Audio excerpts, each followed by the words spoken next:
Chapter 2162, no different from ants. Everyone panicked as the abrupt pressure swept through the undead forest. What's going on? Why are my attributes decreased? It's so hard to move. What did he do? After noticing the change, everyone focused on Feng in fear and confusion. Even a fool would realize that Feng was responsible. But more than 50,000 players had gathered, easily occupying an area of several thousand yards. Not even a Tier 4 large-scale destruction spell could encompass such a large area, however. Not only did a faint layer of dark gas collect around them, but also covered the entire undead forest. Ordinary domain skills only reduced players' basic attributes by a small fraction, but this domain suppression was extreme. Their movements were so sluggish that they were even less mobile than they had been at Tier 1. The various superpowers' upper echelons watched the man responsible with grim expressions. If only their basic attributes had been suppressed, they may have been able to adapt. However, it was an entirely different story if this domain suppressed their physiques as well. Experts were so powerful due to their quick reactions and extraordinary comprehension, which gave them far greater control over their virtual bodies than ordinary players.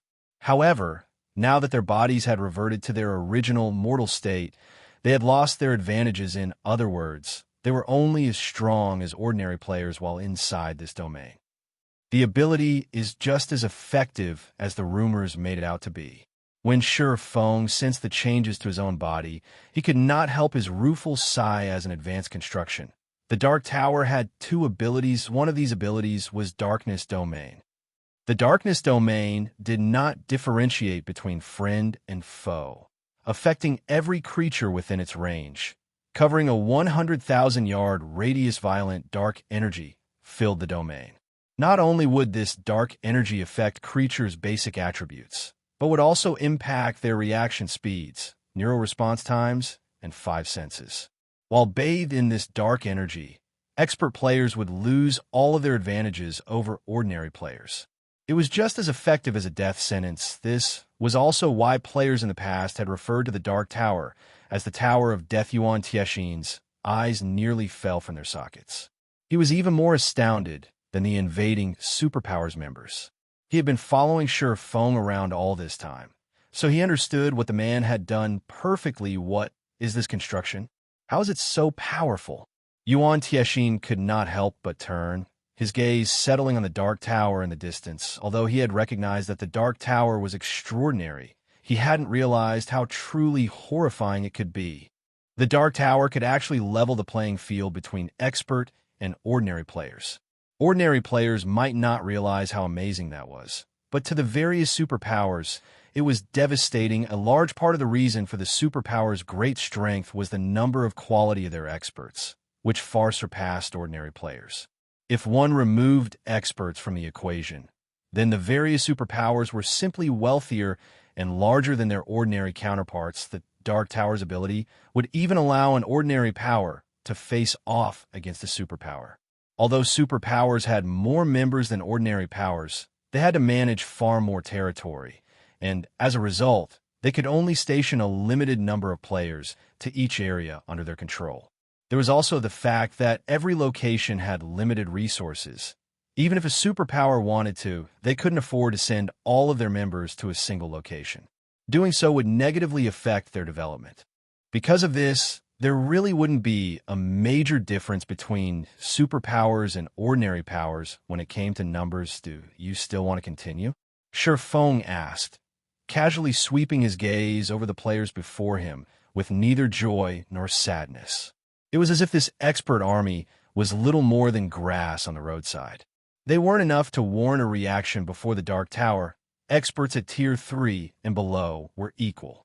The tower would even heavily suppress Tier 4 experts, significantly reducing the difference between them and ordinary players. This was why the Dark Tower was only second to peak constructions. The tower would have qualified as a peak construction if it recognizes friend from foe. Moreover, it would have been one of the most powerful defensive structures in the game as Feng's gaze rested on each of them. Fear began to overwhelm the superpowers members. The ability to transform 50,000 expert players into ordinary mortals was simply unheard of. However, The various upper echelons quickly stepped forward to salvage the situation. Do you think we only plan to rely on our expert players? Black Flame? That's right. You might have suppressed our experts, but we have more than players to besiege Stone Forest City. If Starlink could employ 3 mythic monsters and a dark seed, why wouldn't superpowers of their caliber be able to do anything less? Even if their expert players had lost their strength, their guilds could still launch a terrifying assault if they worked together. However, these threats were empty. In truth, they lost any intention of attacking the city. Even if they used everything in their arsenals to attack Stone Forest Town, they'd pay a high price to capture the city without the ability to rely on their experts. None of them could afford this outcome. It seems that it won't be long before another superpower rises in God's domain. Illusory words said, smiling bitterly at Feng's serene expression, recognizing that none of these superpowers had any desire to take action. It was clear that capturing Stone Forest City was no longer possible.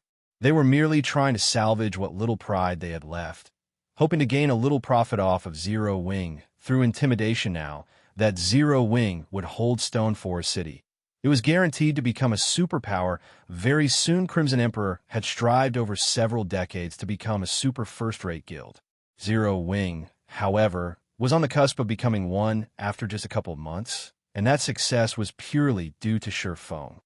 To think Stone Forest Town has such an ability, it's no wonder why he dared to approach us.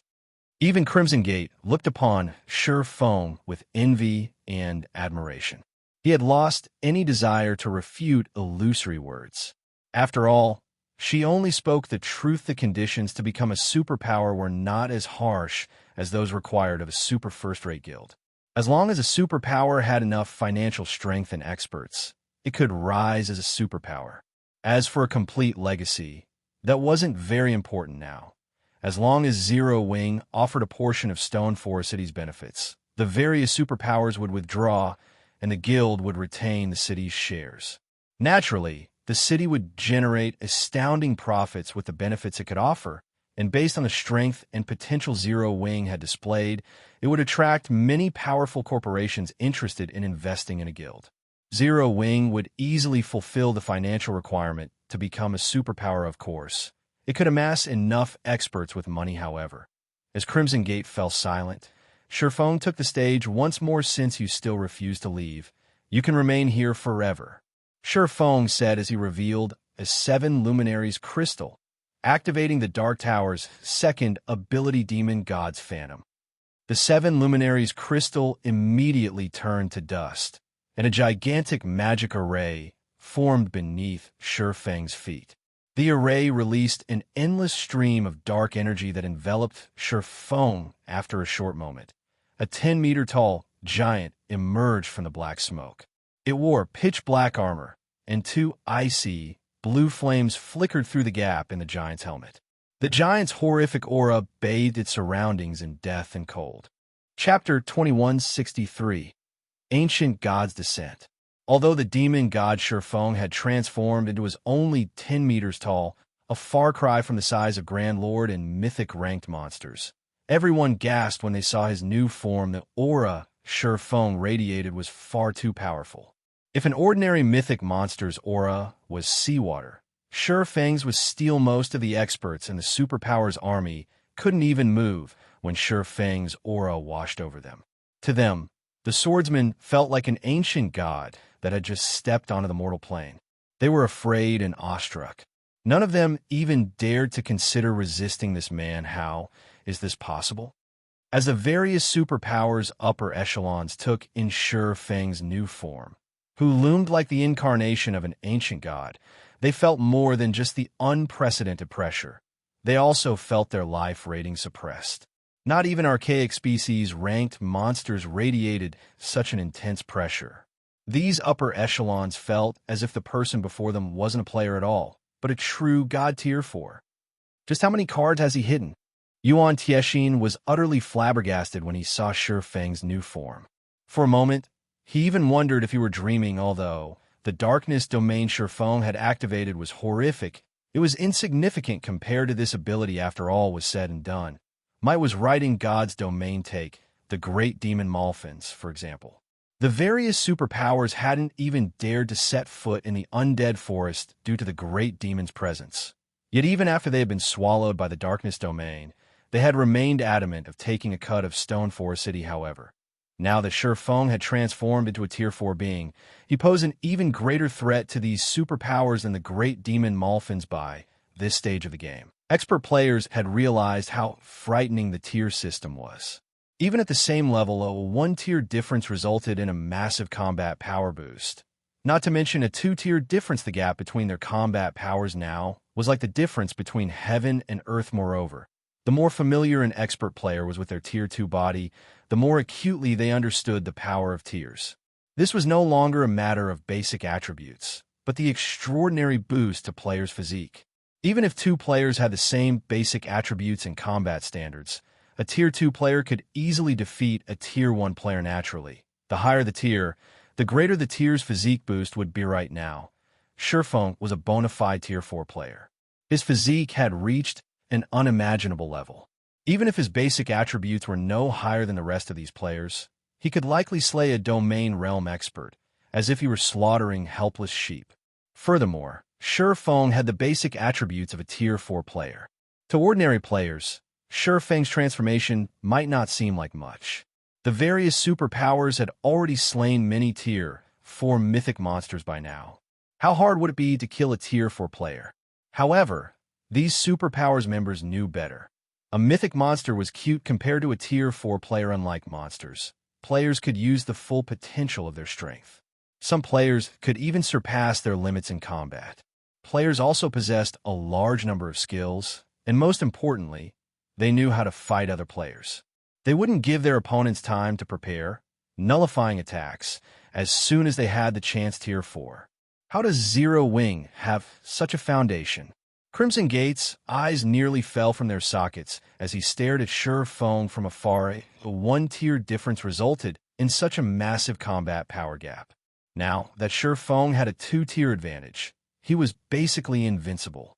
He could kill Tier 2 players as easily as stepping on Antiu. When this time, Black Flame will retreat.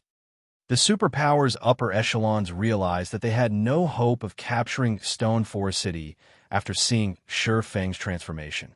Retreat was their only option left. I gave you a chance to leave, yet you refused. Why would I let you walk away now?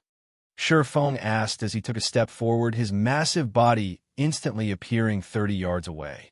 He then dashed for the joint army daunt. Push your luck, Black Flame. Although we aren't a match for you, we are also capable of dispatching Tier 4 mythic combatants. If we focus on assaulting Stone Forest City, neither of us will benefit. That's right. Moreover, do you really want our guilds as your enemies? Feng's bloodlust enraged the various superpowers' upper echelons. They were overlords in God's domain. Although Feng's Tier 4 combat power was daunting, it was only a matter of time before they gained their own Tier 4 players. Feng could only retain his arrogance for a short time. They were already expressing a lot of respect for Zero Wing with their willingness to withdraw, yet Feng had no sense of propriety and wanted to kill them. So what if I do? Feng said, sneering as he increased his speed. He would have feared the various superpowers' wrath if he hadn't acquired the Dark Tower for Stone Forest City. It was true that as time passed, these superpowers would find more treasures and grow stronger. However, with the Dark Tower protection, no power could threaten Feng's city before players reached level 100, and God's domain's rare resources were limited. The competition for these resources would only become increasingly intense. It was only a matter of time before Zero Wing had to face these superpowers.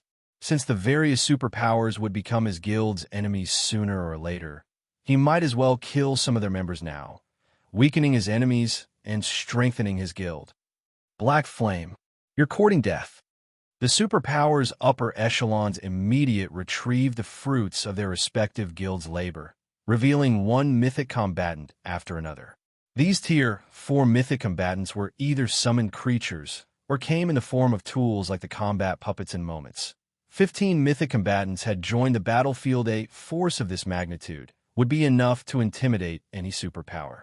One could easily capture a guild town with just 5 or 6 of these mythic combatants. Yet now, These superpowers had worked together to amass a force of 15 of them.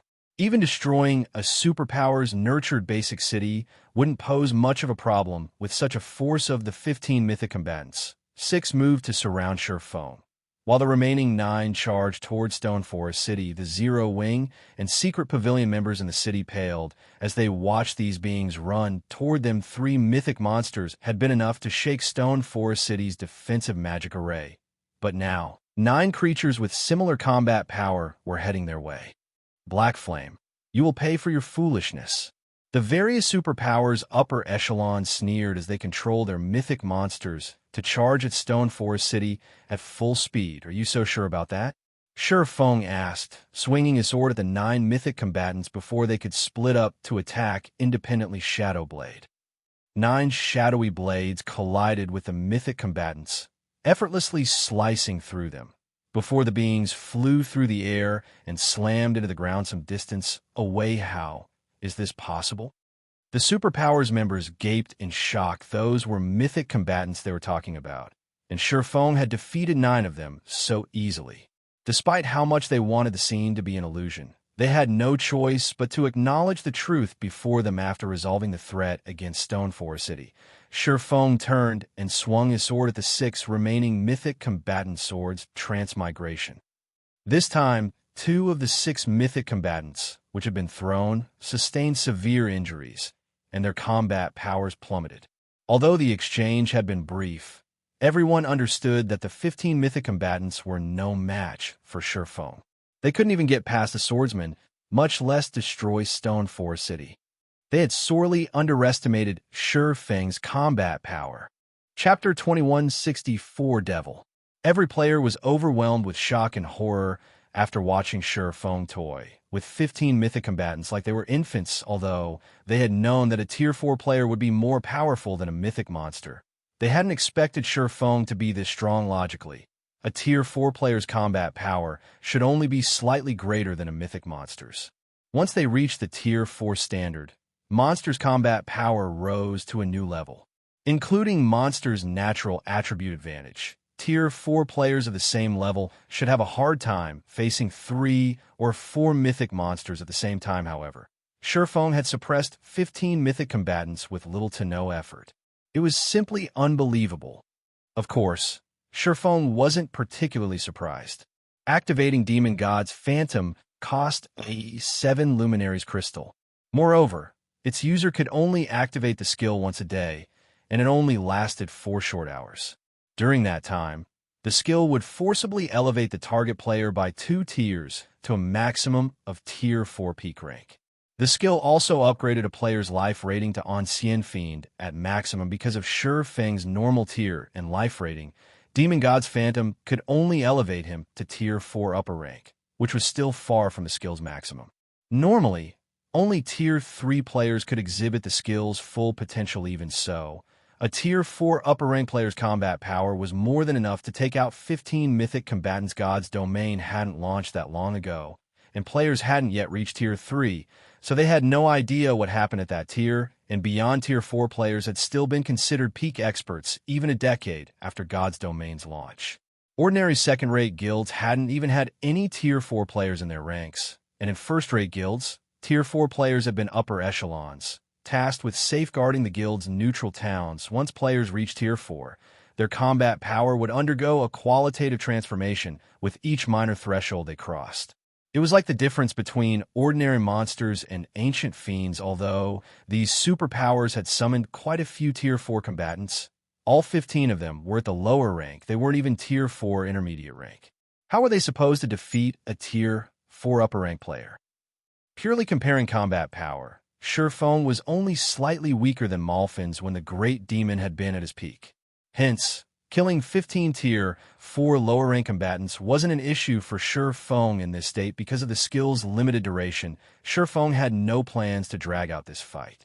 He immediately and violently attacked one of the summoned mythic monsters. With the huge difference between their combat power, the mythic monster was utterly powerless against Feng, and every one of the swordsman's attacks obliterated a visible chunk of the monster's HP. The mythic monster's HP fell by 20% after a few seconds. At this rate, Feng would finish it off in less than a minute. Zero Wing's rise is guaranteed now. Illusory Words sighed ruefully as she watched the mythic monster rapidly lose HP from a safe distance. 15 mythic combatants. Facing such a force would be a disaster to any superpower, yet they couldn't even pose a threat to Feng now. It was clear that capturing Stone Forest City was impossible for any superpower with the city under its control. Zero Wing would have no issues acquiring resources or funds for its development if Crimson Emperor hadn't been so greedy and negotiated with Zero Wing before Malfin's death. It might not have secured Stone Forest City shares, but it could have secured some discounts and shops within the city. Unfortunate the guild would have to leave empty-handed. In contrast, the powers that had formed a close relationship with Zero Wing were truly blessed, especially Unyielding Soul.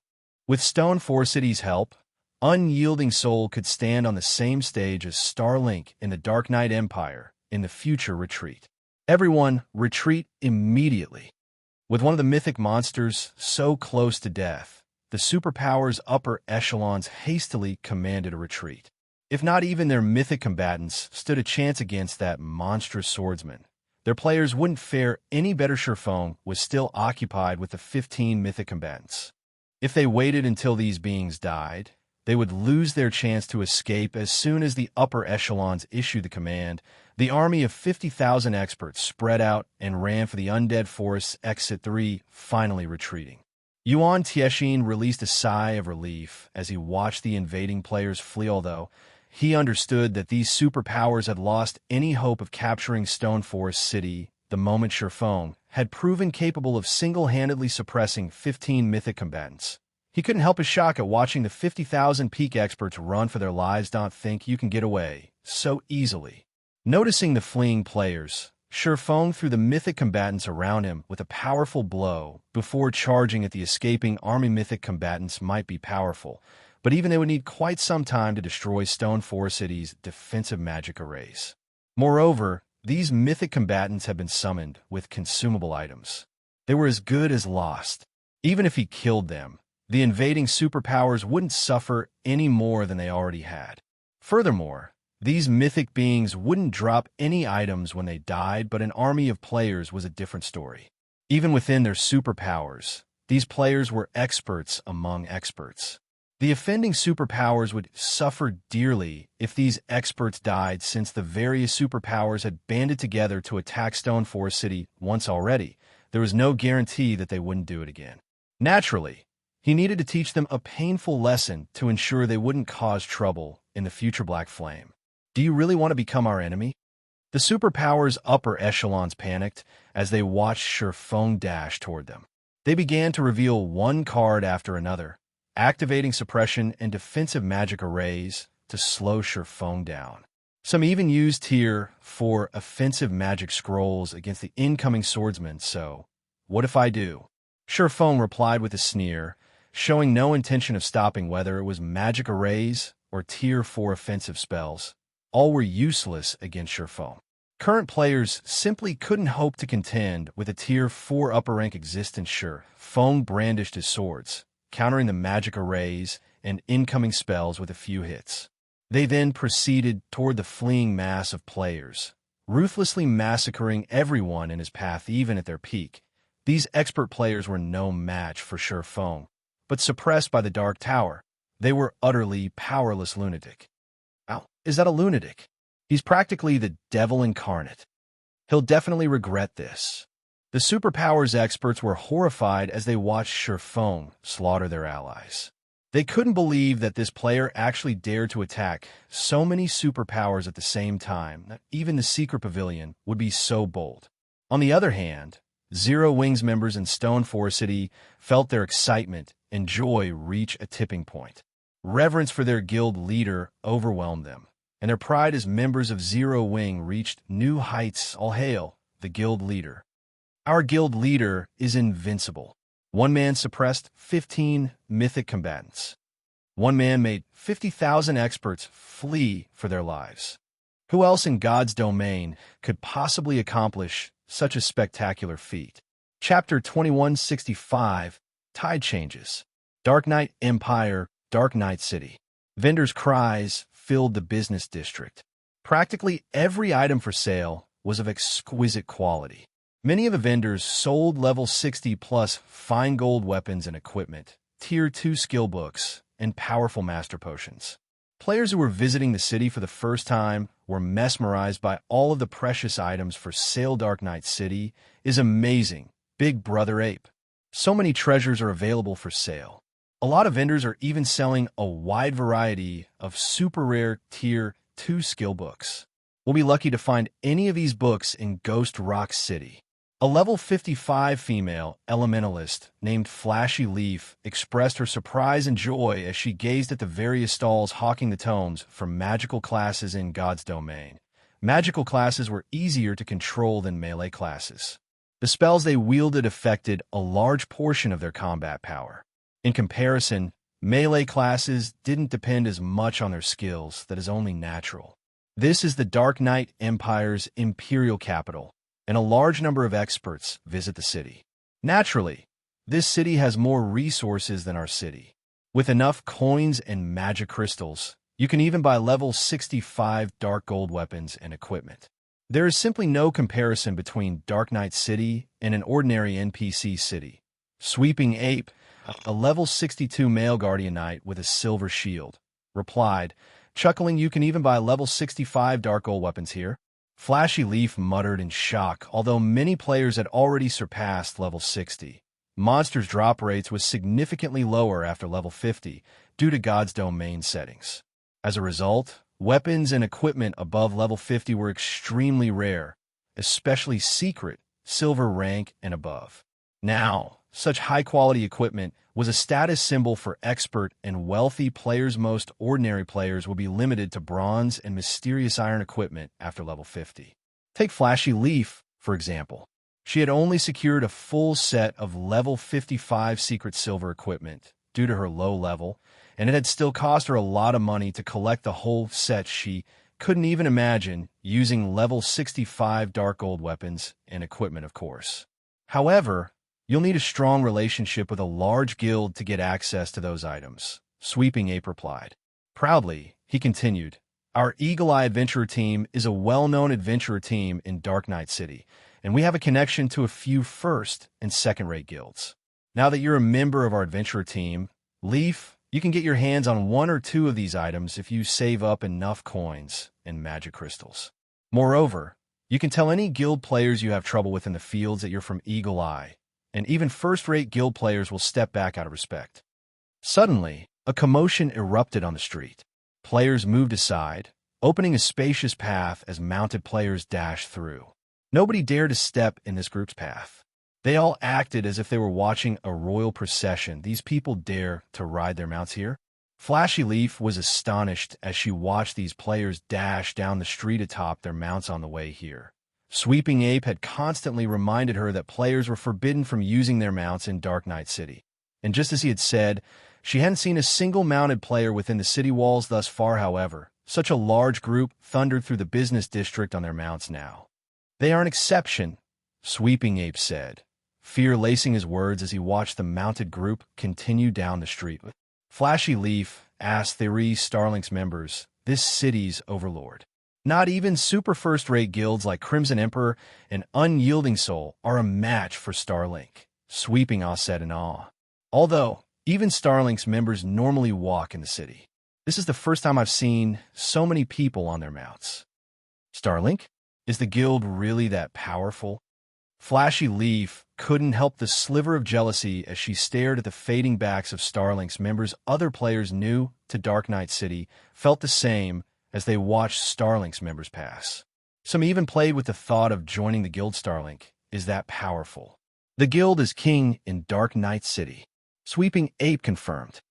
However, a masked, level 65 ranger flashed the Guardian Knight a disdainful look when he saw Sweeping Ape's glowing excitement. "King? Maybe it had been in the past," the level 65 ranger said, chuckling. "Those players are in such a hurry because Zero Wing has successfully defended Stone Forest City. Starlink's status in the ancient undead country has been threatened. I doubt it will be long before Stone Forest City replaces Starlink's fortress as the most popular spot in the neutral map. Replace Starlink? How is that? Posse. Sweeping Ape instinctively tried to rebuke the masked ranger and mock the man for his ignorance. But when he saw the black tiger logo on the ranger's cape, he snapped his jaws shut. The Evil Tiger Adventurer Team. The Dark Knight Empire had countless adventurer teams, which rose and fell at a moment's notice. The Evil Tiger Adventurer Team, however, had survived in the Dark Knight Empire since God's Domain's launch. It was also the Empire's publicly acknowledged third-ranked adventure team. Even first-rate guild leaders treated its members with respect. The Evil Tiger Adventurer Team was leagues above the Eagle Eye Adventurer Team. You'll find out if it's possible or not soon enough. But I'd advise that you begin to prepare. Major changes are coming to the Dark Knight Empire, the Masked Ranger said as he glanced at Sweeping Ape and Flashy Leaf. He turned away from the two and continued on his way. Big Brother Ape, is he telling the truth? Flashy Leaf asked, noticing how Sweeping Ape watched the Masked Ranger with Evil Tiger is a peak adventurer team. There are rumors that quite a few super first-rate guilds have extended olive branches to the team. Many of Evil Tiger's members are also acquainted with players from super first-rate guilds, so its information network is far better than ours. I suspect he was telling the truth, Sweeping Ape said as he watched the Masked Rangers departing Figure Zero Wing. What kind of guild is that, Big Brother Ape? If it's actually capable of making Starlink so afraid, could it be a super first-rate guild as well? Flashy Leaf asked curiously. She was completely ignorant of the virtual gaming world. She had only joined this world out of curiosity since God's Domain had become so popular. The moment she had joined God's Domain, she had realized that there was no going back. This. Uncertainly, Sweeping Ape said, I recall that Zero Wing is a new guild, strong enough to rival first-rate guilds. A new guild? Does that mean we have a chance of joining it? Flashy Leaf asked. Maybe. Sweeping Ape turned to Flashy Leaf. Speechless, he had gone to great lengths to recruit Flashy Leaf for the Eagle Eye Adventure Team, and now she was interested in joining Zero Wing. While Dark Knight City's players discussed the prior commotion and latest news, the various large guilds' residences in the Empire had fallen into utter chaos not long ago. They had learned that Zero Wing had defeated the various superpowers' joint army, slaying more than 10,000 expert players and solidifying its position in Stoneforest City. Chapter 2166, War's Conclusion. Starmoon Kingdom, Starmoon City. One team after another appeared in the teleportation hall, all comprised of level 65 or above experts. Even the weakest piece of equipment on these experts was level 60 secret silver rank. However, these players didn't linger in Starmoon City's teleportation hall, quickly moving to other platforms and teleporting to the kingdom's other cities with careful observation. One would recognize these players as adventurer team members. Many were even from well-known adventurer teams. Other players in the teleportation hall were stupefied. They didn't understand why so many adventurer teams from other kingdoms and empires were visiting Starmoon Kingdom, while Starmoon City's players wondered about the odd flood of adventurer team players. A level 67 man sat in a top-floor VIP room in one of the teleportation hall's advanced restaurants. Quietly, he took this all in, envy and sorrow in his gaze. If the city's players saw this man, they'd likely be taken aback. He was none other than Galaxy Past, the Star Alliance's guild leader.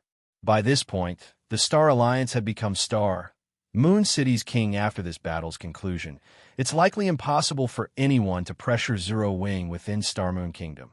Galaxy Past enviously lamented as he watched the numerous teams teleport in and out of the teleportation hall. Feng had recently defeated the various superpowers' joint army, and news of his victory had yet to reach Starmoon Kingdom's general populace. However, as one of the secret pavilion's subordinate first-rate guilds, the Star Alliance had heard of the outcome almost as soon as the battle had ended. He certainly hadn't expected this outcome. He truly hadn't thought that Zero Wing would be capable of standing against such a force. Zero Wing Stoneforest City was akin to a diamond mine. The troublesome guild would never have to worry about needing funds again. With the city's income, Zero Wing could easily support its current level of development, which meant it had resolved its sole weakness within Starmoon Kingdom. From now on, even the various superpowers would find it exceedingly difficult to pressure the guild in its own kingdom. Moreover, doing so wouldn't gain them much. At this point, he'd be hard-pressed to find a superpower that was willing to make such a trade first-rate guilds like the Star Alliance dreamed of achieving such power. But now, a new guild, one that had only established after God's Domain's launch, had been the one to realize this dream. No one could have imagined that Zero Wing would have struck back as soon as Starlink had tried to hinder the guild development in Starmoon Kingdom and successfully deal such a fierce blow. Starlink's fortress in the ancient undead country was basically crippled. Even if that is the case, guild leader, Zero Wing will have more problems to deal with now. Honestly, Starlink hadn't taken Zero Wing seriously, but now, with Stone Forest City in its way, Starlink will view the Zero Wing as a sworn enemy. Moreover, Zero Wing has provoked more than a handful of superpowers this time. I doubt the guild will find moving forward to be more difficult than expected. Purple Jade, said Galaxy Past, did not try to refute Purple Jade's logic in his opinion. Zero Wing's retaliation against Starlink's bullying had been splendidly carried out. Even before Zero Wing had taken action, the two guilds had shed all pretenses. Increasing their hatred for each other wouldn't change things over much. However, the fact that Zero Wing had slaughtered the superpowers' joint forces would come back to bite it. Those superpowers might be helpless against Stone Forest City and Zero Wing, but the Undead Forest was a small fraction of the bottomless abyss. The God Mode Regional Dungeon had other areas, and exploring those areas would require particularly powerful experts. Various superpowers had both stronger and more experts than Zero Wing. Once Zero Wing's members left the forest, they'd find miserable deaths waiting for them while the various powers in the kingdom discussed Zero Wing's victory. Adventurer teams crowded the entrance to the guild's residence in White River City. Just entering and leaving the residence had become a struggle for Zero Wing's members. Aqua Rose, who was responsible for the guild's recruitment, was stunned. She had watched many expert players apply for membership before, but she had never seen this many apply at once. A rough estimate calculated more than 10,000 expert applicants. Moreover, quite a few of these experts were at the half-step refinement realm, and so were even refinement realm experts. The guild hadn't experienced such a thing before. Half-step refinement realm experts generally served as core team leaders in first-rate guilds. Most refinement realm experts were immediately promoted, becoming an upper echelon within the first-rate guild. Even Aqua Rose was only a refinement realm expert, however. Despite knowing that they would at most start out as an elite member, so many refinement realm experts were adamant about joining Zero Wing. What kind of magic did you use, guild leader? Aqua Rose excitedly asked after contacting Feng. More than 300 well-known and 20 top adventurer teams have applied to join the guild. After a rough estimate, more than 200 half-step refinement realm experts and 15 refinement realm experts have applied as well. Zero Wing didn't even have 15 refinement realm experts in total. Even so, the guild had far more than its first-rate competition. By accepting these 15 or so refinement realm experts into the fold, Zero Wing could double its total count. If it succeeded in doing so, no ordinary first-rate guild would have a chance against Zero Wing. Only the few top-ranked first-rate guilds would be able to rival the guild. Over 200 half-step and 15 refinement realm experts. It seems the battle's outcome has been quite effective, Feng said, smiling. He wasn't particularly surprised by the situation. His latest battle held extraordinary significance. Although defeating the superpowers' joint forces wasn't the victory that lured all of these adventurer teams to Zero Wing. Rather, they were attracted by a success in holding Stone Forest City. As long as Stone Forest City stood, Zero Wing would have a steady supply of resources and coins. This also made Zero Wing a far tougher opponent for the various superpowers. Moreover, to become a superpower, one needed a foundation of money and resources. Now that Zero Wing had that foundation, it was almost guaranteed to become a superpower in the future, and the guild had already proven capable of fending off the various superpowers. After hearing the news of these victories, it was only natural that a large number of experts would rush to join the guild and ride Zero Wing's coattails. Some top adventurer teams have also requested an alliance, committing to fight our enemies in the bottomless abyss. With a little hesitation, Aqua Rose continued. However, they want adventurer residences in Stone Forest City in exchange. Top adventurer teams possessed a lot of experts, and some are even led by refinement realm experts. There were also some that even superpowers feared. Meanwhile, Zero Wing had provoked quite a few superpowers this time, and because of that, it was fated to encounter many trials and tribulations within the regional dungeon.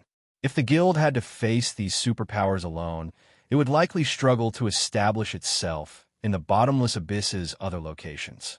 It might even be trapped in the undead forest, which was only a fraction of the dungeon and had very limited resources. If they want adventurer residences for free, they can forget it, Feng said, shaking his head. Of course, if they're willing to pay, it's a different story. Each adventurer residence will cost 50,000 gold or magic crystals of equal value. Adventurer residences were similar to guilds' temporary residences. The team's members will be able to teleport in and out of Stone Forest City freely, but adventurer residences were a special type of building that could only be constructed in guild cities. Moreover, the ruling power could only construct a limited number. A basic city could only support 10 adventurer residences at a time. 5,000 gold? The amount Feng demanded startled Aqua Rose. Are you sure? One could afford a relatively good plot of land in an imperial capital with so much gold. Charging so much for an adventurer residence in a guild city was absurd. No adventurer team would likely agree to that price. That's right, 50,000 gold. If they're not interested, we won't force the issue, Feng firmly declared. I understand. I'll notify them of our price. Knowing Feng had made up his mind, Aqua Rose could only nod and agree. She could only hope that more opportunities to secure outside help appeared in the future. After disconnecting the call, Feng made his way to Stone Forest City's City Lord's mansion to open the city's doors to the public. Chapter 2167, Stone Forest City's opening. Unlike Zero Wing City, which had been a city upon its conception, Stone Forest City's City Lord's mansion wasn't a castle. It was merely a house atop a spacious compound. Thick stone walls lined the compound, and the only entrance was through a set of sturdy, iron gates. Two Tier 2 NPC soldier parties stood guard when Feng arrived. The NPCs opened the gates for him and respectfully welcomed him to the mansion. Sure enough, this City Lord's mansion is far more secure. Feng could not help his rueful sigh when he saw the water barrier beyond the gates, the isolation barrier. Not even Zero Wing City had this mechanic. The difference between a guild town and a guild city was massive in God's domain. The method to capture each was also different. To capture a guild town, one simply needed to claim the town token from the ruling guild's residents. But to capture a guild city, players needed to secure the City Lord mansion. While the difference between the two might not seem large, it was like the difference between heaven and earth. The first reason for this gap was the difference in their magic arrays. A guild had to set up the defensive magic array around its residence itself, and advanced defensive magic arrays were particularly difficult to acquire. However, a City Lord's mansion came equipped with its own defensive magic array, and it was even stronger than the magic barrier that protected the city. Only, it stored far less mana, so it couldn't last as long as the city's defensive magic array. The second reason was that no guild residence, regardless of how powerful it was, could affect the city's performance. But the City Lord's mansion The City Lord's mansion acted as the city's heart. The stronger it became, the stronger the city would be. However, upgrading a City Lord's mansion wasn't easy. Doing so required a lot of money and super rare resources. This was why guild cities' development in God's domain was generally quite slow. Guild towns, in comparison, only needed popularity, money, and players. Normally, guild cities that had grown from advanced towns were much stronger than directly built guild cities. Needless to say, a guild city promoted with a gold town promotion order would be even stronger. The isolation barrier before Feng was the best proof of this. Shadow's guild cities in the past had only acquired an isolation barrier once they had become intermediate cities. Yet Stone Forest City had gained one the moment it had become a basic city. Unlike defensive magic arrays, isolation barriers couldn't block incoming attacks, but they weren't any less important. An isolation barrier was capable of stopping unseen attacks and isolating the City Lord's mansion from the outside world if players entered the mansion without explicit permission. They wouldn't be able to contact others outside of the compound's walls. This ability had allowed guilds in the past to hold meetings within the City Lord's mansion without having to worry about information reaching their enemies too quickly. Now that Stone Forest City's City Lord's mansion had an isolation barrier as well, Zero Wing could use this place to discuss confidential matters. The guild wouldn't need to take the numerous precautions it usually did when preparing for an important operation, and it could afford to consider even riskier plans. Sure, Feng entered the City Lord's mansion, greeted by a garden filled with plants and flourishing flowers. Birdsong and floral fragrance filled the air.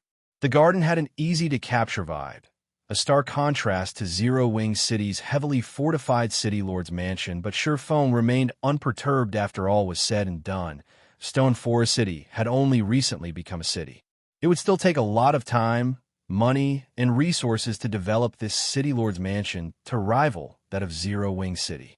This was also why the various superpowers had tried to capture Stone Forest City so soon after its promotion. The City Lord's mansion was still undeveloped and at its weakest once Zero Wing fully developed the mansion. Not even Tier 5 players could infiltrate it, although he had defeated the various superpowers and defended Stone Forest City this time. Repelling future attacks wasn't guaranteed. He needed to upgrade the city as soon as possible. Initially, the Secret Pavilion had suggested they wait for 2 or 3 days before opening Stone Forest City to the public. By then, most of the city's defenses would be operational. However, the Secret Pavilion wasn't aware that Feng couldn't afford to wait that long. Silverwing Town, Stone Forest City, and Zero Wing's development desperately needed coins and resources. But due to the ongoing war with Starlink, Zero Wing severely lacked both, even though Feng had acquired quite a few top-tier weapons and equipment pieces from the various superpowers. It was a pitiful amount compared to what the guild needed, and selling the items would simply be foolish. Hence, to ensure Zero Wing's future, he had to open Stone Forest City to the public as soon as possible. Feng soon arrived at the 3-story house within the compound. An elderly butler, the City Lord's mansion's manager, waited for him. Although the old man was only level 10, he was invulnerable. No player could damage him. City Lord, how may I be of service? The butler asked as he greeted Feng with a smile. I wish to remove the seal on Stone Forest City. Feng answered. After its promotion, Stone Forest City had been sealed. Without the owner's permission, players would have to destroy the city's defensive magic array and walls to get into the city. If he wanted to attract visitors, he'd have to remove the seal. I will see to it immediately. But once the seal has been lifted, how much would my lord like to charge as an entry fee? The butler asked.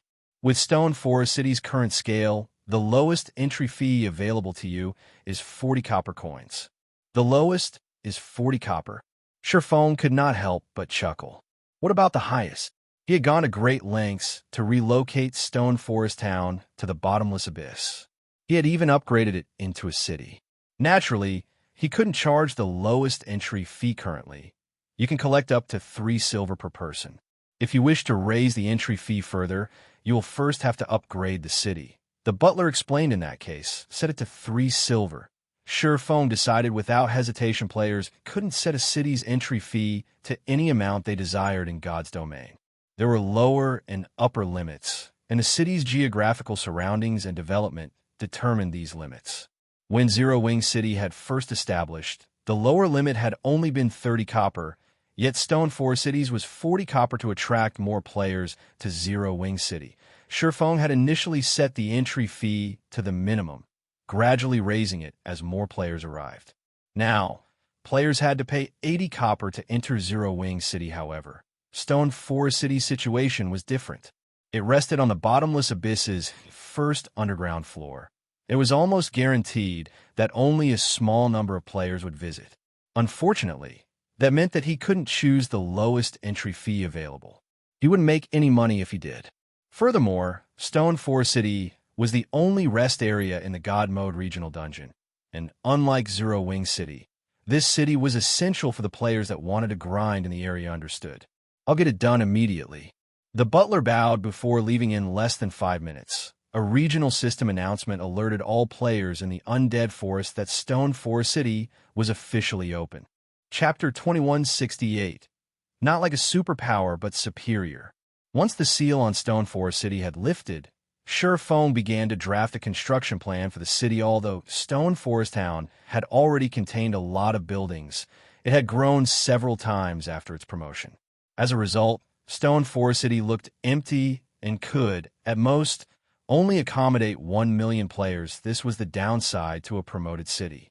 A built city, on the other hand, didn't have this problem. Although Stone Forest Town had more than enough buildings to accommodate visiting players, its visitors wouldn't be limited to experts as mainstream players reached higher levels and improved their equipment.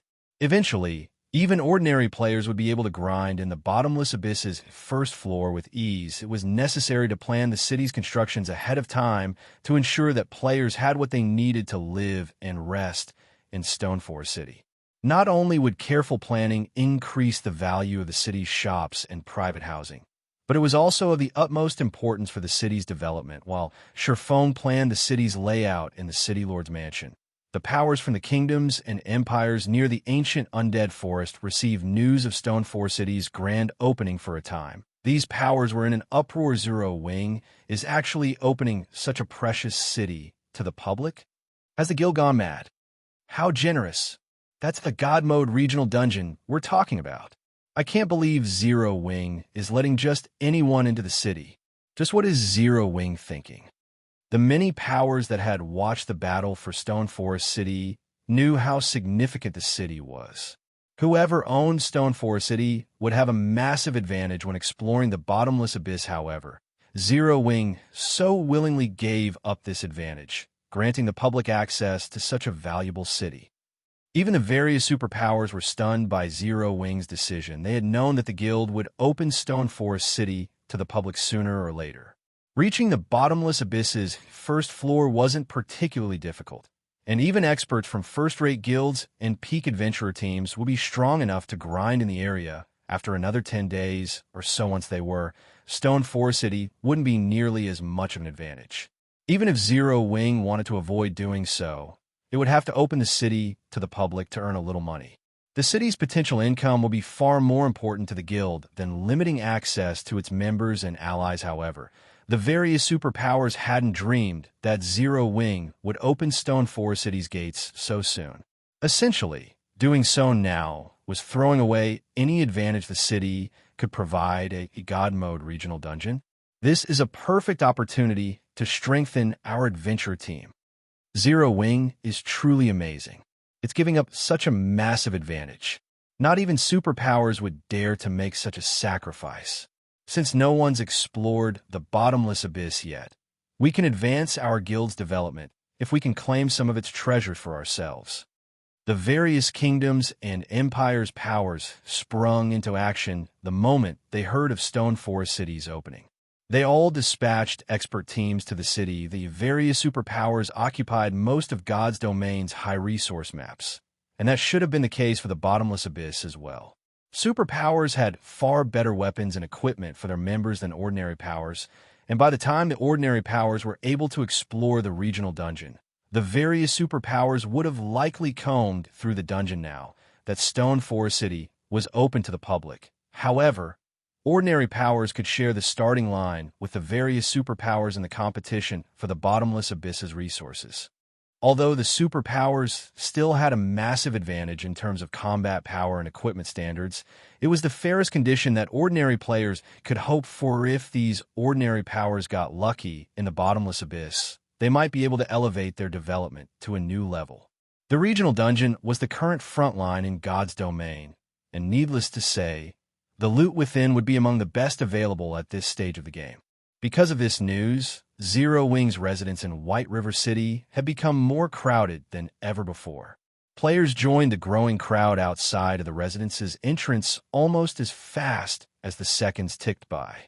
They filled the several streets around the residence, stupefying players who visited the city for the first time. Meanwhile, Unyielding Heart and Muling Sha, who had finally made it into the residence, couldn't stifle their rueful sighs as they observed the current atmosphere within, although powers seeking refuge or alliances visited the various superpowers' residences as well. Their traffic was nothing compared to the number of representatives currently in Zero Wing's residence. They had already counted more than 100 representatives thus far, including upper echelons from first and second-rate guilds. First and second-rate guilds might be insignificant to the various superpowers, but that was only true when 2 or 3 of these guilds gathered. If dozens of first and second-rate guilds banded together, not even a super guild could afford to underestimate them. Unyielding Heart and Xianxia even felt as if their positions had been reversed. It felt as if Zero Wing were the superpower here, and Unyielding Soul was simply an ordinary power seeking refuge. Almost every first and second-rate guild upper echelon in the residence felt the same. They had all assumed that they stood on equal footing with Zero Wing and that the guild wasn't yet a superpower, even if it were stronger than a first-rate guild. But looking at it now, they realized how naive the thought was. Although Zero Wing might not have the strength of a superpower, it possessed a foundation that no superpower could match. Despite its lower status, it was, in fact, more powerful. Bottomless Abyss, Stone Forest City. After working in the City Lord's mansion for nearly 2 hours, Feng received a call from Aqua Rose and Gentle Snow Guild leader. Over 100 powers have visited our residence in the Black Dragon Empire to discuss potential cooperation. 5 of them are first-rate guilds, and 17 are second-rate guilds. Should we agree to their offers? Gentle Snow asked Wari, seeing roughly the same situation in White River City. Guild leader, although 2 superpowers have also visited. One of them is Unyielding Soul. Both superpowers are requesting garrison rights in Stone Forest City, and they've offered considerable benefits in exchange, Aqua Rose said, unable to contain her excitement. If Zero Wing accepted the benefits these guilds offered, the guild would undergo a qualitative transformation. Although it couldn't match a superpower's reach, wasn't far off. So many powers have visited.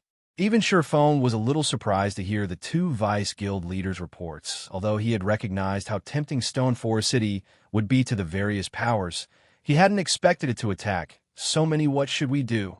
Guild leader? Aqua Rose and Gentle Snow asked, staring at Feng as they desperately waited for his answer. Too many powers had approached the guild for partnerships for them to handle. Even if Stone Forest City was a basic city, it couldn't accommodate so many guilds. It would be fortunate if the city housed a total of 5 guilds right now. Since so many powers have approached us, it would be a waste to turn them away. After giving the matter some thought, Feng grinned and said, the various superpowers have their own chamber of commerce. In that case, Zero Wing will establish its own.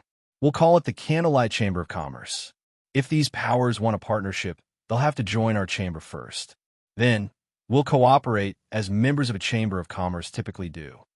Zero Wing had certainly benefited from its membership with the secret chamber of commerce, but after getting kicked out once already, Feng knew that Zero Wing needed a chamber of its own. Zero Wing hadn't been able to fulfill the conditions of creating a chamber of commerce previously, but now that the ability to do so presented itself, he couldn't miss this opportunity. What if they demand to garrison in the city?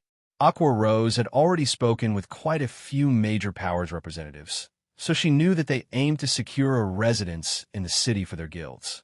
Unfortunately, simply joining the Candlelight Chamber of Commerce wouldn't fulfill that wish, in which case, these powers might refuse to join. We'll follow the secret Chamber of Commerce's example then.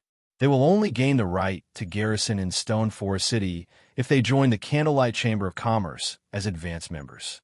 Normal members, on the other hand, will enjoy a 20% discount on the city's entry fees, Feng said, chuckling. The more they contribute, the more they will gain. I'm sure they won't have any complaints. Aqua Rose and Gentle Snow's eyes glowed with elation and realization upon hearing Feng's decision. This was undoubtedly a solid solution. If this plan succeeded, Zero Wing's sales channels would reach unprecedented heights. Not even ordinary superpowers would be a match for it. Even without Stone Forest City's profits, the guild would be able to develop smoothly by relying on the income from the Candlelight Chamber of Commerce. Chapter 2169. Gathering of Guilds. Feng's decision inspired Aqua Rose and Gentle Snow, sparking countless ideas as restless excitement filled their heart's guild leader.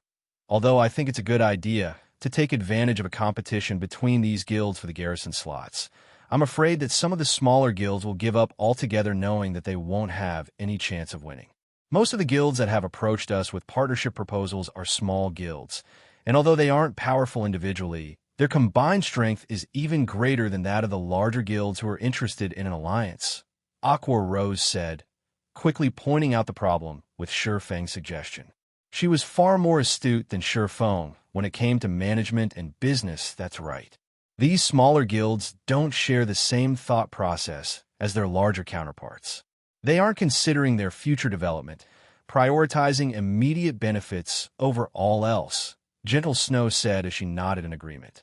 We might find it challenging to lure them into the chamber if we only offer a 20% discount. The small guilds don't have many experts to begin with, and they can only afford to send a small number of players to explore the bottomless abyss. The benefits of joining the Candlelight Chamber of Commerce aren't greater than the cost. They will definitely reject our offer. Aqua Rose and Gentle Snow's reasoning was sound. Although Feng had only suggested the idea a moment ago, both women had already found flaws in his plan. His other subordinates, such as Blackie and Liang Jing, simply couldn't compete with these two. Yuri both correct. A discount on the city's entry fee won't likely be enough to convince these small guilds, but this city isn't like others. This is Stone Forest City. Even if they wanted to, they'd find the offer difficult to refuse, Feng said.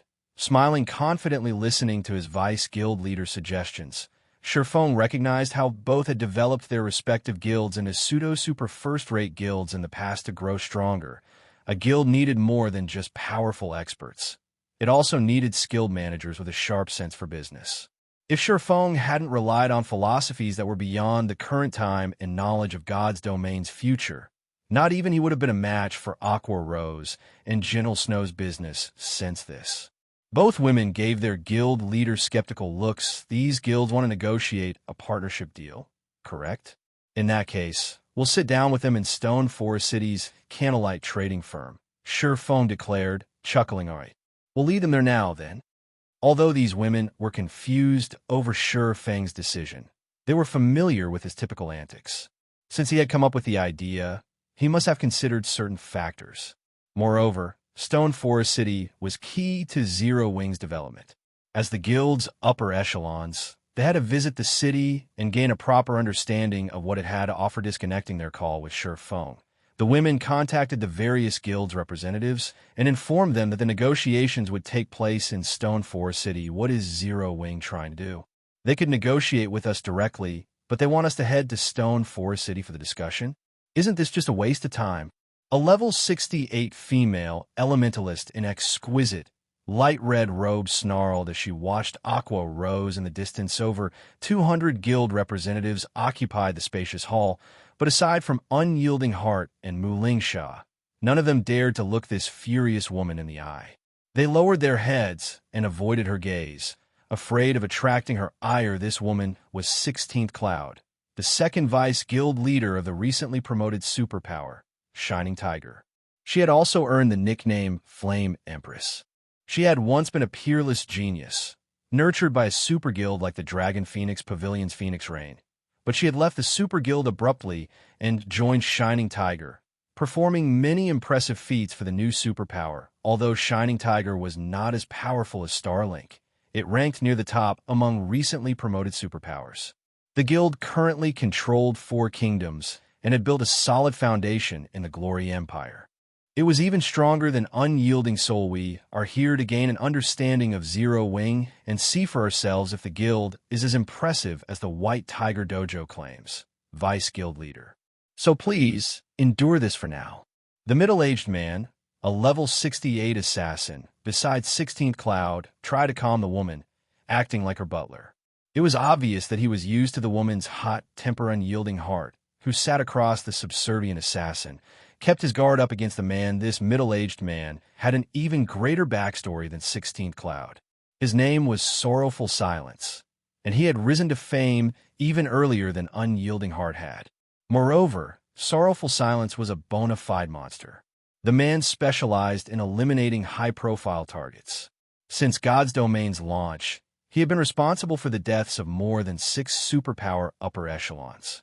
These assassinations had foiled many of the superpower's plans. How strange. Shining Tiger has clearly focused on its development in the Glory Empire. So, why is it here to discuss a partnership with Zero Wing? Initially, Unyielding Heart had been a little surprised to find 16th Cloud and Sorrowful Silence in Zero Wing's residence. Is Zero Wing already allied with Shining Tiger in secret? Although Shining Tiger had only recently become a superpower and had begun its development in God's Domain much later than Starlink had, it hadn't developed any slower than Starlink. Shining Tiger even had the support of the Radiant Corporation, an international corporation. Like Blackwater, the Radiant Corporation specialized in the fighting and security industries. Hence, Radiant had no lack of expert players and an advantage over competition. If the Radiant Corporation hadn't waited so long to join God's Domain, Shining Tiger would have likely risen to rival Starlink and Blackwater by now. While Unyielding Heart wondered about the other guild's presence here, 16th Cloud returned to her seat, no longer making a fuss. I know. I was just saying, 16th Cloud grumbled. She didn't have a great opinion of Zero Wing, which had neither a background nor any supporters. Since she had originally been a member of a super guild, she was very familiar with how powerful superpowers were. Although Zero Wing had made a name for itself by defeating the superpower's joint army, that didn't prove anything. Zero Wing had simply accomplished the feat by relying on some fortuitous opportunities. Such opportunities appeared randomly and were available to everyone. Throughout the virtual gaming world's long history, many guilds like Zero Wing had risen to great heights due to fortuitous opportunities, but very few had eventually become super first-rate guilds or super guilds. In 16 Cloud's opinion, Zero Wing was little more than a lottery winner.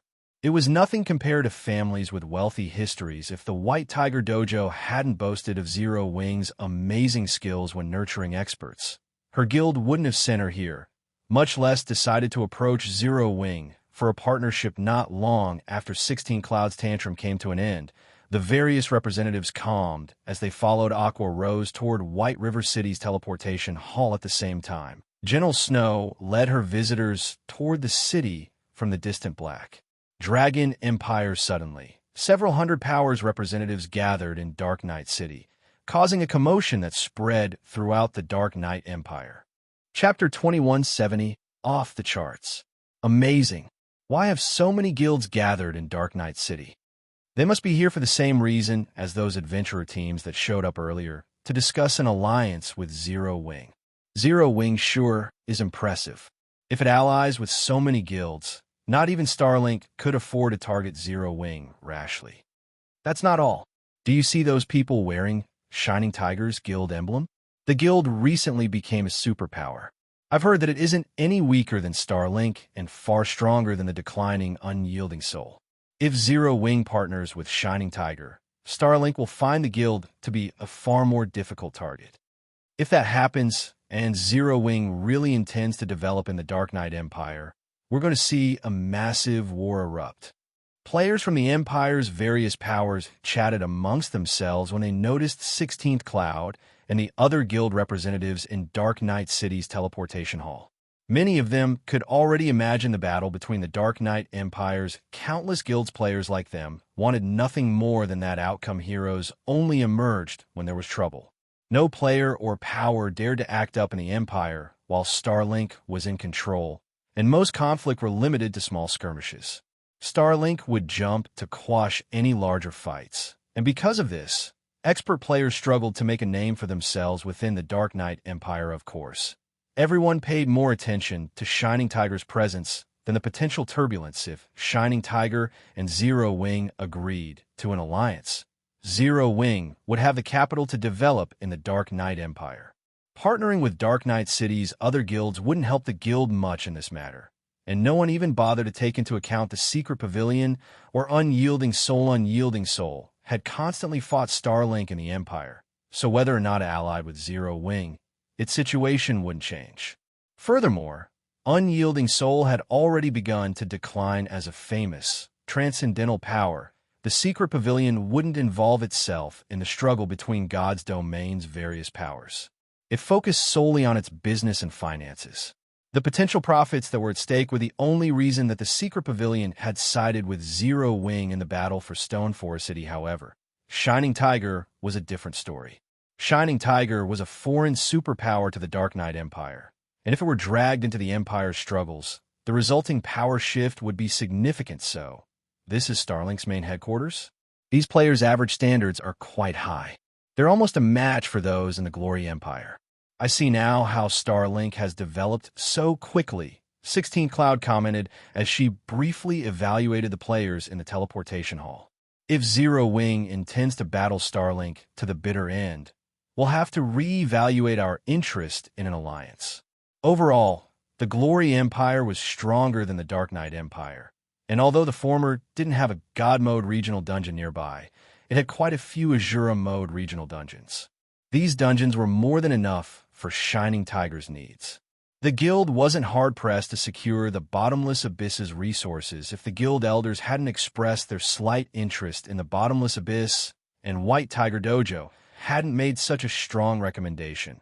Shining Tiger wouldn't have been interested in Zero Wing in the least indeed. These players are certainly high quality. Obtaining fresh blood should be quite easy for Starlink. Including its possession of that item, its development speed should be astounding, Sorrowful Silence said as he nodded in agreement. However, since we are here, we should pay Stone Forest City a visit.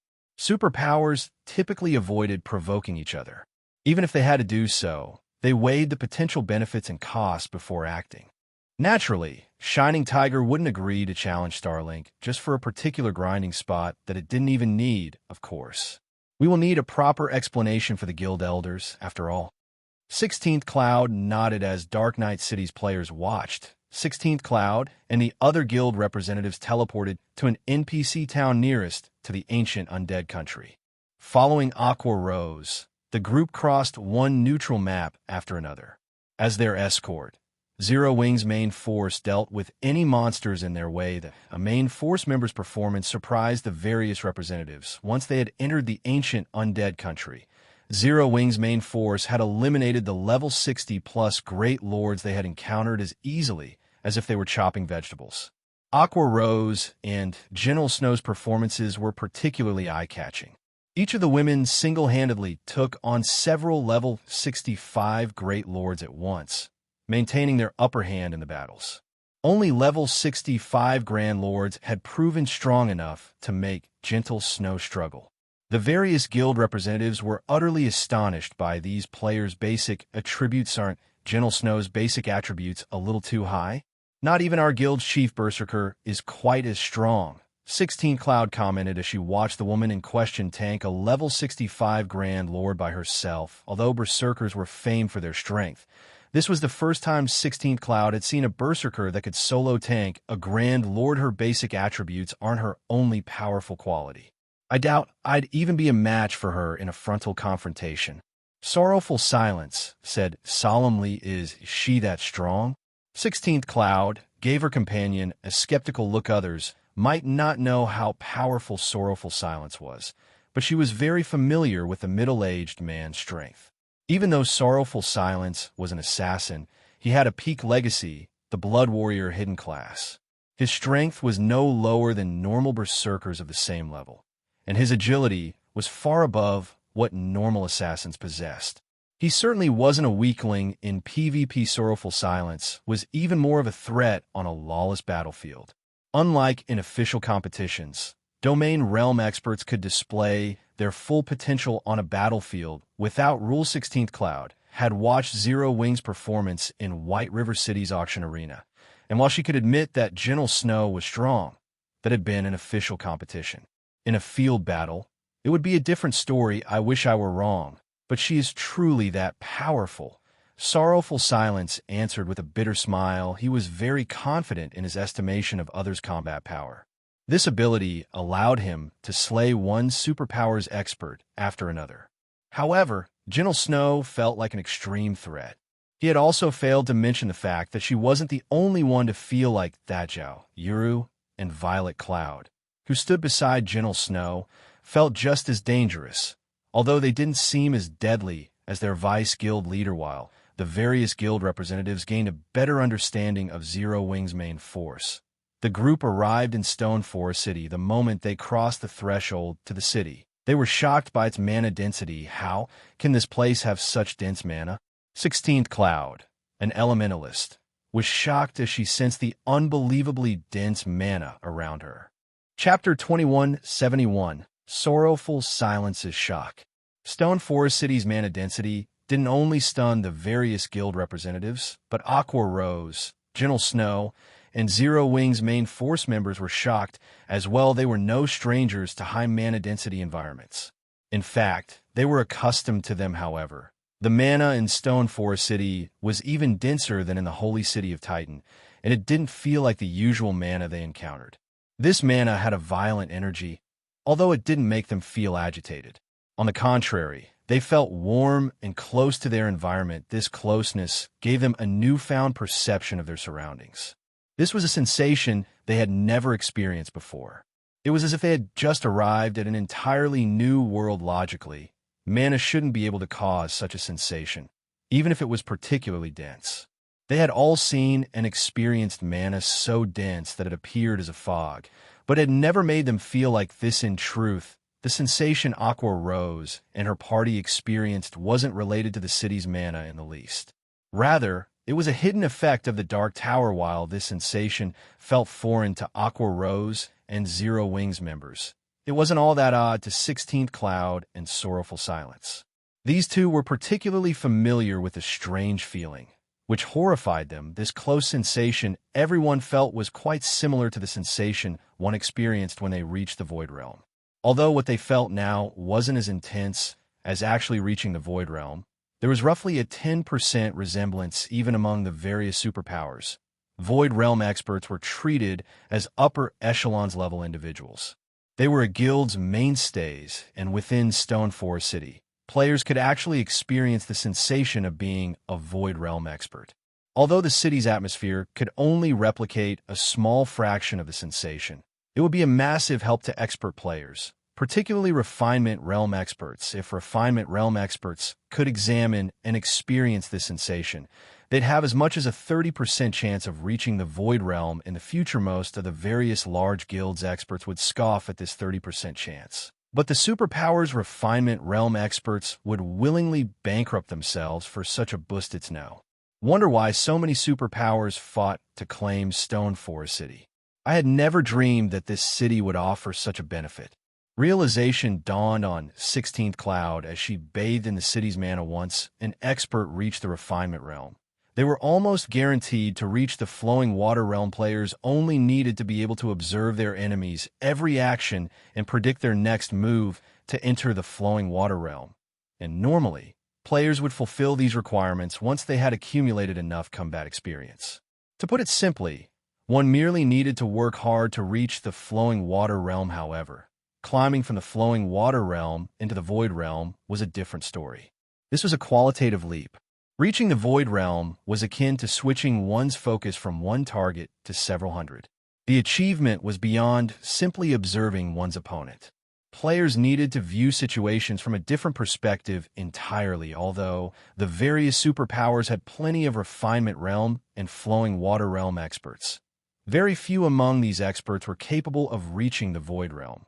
Even within super guilds, the chances of rising from the Flowing Water Realm to the Void Realm was less than 10%. However, if the various superpowers at Stone Forest City's environment, they could certainly nurture a few more peak experts. Say, a single peak expert could command and safeguard an entire section of their guild's territory. With a few more peak experts, superpowers would have an easier time managing their members and territories. Moreover, these peak experts played an important role when acquiring powerful treasure. Monster-level experts were incredibly rare, after all, and most superpowers didn't even have a handful of such experts under their command. In comparison, God's Domain had a plethora of precious treasures and dangerous locations to explore. Vice Guild Leader We must do whatever we can to secure a temporary residence in Stone Forest City. Sorrowful Silence resolutely declared, I know. Relax. 16th Cloud nodded, a vibrant light, replacing the dull look in her eyes.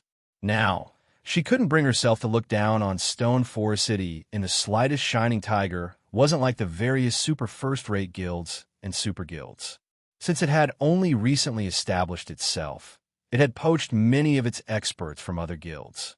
However, poaching peak experts was incredibly difficult since they were integral members of their superpowers. As a result, Shining Tiger had a lot of refinement and flowing water realm experts, but it severely lacked void realm experts. If the guild wanted more void realm experts, it would have to nurture them on its own. Unfortunately, doing so was a major challenge. Despite investing tons of resources, Shining Tiger had only nurtured 2 peak experts thus far.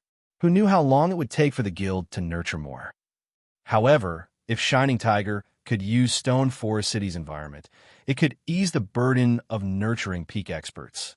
The guild could then expand its territory. Even Unyielding Heart's eyes burned with passion. He was overwhelmed with a desire to obtain a temporary residence in Stone Forest City. Unyielding Soul and Starlink had roughly the same number of refinement and flowing water realm experts. Unyielding Soul simply didn't have as many peak and monster level experts as its rival. If Unyielding Soul could resolve that problem, it might become strong enough to continue its competition with Starlink. Furthermore, Stone Forest City was located within the bottomless abyss.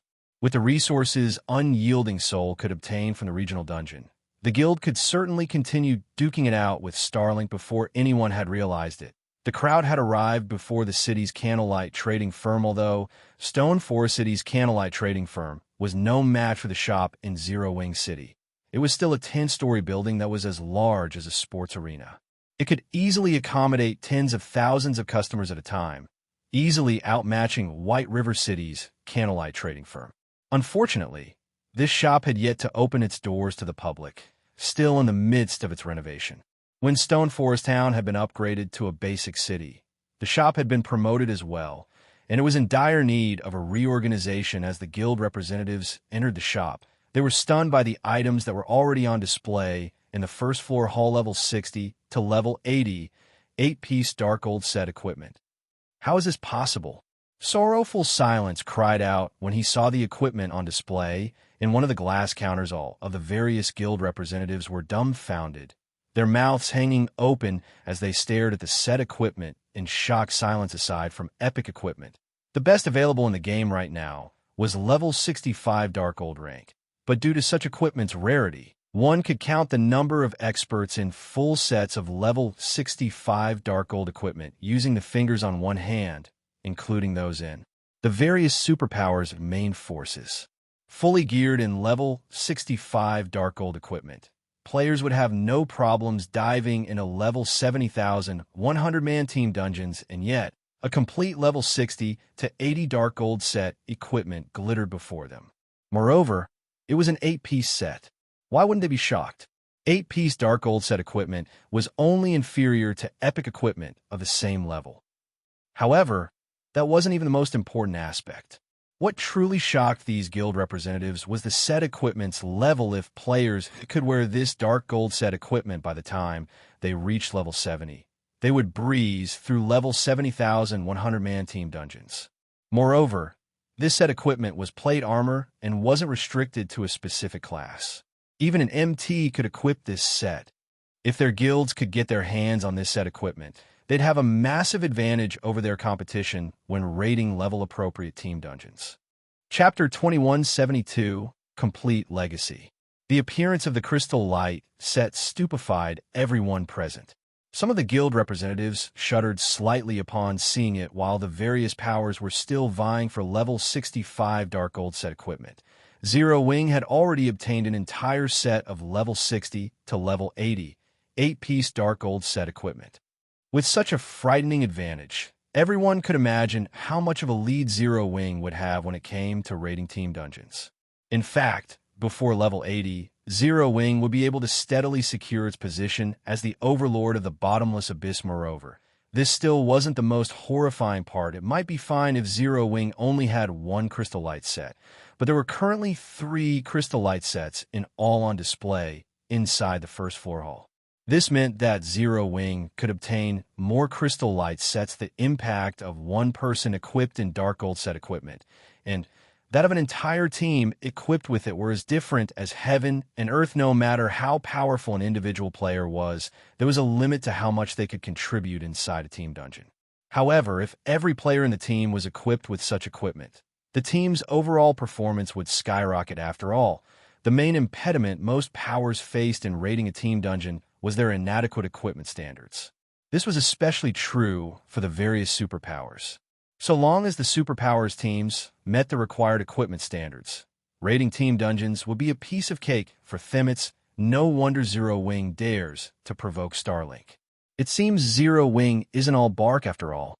16th Cloud's eyes glowed brightly as she looked at the crystal light sets on display. If Shining Tiger could secure a temporary residence in Stoneforest City, in addition to the crystal light set, she believed that it wouldn't be long before Shining Tiger developed into the number 2 power of the Glory Empire, second only to King's Return. After everyone was done admiring the crystal light sets, Aqua Rose and Gentle Snow led the crowd to the shop's top floor reception room, where Feng had been waiting for quite some time. Now currently, Feng wore a suit of pitch-black armor paired with a dark gray cape.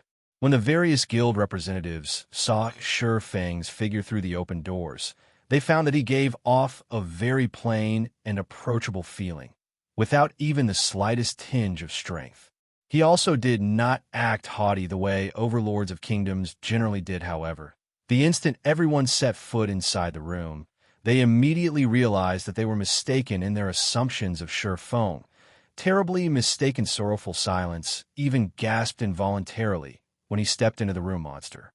This word simultaneously appeared in everyone's mind. The various guild representatives reacted this way because the moment they stepped into the room, a horrifying pressure had assaulted their bodies.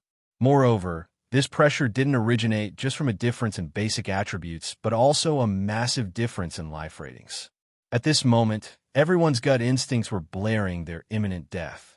It was as if the person sitting before them wasn't a player at all, but a living demon king instead. Didn't they say that Black Flame is only a domain realm expert? How is he so powerful?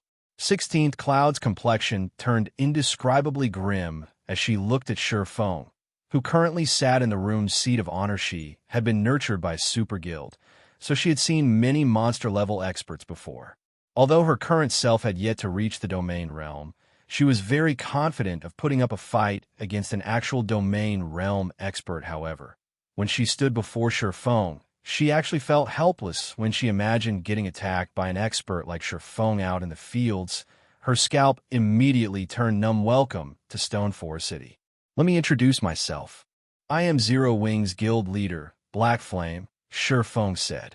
When he saw the various guild representatives' darkened expressions, particularly 16th Cloud's and Sorrowful Silence's grim expressions, he felt very satisfied with himself. In reality, he wasn't as powerful as everyone thought. The reason why everyone was having such a misconception about him was simply the side effects caused by Demon God's Phantom. After Demon God's Phantom's duration ended, he would continue exuding divine might for the next 12 hours. When monsters were subjected to this divine might, they would instinctively run away from him.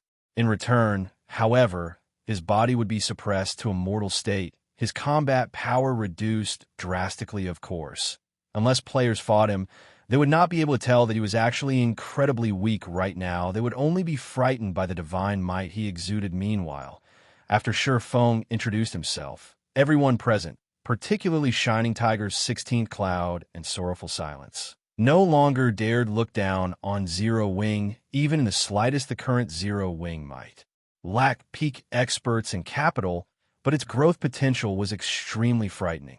Not to mention, there was even an expert like Feng protecting it. If Feng devoted himself to ambushing the upper echelons of superpowers, the superpowers would most likely be helpless to stop him. To the various superpowers, even losing hundreds of refinement realm experts would be considered a recoverable loss. However, If their peak experts and monster-level experts were killed, they would suffer irreparable damage. After all, the various superpowers relied on these experts to secure treasures. The loss of even one of these experts could cause a superpower heartache.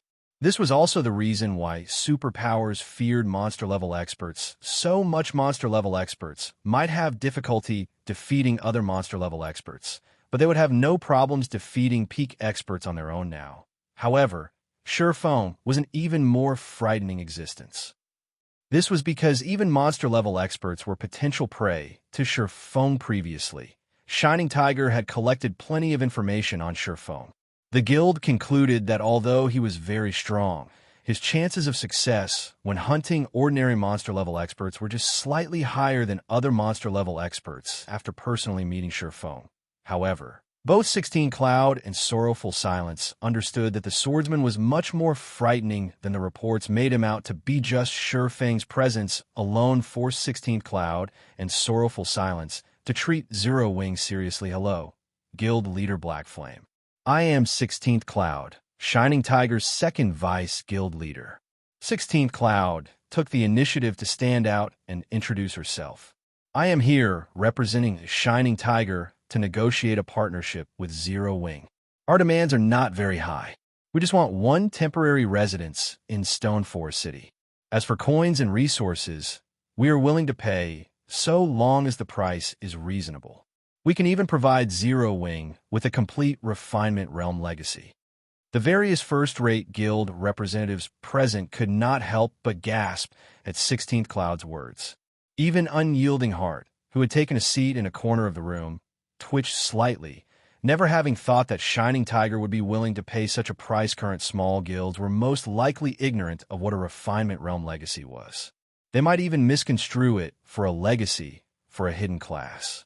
However, it was something true large guilds, particularly first-rate guilds, dreamed of obtaining. This was also where the foundations of super first-rate guilds and super guilds lay, something that was extremely difficult to acquire, even with money. Only major corporations had the power and influence to obtain it. In the case of small corporations and companies, they should not even think of laying their hands on a refinement realm legacy. They could only rely on their own guilds. Research Aqua Rose and Gentle Snow, who were now standing behind Feng, also gasped when they heard 16th Cloud's offer previously. The fact that Unyielding Soul had volunteered to share a portion of its realms of refinement training resources with Zero Wing was already plenty amazing. In fact, Aqua Rose and Gentle Snow had felt ecstatic over the matter. Now, however, Shining Tiger was even more amazing. It was actually offering to provide Zero Wing with a complete refinement realm legacy. In other words, Shining Tiger was willing to give Zero Wing the training data necessary to turn ordinary experts into refinement realm experts. Now, the Zero Wing experts who did not get a chance to experience the secret pavilions or Unyielding Soul's training system would no longer have to train themselves blindly. They, too, would get to undergo systematic training. With this, their chances of becoming refinement realm experts would increase substantially. Of course, there were many methods for players to reach the refinement realm, some simple and others difficult. However, regardless of the efficiency of the training data Shining Tiger provided, the amount of help the data would provide Zero Wing was something that could not be measured with money. It seems that one of the temporary residence slots is going to end up with Shining Tiger. Sure enough, superpowers really are amazing. How are we supposed to continue competing like this? When the various first-rate guilds representatives heard the conditions 16th Cloud offered, a little despair sprouted in their hearts.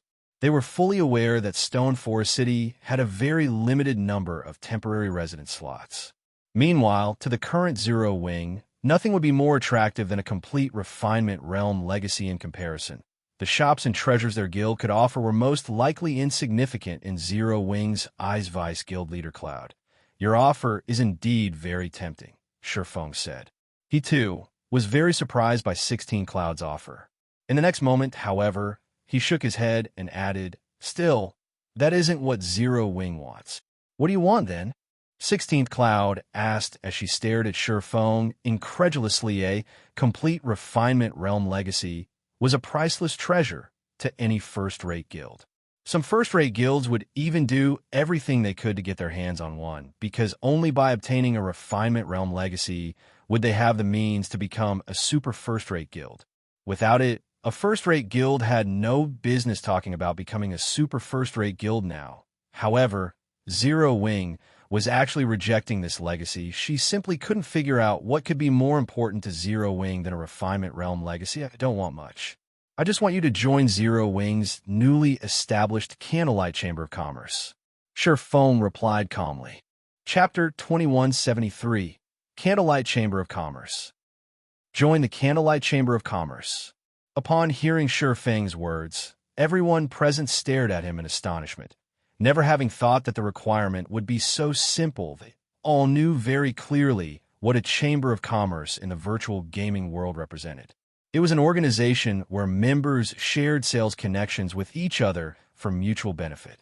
However, whether one could actually benefit from this method of cooperation would still depend on the members' capabilities. If one sold excellent merchandise, they would naturally be able to make more money. Average merchandise, on the other hand, would soon be overshadowed by the other members' merchandise, resulting in a drastic decrease in one's own sales and profits. A Chamber of Commerce was a double-edged sword generally. There were more cons than pros for a small guild to join a Chamber of Commerce. The reason for this was because small guilds lacked resources and invested very little into nurturing lifestyle players. Hence, the quality of merchandise they could offer to customers went without saying. There was simply no way for small guilds to compete with large guilds. For a small guild, joining a Chamber of Commerce was akin to opening the doors for large guilds to earn money in their territory. However, if it meant being able to obtain a temporary residence slot in Stoneforest City, then joining the Candlelight Chamber of Commerce definitely had merit after all. With sufficient strength, a small guild could not only earn a large amount of rare resources, but also nurture its experts in Stoneforest City Guild leader Blackflame. Are you saying that, so long as we join the Candlelight Chamber of Commerce, we'll receive a temporary residence in Stoneforest City? 16th Cloud pressed Shi Feng for confirmation. She wasn't particularly surprised that Zero Wing would attempt to establish a Chamber of Commerce. After all, there are so many guilds currently seeking a partnership with Zero Wing.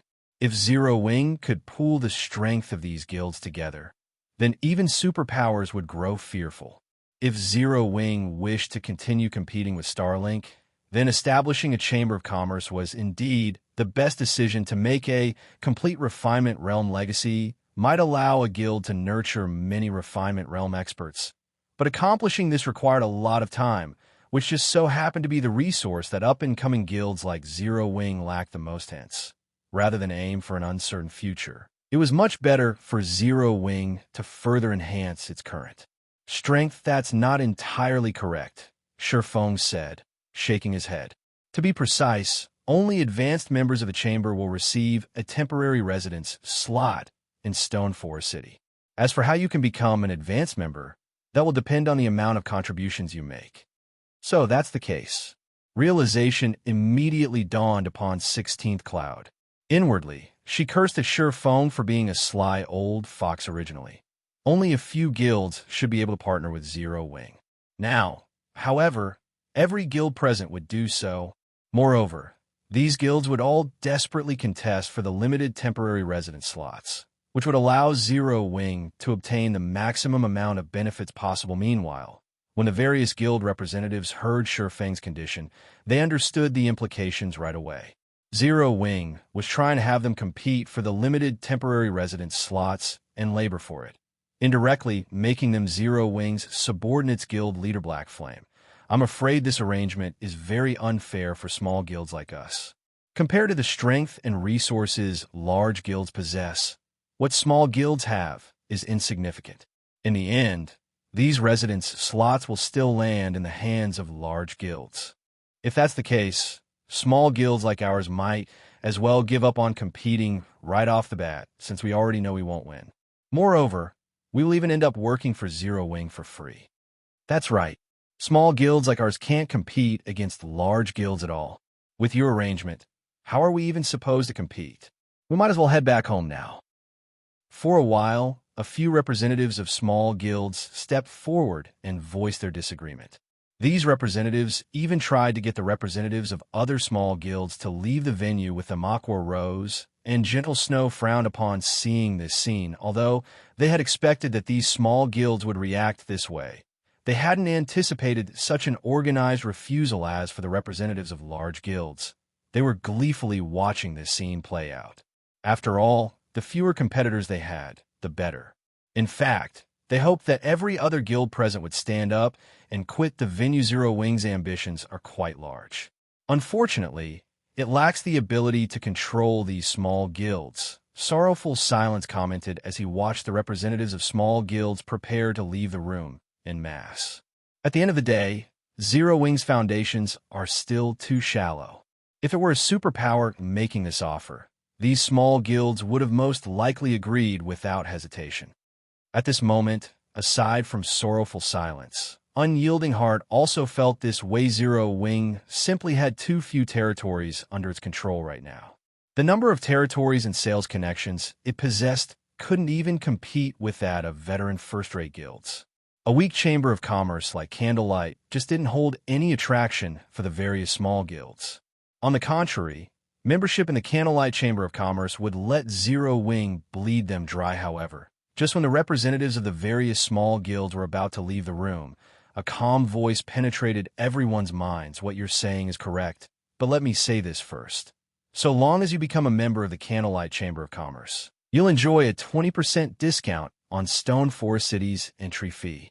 Moreover, you'll get to purchase items that the Candlelight trading firm does not sell to the public, Feng said, smiling calmly as he looked at the small guild representatives. As soon as Feng was done speaking, the departing representatives fell into a daze, their breathing becoming slightly heavy. Items not sold to the public?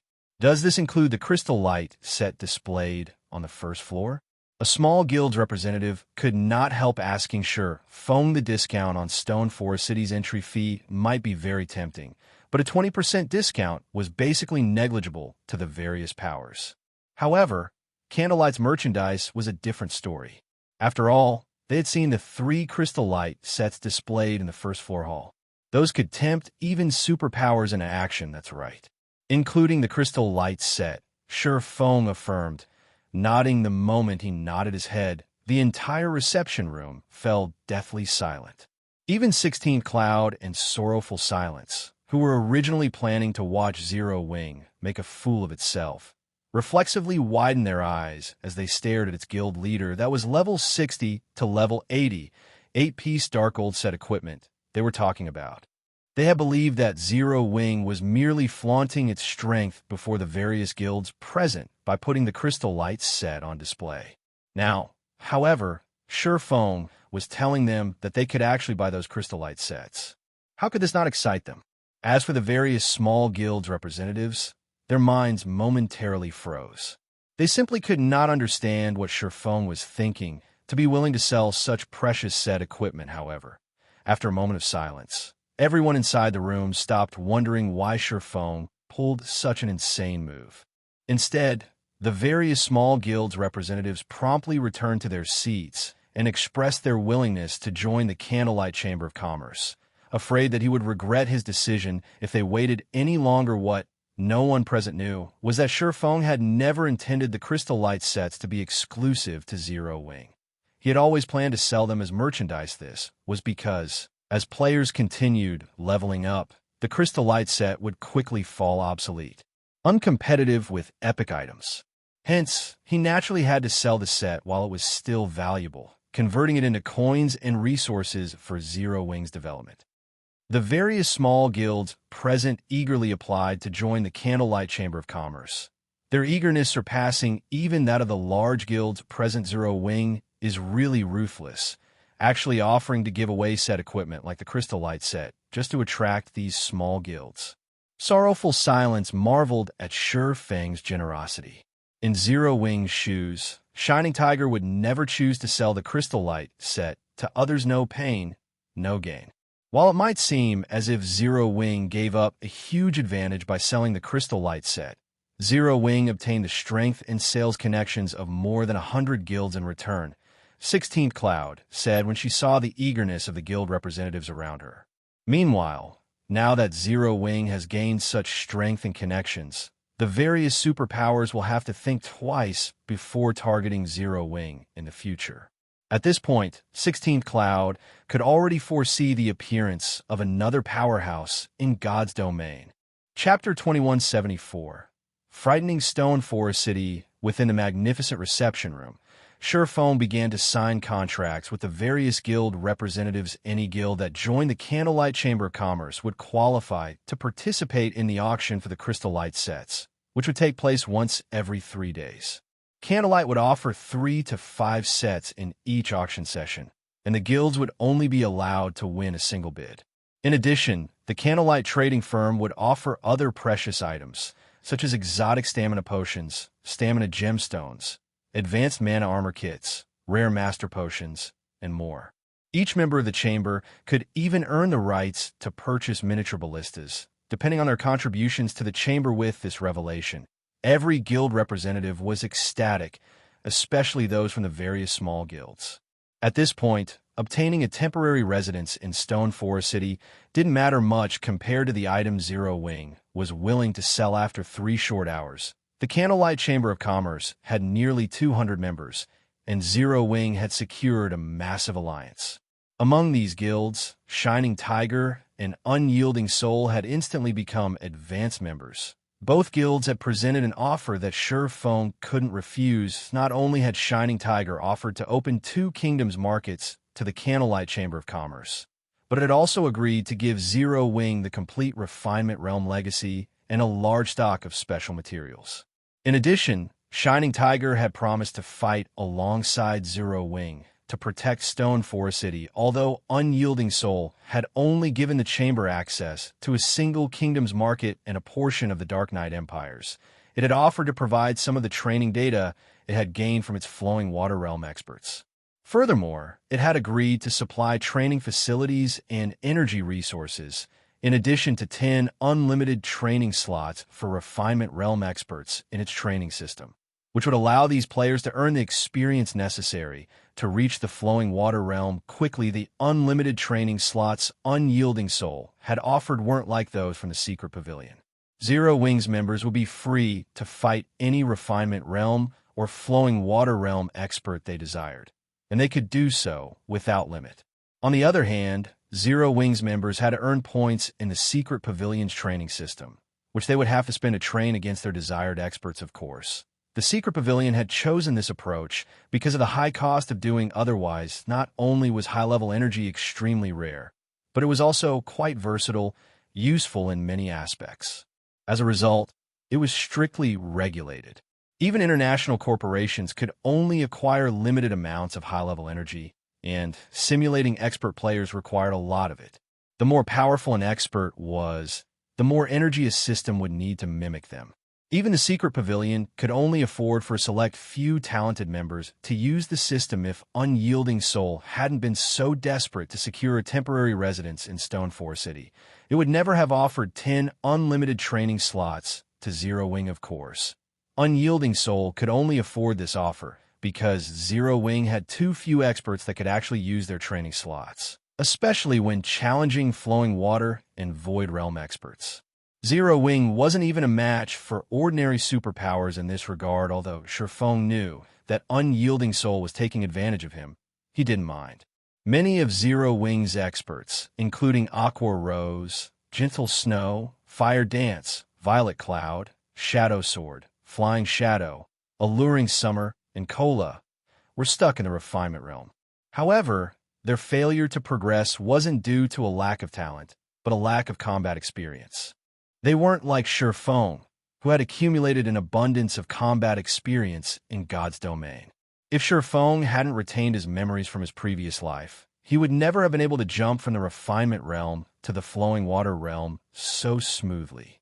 If Aqua Rose and her companions trained with Unyielding Soul's system, Feng was confident that it wouldn't be long before they became Flowing Water Realm experts. Then, they'd be able to help Zero Wing far more than ever before. Overall, the 10 unlimited training slots Unyielding Soul had offered were even more valuable than Shining Tiger's complete Refinement Realm legacy. However, Unyielding Soul, and Shining Tiger's offers weren't the greatest harvest Zero Wing had obtained. The partnership with so many small guilds was worth far more. With these small guilds in the Candlelight Chamber of Commerce, Candlelight had gained access to the markets in 12 kingdoms and 3 empires. Although these small guilds couldn't offer quite as much access as Unyielding Soul and Shining Tiger, it was more than enough for the Candlelight trading firm. For now, Zero Wing even surpassed ordinary superpowers in terms of sales connections after this deal. The various superpowers would have to think twice before trying to assault Zero Wing's financial prowess. Now Starlink's economic hindrance had only been so successful due to Zero Wing's limited range of influence. As a result, Zero Wing's shops had been easy targets. However, now that Zero Wing could reach across over a dozen kingdoms and empires, not even superpowers could hamper its financial development. Moreover, Zero Wing would have a much easier time collecting materials now. With a single word, the guild could acquire a stockpile of whatever material it needed, as long as it wasn't a super rare material. This would be a great help to the Candlelight trading firm. Once Feng had signed all of the contracts with these guilds' representatives, he left the rest to Aqua Rose and Gentle Snow. He then returned his focus to managing Stone Forest City's construction and recruiting NPC soldiers. Although Stone Forest City had been open for less than a day, more than 1 million players had surged into the city. If not for the bottomless abyss's harsh environment and the difficulty of traversing the dungeon, the city's player population would likely have been more than 5 times that. However, the 1 million plus visitors had earned Feng of Fortunites. No wonder why the guilds that had established cities in the bottomless abyss had developed so quickly in the past. Feng was astonished when he saw the income Stone Forest City had generated, thus far be charging each player 4 silver per entry. Stone Forest City had netted 51,204 gold in entry fees alone. There was also the income from the battle arena and auction house to take into account. Even though players couldn't yet shop at the Candlelight trading firm, the city would earn more than 100,000 gold per day. Not even top-ranked first-rate guilds saw so much profit in a day. This was only the beginning. As more players visited Stone Forest City, Zero Wing could earn more than 200,000 gold every day from the city, even after deducting the secret pavilion shares. Ordinary superpowers would count their blessings if they had 200,000 gold in liquid funds. But Stone Forest City had the potential to earn far more than that in the future. Any ordinary superpower that wanted to target Zero Wing in a war of attrition would only regret the decision. Naturally, the guild's debts, such as that for Silverwing Town's airport, were no longer a problem. The sudden influx of so much money gave Feng the freedom to consider plans he hadn't been able to attempt due to a lack of funds. For example, he could finally retaliate against Starlink on the Dark Knight Empire's market, while also developing the Lost Town and Silverwing Town. Usually, insufficient player populations and popularity were the greatest problems a guild faced when developing its towns, but neither was an issue for Zero Wing. Rather, Zero Wing struggled with needing enough funding to develop its town. Feng used the money Stone Forest City had earned so far to construct shops, hotels, restaurants, bars, smithies, and private housing within the city. Recruiting NPC soldiers wasn't an issue either, and he was able to gear them all in sets of fine gold equipment. Now, even a random Tier 2 NPC soldier in the city could slay a Tier 2 expert. Even peak experts would have to think twice before committing a crime in Stone Forest City. Feng didn't bother to gear his NPCs in dark gold equipment due to the whopping 1,500 gold cost. He could only afford to give 10 Tier 2 NPCs with the highest growth potential dark gold ranked items. In a one-on-one fight, even monster-level experts would have to flee from these NPCs. If 3 or 4 of these Tier 2 NPCs surrounded an offending monster-level expert, that expert would be doomed. While Feng focused on Stone Forest City's development, news of the Candlelight Chamber of Commerce spread to God's Domain's various powers, causing a commotion throughout the game. Chapter 2175. Times have changed. Black Dragon Empire, Black Dragon City. Many players explored the city's prosperous central district. A 60-meter-tall guild hall, one of the most iconic buildings within the district, sat in its core. This was the Dragon Phoenix Pavilion's status symbol in the Black Dragon Empire. More than 10,000 players came and went from the guild hall, many there to apply for the Dragon Phoenix Pavilion's recruitment test. Even the weakest of these players was level 64 and wore a full set of level 60 secret silver equipment. Level 65 experts had even shown up, fully geared in level 65 secret silver equipment. When such experts normally applied to first-rate guilds, they were accepted and promoted to core member immediately. But in the Dragon Phoenix Pavilion, even these players would be lucky to join the guild. Even if they were accepted, they'd become, at most, elite members. However, unlike the lively scene outside the guild hall, a deathly silence enveloped the guild leader's office on the top floor. Damn it. Zero Wing has its own chamber of commerce now. Not even Starlink will be able to affect its financial foundation. Nine Dragons Emperor, who is now level 68, paled as he read the latest report. His competition with Phoenix Rain for the Great Pavilion Master position was almost at its climax. And he certainly hadn't expected something like this to happen. He had still hoped to use Zero Wing against Phoenix Rain. After all, she wouldn't sit by and do nothing if her pet guild was in danger. She would send a portion of her strength to support Zero Wing. However, not only had Zero Wing grown stronger, but Phoenix Rain would significantly benefit from this, as well. Nine Dragons Emperor knew that she was one of the Candlelight trading firm's shareholders now, that Zero Wing had a chamber of commerce with more than 100 guilds, albeit small ones. It had even more sales connections than ordinary superpowers. With how many master lifestyle players the firm had as well, it was easy to imagine how much profit Candlelight would generate in the future Pavilion Master. Our sides are currently fervently collecting funds to build shipyards and buy lands on Dragonheart Island. If Phoenix Rain's side receives a cut of Candlelight's profits, I'm afraid we'll be in a precarious position. Martial Dragon said solemnly. I know that. I truly hadn't expected an ant like Zero Wing to develop to this extent. Nine Dragons Emperor frowned again at the report regarding Zero Wing, overwhelmed with regret. Had he known that Zero Wing could become so powerful, he would have done everything in his power to crush the guild in its infancy. Those small guilds have just signed a contract with the Candlelight Chamber of Commerce. They haven't actually begun to work with Zero Wing yet. Why don't we take a forceful approach and show these small guilds the consequences of allying with Zero Wing? Martial Dragon suggested, a cold light glinting in his eyes as he clenched a fist. It's too late for that. Even if we kill these small guilds' main forces, they'll send their main force members to the bottomless abyss to level. Not even Starlink's influence can reach the regional dungeon, much less ours.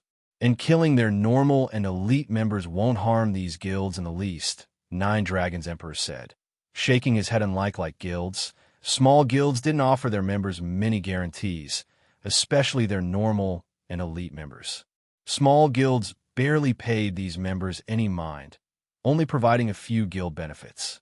These guilds didn't even offer significant compensation if its members died. As long as a small guild could ensure its main force and core member survival, it could continue its existence. Of course, the opposite was also true. Due to this reason, the challenge these small guilds presented depended on the situation now, that Zero Wing could offer these guilds' main forces and core members a safe haven. Eliminating them would be quite difficult for the Heavenly Dragon Pavilion's battle of finances was the only reliable way the pavilion could deal with these small guilds now. But doing so would be expensive, and the Heavenly Dragon Pavilion couldn't afford the expenditure right now. There really isn't anything we can do about this? Martial Dragon asked. There is only so much profit to go around in God's domain. Now that they've established such a powerful chamber of commerce, the others won't be able to remain idle. Moreover, Starlink won't stand for this. This matter will certainly affect Starlink's development in the Dark Knight Empire, Nine Dragons Emperor said, sneering. Starlink has always been so arrogant and unwilling to negotiate an alliance. Marshal, quietly visit Dark Knight City and negotiate our terms with Lu Xinglaw. The enemy of my enemy is my friend. I'm sure Starlink will fund us now. Starlink was well known for its wealth in God's domain. At the moment, Nine Dragons Emperor's chances of defeating Phoenix Rain were only 40%. But if he had Starling's help, he was certain his chances of becoming the next great Pavilion Master would be truly awe-inspiring. Pavilion Master. With this, we'll be able to turn the tables.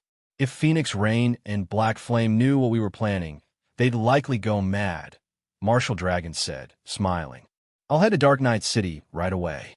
Following which, Martial Dragon left the office and made his way toward Dark Knight City. Meanwhile, Feng had finally completed his tasks in Stone Forest City.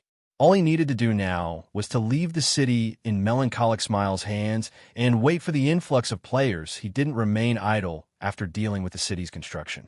He made his way to one of the Candlelight trading firm's forging rooms and started to forge crystallite sets, an advanced mana armor kit 0 wing, and the various guilds needed both the crystal light sets and advanced mana armor kits desperately. But the set equipment was too difficult to mass produce. Only Feng was able to forge the sets at a reliable cost.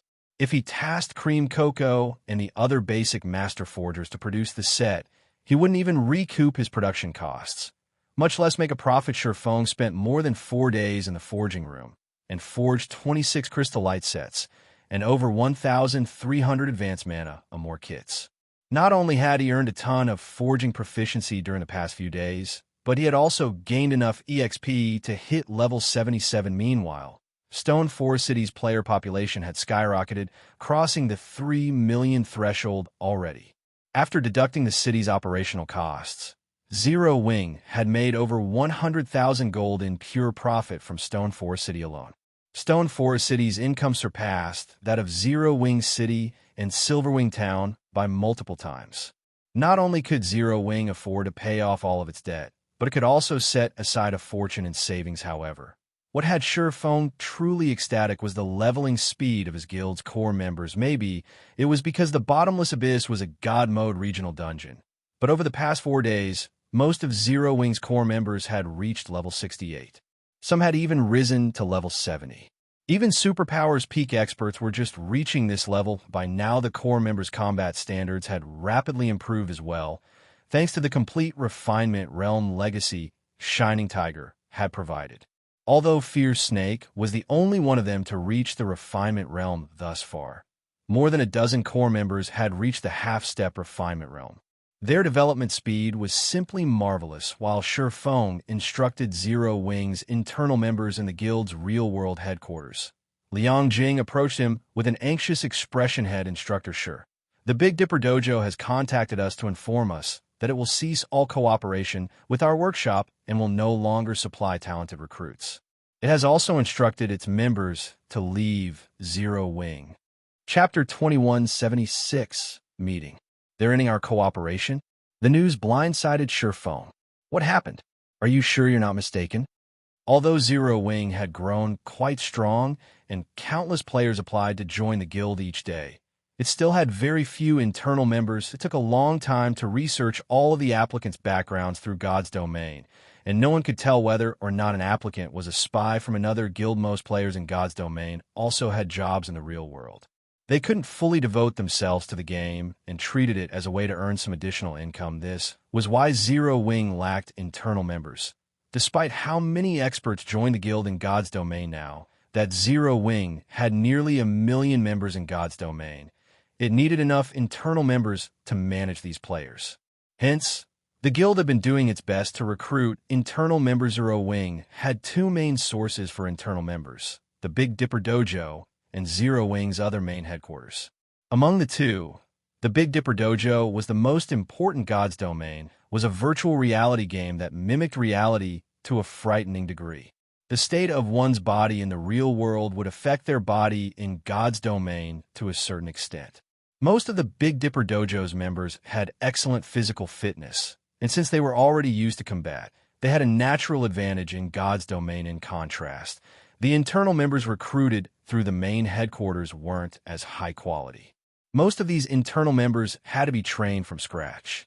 They needed far more time to become combat ready in the game, something which 0 Wing didn't have much of. However, not only had the Big Dipper Dojo informed 0 Wing that it would no longer cooperate with the workshop, but it was also withdrawing its members. This would severely hamper the guild's operations. Many of 0 Wing's managers were Big Dipper dojo member Feng couldn't understand what would have prompted this sudden change of heart.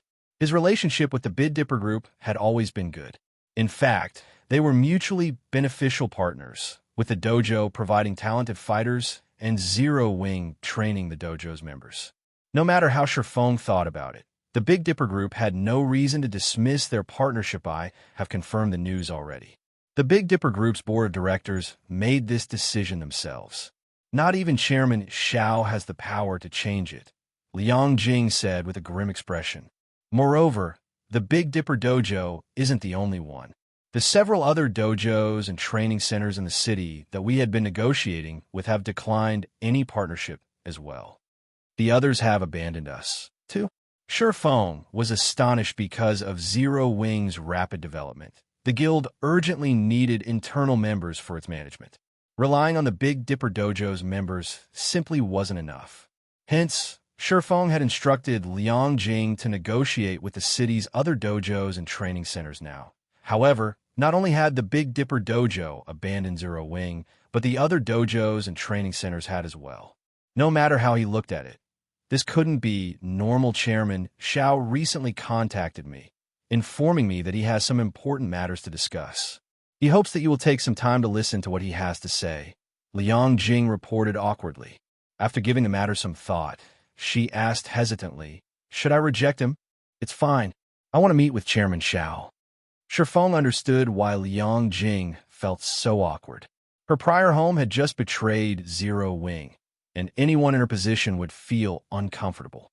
It wouldn't even be strange if he suspected that she had been untrustworthy. However, throughout his time working with Liang Jing, Feng knew that she was more than just a capable manager. She was also consistently professional. Even Aqua Rose and Gentle Snow trusted her enough to give her important work. "I'll make the arrangements right away," Liang Jing replied. When she realized that Feng didn't treat her any differently than he normally did, she mentally released a held breath. She then contacted Xiaoyu to notify him of Feng's decision. Liang Jing and Xiaoyu quickly decided on the time and place for their meeting. They would discuss matters in the Redstone restaurant, the most luxurious eatery in the city. Feng was a little surprised to hear that he'd sit down with Chairman Xiao there, although he wasn't particularly familiar with Fenglin City, the first-tier city that housed Zero Wing's main headquarters. He had heard of Redstone Restaurant. Rumors had it that the restaurant had a powerful background. Not only was its food incredibly delicious, but it also provided more for the human body than A-rank nutrient fluid. Of course, the food was also more expensive than A-rank nutrient fluid. Even so, countless professional fighters dreamed of dining in the Redstone restaurant naturally. Feng had wanted to visit the restaurant in his previous life as well, but unfortunately, Redstone didn't cater to outsiders. Simply being able to afford the meals wasn't enough. Individuals would only be allowed to dine in its halls after becoming a member. Shadow had become a titan in Jinhai City in the past, holding a frightening amount of assets. It had far surpassed the current Big Dipper group. Even so, Shadow had never become a member of the Redstone restaurant yet. Now, Xiaoyu had invited Feng to meet there. Feng arrived with Liang Jing at his side at 6 p.m. Contrary to most assumptions, the Redstone restaurant wasn't particularly large, only 9 stories. It also wasn't in the city's business district, but in the outer district. The interior, however, had an antique flair and impressive elegance. As he stepped inside, Feng felt as if he had entered paradise, as an indescribable pleasant feeling washed over him. "Hello, sir. May I know the room number of your reservation?" A tall beauty in a blue dress asked, smiling as she approached Feng and Liang Jing. Although this woman was only a receptionist, Feng could tell with a glance that she was excellently fit and likely a skilled martial artist. The woman's movements were simple, without any excess motion as she approached. It was no exaggeration to claim that an ordinary, provincial-level professional fighter would be a match for this receptionist. In the Big Dipper dojo, she would have been one of the best fighters and lavished with attention during her training. Yet this woman was only a receptionist in the Redstone restaurant. "Room 908, Feng answered after recovering from his moment of surprise. "Room 908? Please, follow me," the female receptionist answered, astonishment flashing in her eyes when she heard Feng's answer. She immediately adopted a more respectful attitude toward Shi Feng. A short moment later, Shi Feng arrived in a large, lavish room. He felt a gaze lock onto him the moment he stepped through the doorway, as a powerful aura washed over him. However, this aura felt nothing like that of a professional fighter. Rather, it felt like that of an assassin with immense experience in life or death combat. What a powerful person. When Shi Feng had reached the domain realm, his mental abilities had reached new heights as well. His five senses had sharpened beyond an ordinary person's, so he was able to identify the source of the piercing gaze and powerful aura. The man was thin, middle-aged, and wearing a black suit. He didn't look anything like a professional fighter or martial artist. He looked more like a butler, as he currently stood next to an indifferent youth. Xiao Yu sat across from the youth with a nervous expression. Shi Feng faintly noticed a few droplets of sweat crawling down his forehead. At the moment, the man looked like a greenhorn in the industry, not the veteran businessman he truly was. Head instructor Shi Yu finally arrived. When Xiao Yu saw Shi Feng entering the room, he felt as if he had been granted amnesty, and he stood and quickly welcomed Shi Feng. Instead of bothering with idle chit-chat, Shi Feng shifted his gaze to the youth and asked, "And this is? Let me introduce you. This is young Master Han Feng, the Five States Corporation successor," Xiao Yu said solemnly. "Head instructor Shi, to be honest, I invited you here at young Master Han's request."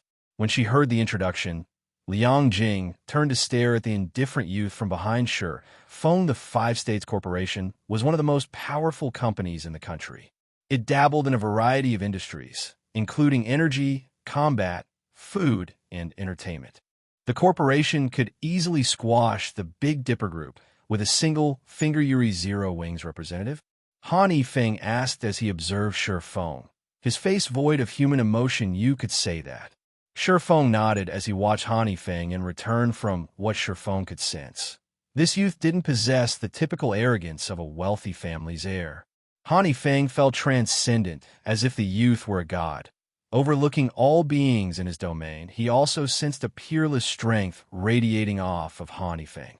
The boy was among the most physically fit Shi Feng had ever met. "If you can represent Zero Wing, I'm satisfied," Han Feng said.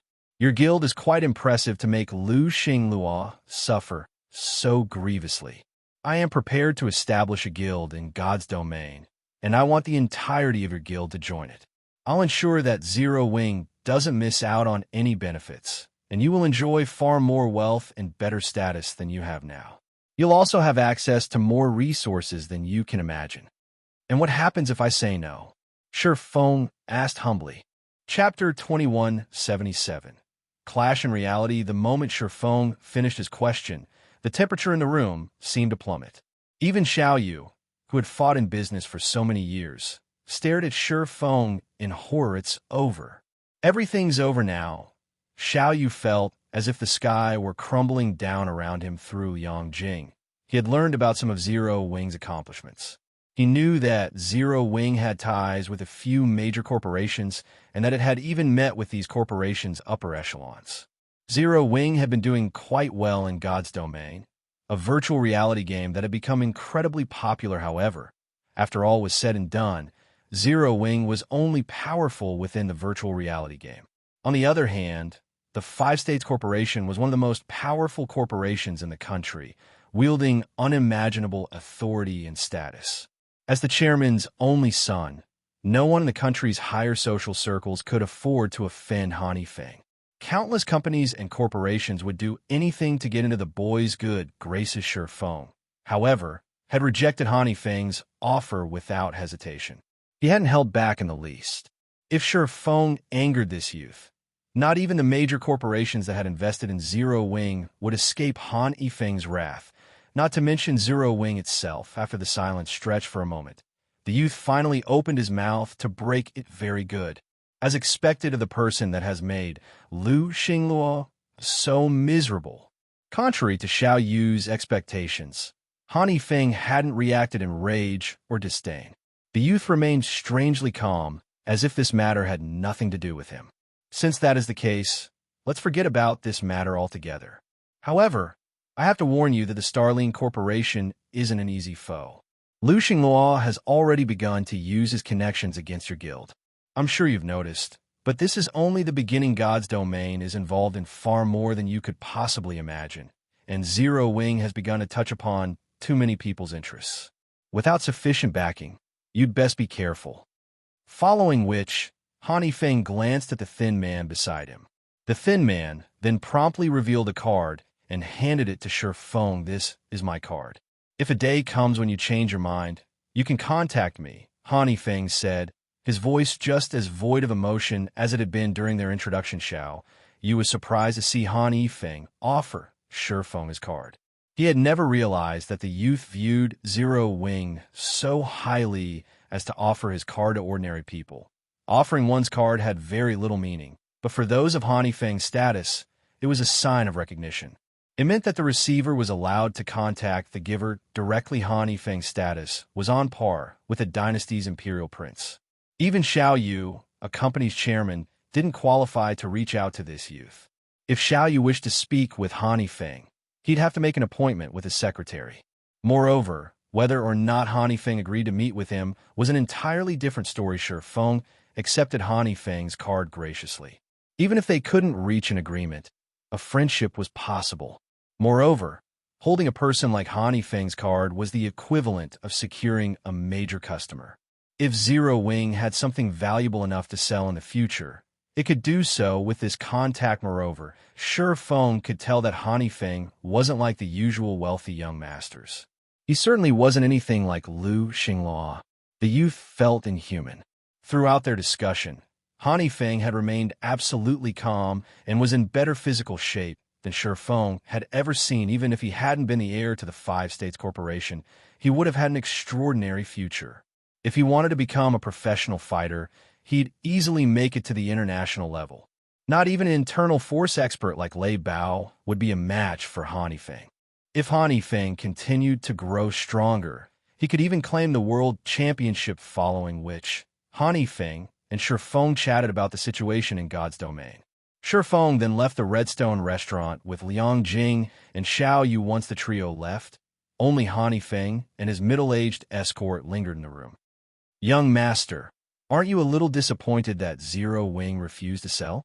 If we pull a few strings, taking the guild wouldn't be difficult. The middle-aged man asked softly. Zero Wing's foundations are impressive, but it faces too many challenges at the moment.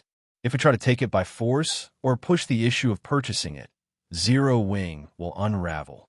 That wouldn't be beneficial to our entry into God's domain, Feng said, shaking his head. Moreover, Zero Wing isn't the only available option. Although Zero Wing has more of an advantage, the others have far fewer problems. Overall, they are a better match for our needs than Zero Wing. If that is the case, why did you request to meet Zero Wing's representative, young master? The middle-aged man asked. I wanted to see its behavior and circumstances. I want to confirm whether or not Zero Wing can truly cause Starling trouble. Feng said. Young master, is there a need to concern yourself with a minor existence like Lu Xinghua? The middle-aged man asked. You don't understand. If it were only Lu Xinghua, Starlink wouldn't be a problem, but those behind him aren't easy to remove. I only hope that Zero Wing can buy me some more time. If it proves up to the task, I'll have enough time to prepare, Feng explained, glancing at the man. Realization dawned on the butler, however. In the middle-aged man's opinion, Zero Wing will have more trouble making waves now that Lu Xinghua had used some of his connections. Since he had some understanding of management, he also knew that if Zero Wing didn't have enough trustworthy internal members to operate the guild, it would fall into ruin in the long run. Furthermore, Lu Xinghua had only begun to use his connections, yet Zero Wing was already in such great danger. The guild had no hope of surviving very long. Meanwhile, Xiao Yu had remained silent until the trio had moved into a limousine and left the Redstone restaurant. Turning to Feng, he asked, Head Instructor, this is a rare opportunity. How could you reject his offer? The Five States Corporation's influence is extensive. Even the slightest of relationships with the corporation could help a company's value skyrocket. If the Zero Wing Workshop became a subordinate company, it could operate unhindered even in a first-tier city like Fenglin City. Even Starlink would struggle to take down Zero Wing. The Big Dipper Group dreamed of establishing in a first-tier city like Fenglin City, but it didn't even dare to imagine the freedom of moving without hindrance yet. Feng had declined such a golden opportunity. Moreover, Zero Wing's current position wasn't particularly optimistic. Due to Lu Xingluo's interference, no company or corporation had any interest in working with the guild. If this persisted, how would the workshop solidify its position in Fenglin City? Even Liang Jing began to worry as she sat quietly next to Feng. She hadn't known the full story. Now that she knew that the Starline Corporation was responsible for the Big Dipper Group's abandonment, she understood the severity of the situation. Zero Wing truly stood on a precipice. Their current opponent fought in the real world, not in the game, and the power capital held in reality was no trivial matter. The Five-States Corporation might be incredibly powerful, but Zero Wing isn't completely helpless without it. The Starline Corporation can't just push my guild around, Feng calmly replied. Lu Xingluo wants to prevent us from allying with any training centers or dojos. In that case, we'll open a training center of our own. Chapter 2178, Insane Feng. Open one of your own? Xiaoyu was a little taken aback and saw Feng's idea as a little too immature. Head instructor without exaggerating, opening a training center in Fenglin City would be extremely challenging. Not even the White Clan group is powerful enough to succeed. Establishing its own training center was a good idea for Zero Wing. At the very least, the workshop wouldn't need to rely on others. However, opening up a training center in this day and age was not an easy task. First, in this era of physical fitness, countless people had tried to capitalize on humanity's focus in this aspect and open training centers and dojos, and as a result, competition was fierce. Second, starting a new business required a massive amount of capital. Even ignoring venue costs, the latest training equipment cost a fortune.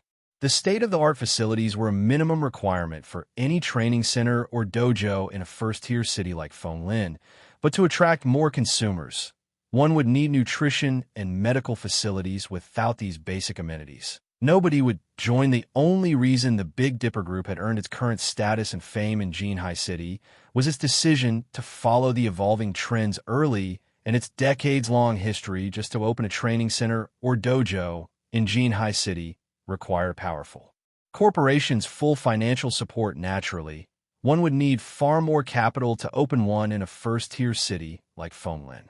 Even the current Big Dipper Group would struggle to succeed. This was why the Big Dipper Group hadn't opened a branch in a first-tier city. You couldn't even imagine where Feng would find the money necessary to open a training center here. He knew quite a bit about Zero Wing, and although it had the support of the White Clan Group, which was slightly more generous than that from the Big Dipper Group, White Clan was already struggling to support Zero Wing's headquarters. How could it possibly afford to establish a training center in Fenglin City? Furthermore, the Starline Corporation had set its sights on the workshop. No financial group or corporation would dare to ally itself with or lend money to Zero Wing. Then, would you be interested in investing in Zero Wing, Chairman Xiao? Feng asked, chuckling. He did not try to rebuke Xiaoyu's claim, quietly observing the man. Instead, Feng was fully aware of how difficult it would be to open a training center. Aside from his inexperience in managing a training center, the required capital was indeed a massive issue. He had already spent all of the funding Phoenix Rain had invested in Zero Wing to secure Ouroboros' old training ground, although Phoenix Rain hadn't supplied her full investment yet. The funding she had given him was a deposit, which Zero Wing would slowly pay back through a portion of the rent from Stone Forest City shops and virtual stores. If Zero Wing lost Stone Forest City, the guild would have to return the remaining funds. Xiaoyu, on the other hand, had years of experience with running a training center. If Feng could enlist Xiaoyu's help, establishing a training center for Zero Wing would become much easier. You sure know how to ask, Xiaoyu replied after a moment of silence, smiling bitterly as he examined Feng's serious expression. I have dreamed for many years of opening a training center in a first-tier city like Fenglin, but the Big Dipper Group isn't capable of doing so. The board of directors will never agree to a partnership. They won't even agree to lend you a single cent. I'll think of something to resolve the financial issue. What I'm asking right now is whether or not you, as an individual, are interested in becoming a partner with Zero Wing, Feng clarified. He recognized Xiao Yu's concerns.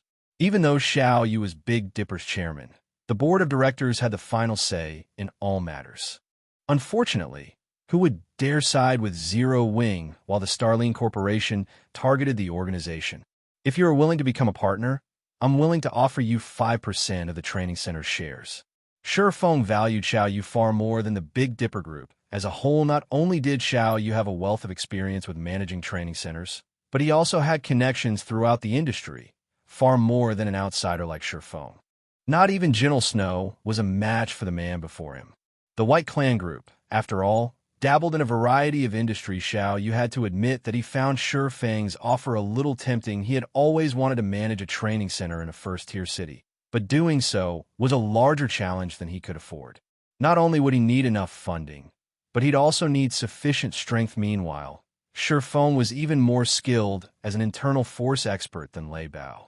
Even in a first-tier city brimming with experts, he was a force to behold. Feng's only flaw was his lack of fame, but that could easily be resolved with enough money. How large of a training center are you preparing to open? Xiao Yu asked. A training center size was particularly important. Small training centers, with only 1 or 2 floors, had no place in first-tier cities. Such minuscule facilities wouldn't even be large enough for state-of-the-art training equipment, much less nutrition and medical facilities. But if Feng could secure a 5- or 6-story building within the city center for his training center, he might just have a chance of survival. Unfortunately, he'd need to own the building, not rent it. With Starling Corporation's harassment, it could easily force the building's owner to dissolve the lease halfway through. I am thinking about one of the skyscrapers in the city center, Feng replied after giving the matter some thought. If he were to establish a training center under Zero Wing's name, a small building wouldn't do. It wouldn't even be enough for Zero Wing's uses. During his previous life, even second-rate guilds like Shadow had the full support of multiple training centers and dojos, and only with that support had Shadow filled its management positions with trustworthy experts, ensuring the guild's normal operations could continue. If he didn't secure a training center that was on a similar scale to the Big Dipper Training Center, Zero Wing could stagnate an entire skyscraper. Xiao Yu could not help but roll his eyes. Fenglin City was a first-tier city, and its land cost far more than in Jinhai City. Even if the Big Dipper Group invested everything it could, it would at most secure an 8- or 9-story building in the city center. Meanwhile, most skyscrapers in Fenglin City had more than 40 floors. Is it not enough? Feng asked as he gave Xiao Yu a curious look. If you can purchase a skyscraper, then I wouldn't mind partnering with you, Xiao Yu decided. He felt that Feng had played God's domain too much and gone mad. He had held on to a thread of hope at the thought of managing a training center in a first-tier city, but now, Feng's madness had dashed that hope. Securing a skyscraper in Fenglin City Center was easier said than done. Did Feng really think it was some cabbage, easy to buy, and widely available? Satisfied with Xiao Yu's agreement, Feng returned to Zero Wing's main headquarters and logged back into God's domain. Chapter 2179, Stone Forest City's True Value. Bottomless Abyss, Stone Forest City. As soon as Feng came online, he noticed that he had more than a dozen unread messages, all from Melancholic Smile, Yulan, and Blackie. Among the 3, Melancholic Smile had sent him 6 messages. Something urgent must have happened in the guild, and Feng immediately sent the woman a call. Request. What's happened? Feng asked as Melancholic Smile's face appeared on the screen. Zero Wing had considerable savings set aside now and could afford to recruit new members en masse with plenty of funding to spare. The bounty Starlink had placed on Zero Wing's members was of little concern at this point as well. Practically all of the guild's core members grinded in the bottomless abyss thanks to Stone Forest City's relocation, and as a result, the burden on Zero Wing's leveling resources had lightened. Now, even the guild's normal and elite members could safely develop within its territories since other players rarely dared to provoke the guild in these locations. Although Starlink secretly dispatched experts to ambush Zero Wing's members, they weren't able to cause much damage. On the contrary, Starlink had suffered significantly due to the counterbounty Zero Wing had issued. Every day, A large number of players visited Zero Wing to claim their bounties, although the situation wouldn't shake Starlink's foundation if it persisted. It would continue to drain the enemy guild's liquid assets, slowing Starlink's development. Starlink expended a lot of high-ranked consumables each day to wrestle control over neutral maps resources. But even as a superpower, it couldn't produce enough consumables to satisfy its needs. As a result, the guild continued to spend its coins on additional consumables. If Starlink did not have enough funding saved, its neutral map exploration would begin to stagnate. Guild leader Starlink has recently allied with a few other superpowers and 3 chambers of commerce to monopolize the materials for brewing advanced darkness potions and advanced force potions. Whenever these materials show up on the market, someone from the guild snatches them up at a high price. The prices for these materials have climbed to 3 times the normal rates. Although we have tried to contest for the materials, we've only managed to acquire a small stock. I'm afraid we don't even have enough to brew potions for our own uses. Melancholic Smile reported anxiously and monopolized the materials for 2 advanced potions. It seems Starlink is starting to get nervous. The situation actually surprised Sure. Feng advanced darkness potions were one of the rarer advanced potions in the game. Not only did they increase players' darkness resistance, but they also enhanced players' night vision. It was the perfect potion when exploring areas with dense dark energy. The advanced forest potion was also quite rare. It would increase players' resistance to corrosive effects and slightly improve their perception range. These 2 potions worked wonders within the ancient undead country and bottomless abyss. By consuming both, players could increase their leveling efficiency by at least 30%. Meanwhile, producing these potions required quite a few types of materials. Monopolizing all of them should be impossible for one superpower. These materials originated from different locations, and trying to control all of them would cost an astronomical sum of money. However, if one could monopolize these potions, they'd hamper their opponent's exploration in the ancient undead country and its regional dungeon. Unfortunately, that isn't what's making me anxious. Starlink has begun to offer insane salaries to poach Candlelight's lifestyle players. Not only is it offering huge monthly salaries, but it's also offering to provide a wealth of developmental resources. I've heard that the guild is offering 20,000 credits per month for advanced lifestyle players and 100,000 per month to master lifestyle players. We've already lost more than 50 advanced players and 2 master lifestyle players. Everyone in Candlelight is talking about it, Melancholic Smile said. We've just established the Candlelight Chamber of Commerce, and we still need a lot of merchandise to benefit from it. If we continue to lose so many advanced lifestyle players, we'll be left crippled.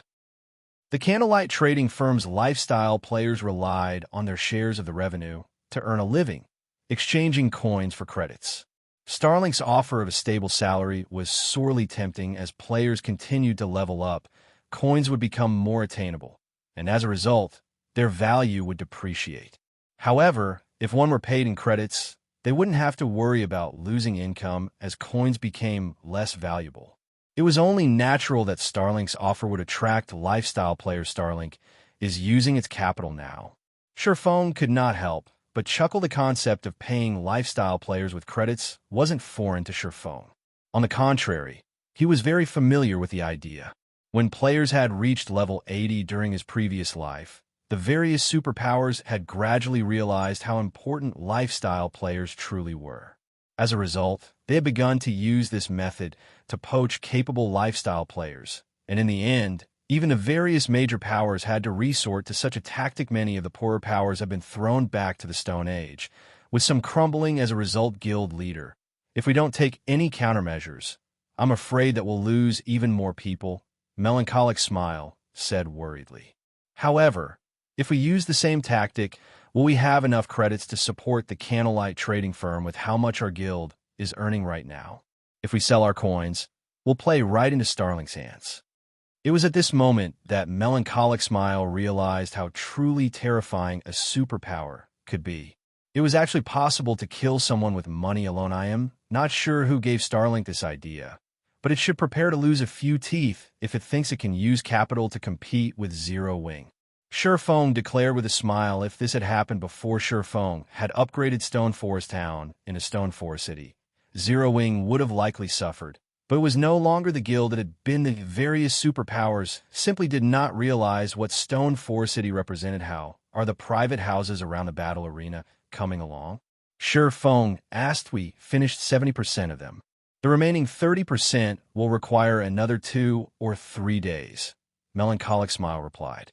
Although she didn't know why Sure Feng asked, she quickly sent him a report on the construction process. Zero Wing had spent over 160,000 gold over the past few days to build these private houses, and it was undoubtedly the largest investment the guild had made thus far. We have 70% complete? Sure Feng nodded in satisfaction as he inspected the report. Over 7,000 houses should be enough. Publish an announcement that Stone Forest City is renting its private houses to the public. We'll hold an auction for them throughout the Candlelight trading firm's branches simultaneously. We'll only accept credits as payment, and we'll start the bid at 30,000 credits per month. 30,000 credits for 1 month? Isn't that a little too expensive? Sure Feng's price shocked Melancholic Smile. Private houses weren't like shops, which could generate profit for players. Renting a private house was akin to buying a consumable item. They'd be fortunate enough to find players that were willing to rent a private house for a few thousand credits. 30,000 credits per month was just absurd. Relax. Just have someone spread the news. The sooner we get this done, the better, Sure Feng said, chuckling. He did not offer any further explanation. Cities within the bottomless abyss had been holy sites for players in the past. Countless expert players had dreamed of owning private houses in these cities. Unfortunately, the ruling powers had only leased these private houses, but even so, experts had fought desperately to acquire one for themselves at one time. Renting these holy cities' private houses had cost more than 50,000 credits per month. That situation had enlightened God's Domain's players just how much money one could make in the game. Compared to the past, 30,000 credits was quite cheap. Melancholic Smile followed her orders and posted the announcement on the official forums in God's Domain's various kingdoms and empires. Chapter 2180, Crazy Auction. The moment God's Domain's players heard that Stone Forest City's private houses would be available to rent, the news caused a sensation throughout the various kingdoms and empires. Not seeing things, right? Zero Wing is actually leasing its private houses to the public. This is wonderful. If we can rent a private house in Stone Forest City, we can teleport there anytime we want. Crap. Zero Wing is so scummy. It's only leasing the private houses, not selling them. Almost every player in the game paid close attention to Stone Forest City, since they all had optimistic hopes for the bottomless abyss, especially now that players have begun to explore the regional dungeon. Spreading the news of their harvests, many independent players had found fine gold treasure chests, and independent teams had obtained advanced legacies after killing Grand Lords. Even the weakest boss in the bottomless abyss dropped level 65 secret silver equipment, and that was when their luck had failed them. If players' luck held out, even level 65 fine gold weapons and equipment dropped from the weaker bosses. However, the various kingdoms and empires players were focused on something else entirely. Players' leveling speed in the regional dungeon excited them far more than its frightening drop rates. Everyone had been impressed with their leveling speed in neutral maps, but they could level twice as fast in the bottomless abyss. Because of this, the bottomless abyss had become a sacred leveling ground. Unfortunately, it wasn't easy to reach the dungeon's first floor. Even ordinary expert teams suffered annihilation before they got that far. However, the announcement regarding Stone Forest City's private houses alleviated this problem. With a private house, players could teleport to the bottomless abyss at any time, from anywhere. They could also teleport to their private houses from within the regional dungeons. It would save them plenty of travel time, and they could explore farther than before. However, when the public discovered Zero Wing's intentions to auction off the private houses and the starting bid, they burst into heated discussions. Not only is Zero Wing refusing to sell the private houses, only rent them, but its starting bid is 30,000 credits per month? Is Zero Wing insane? Zero Wing is too greedy. I don't even make 10,000 credits per month. You'd have to be wealthy to afford these houses. That's right. Who would want to rent those private houses at such a high price?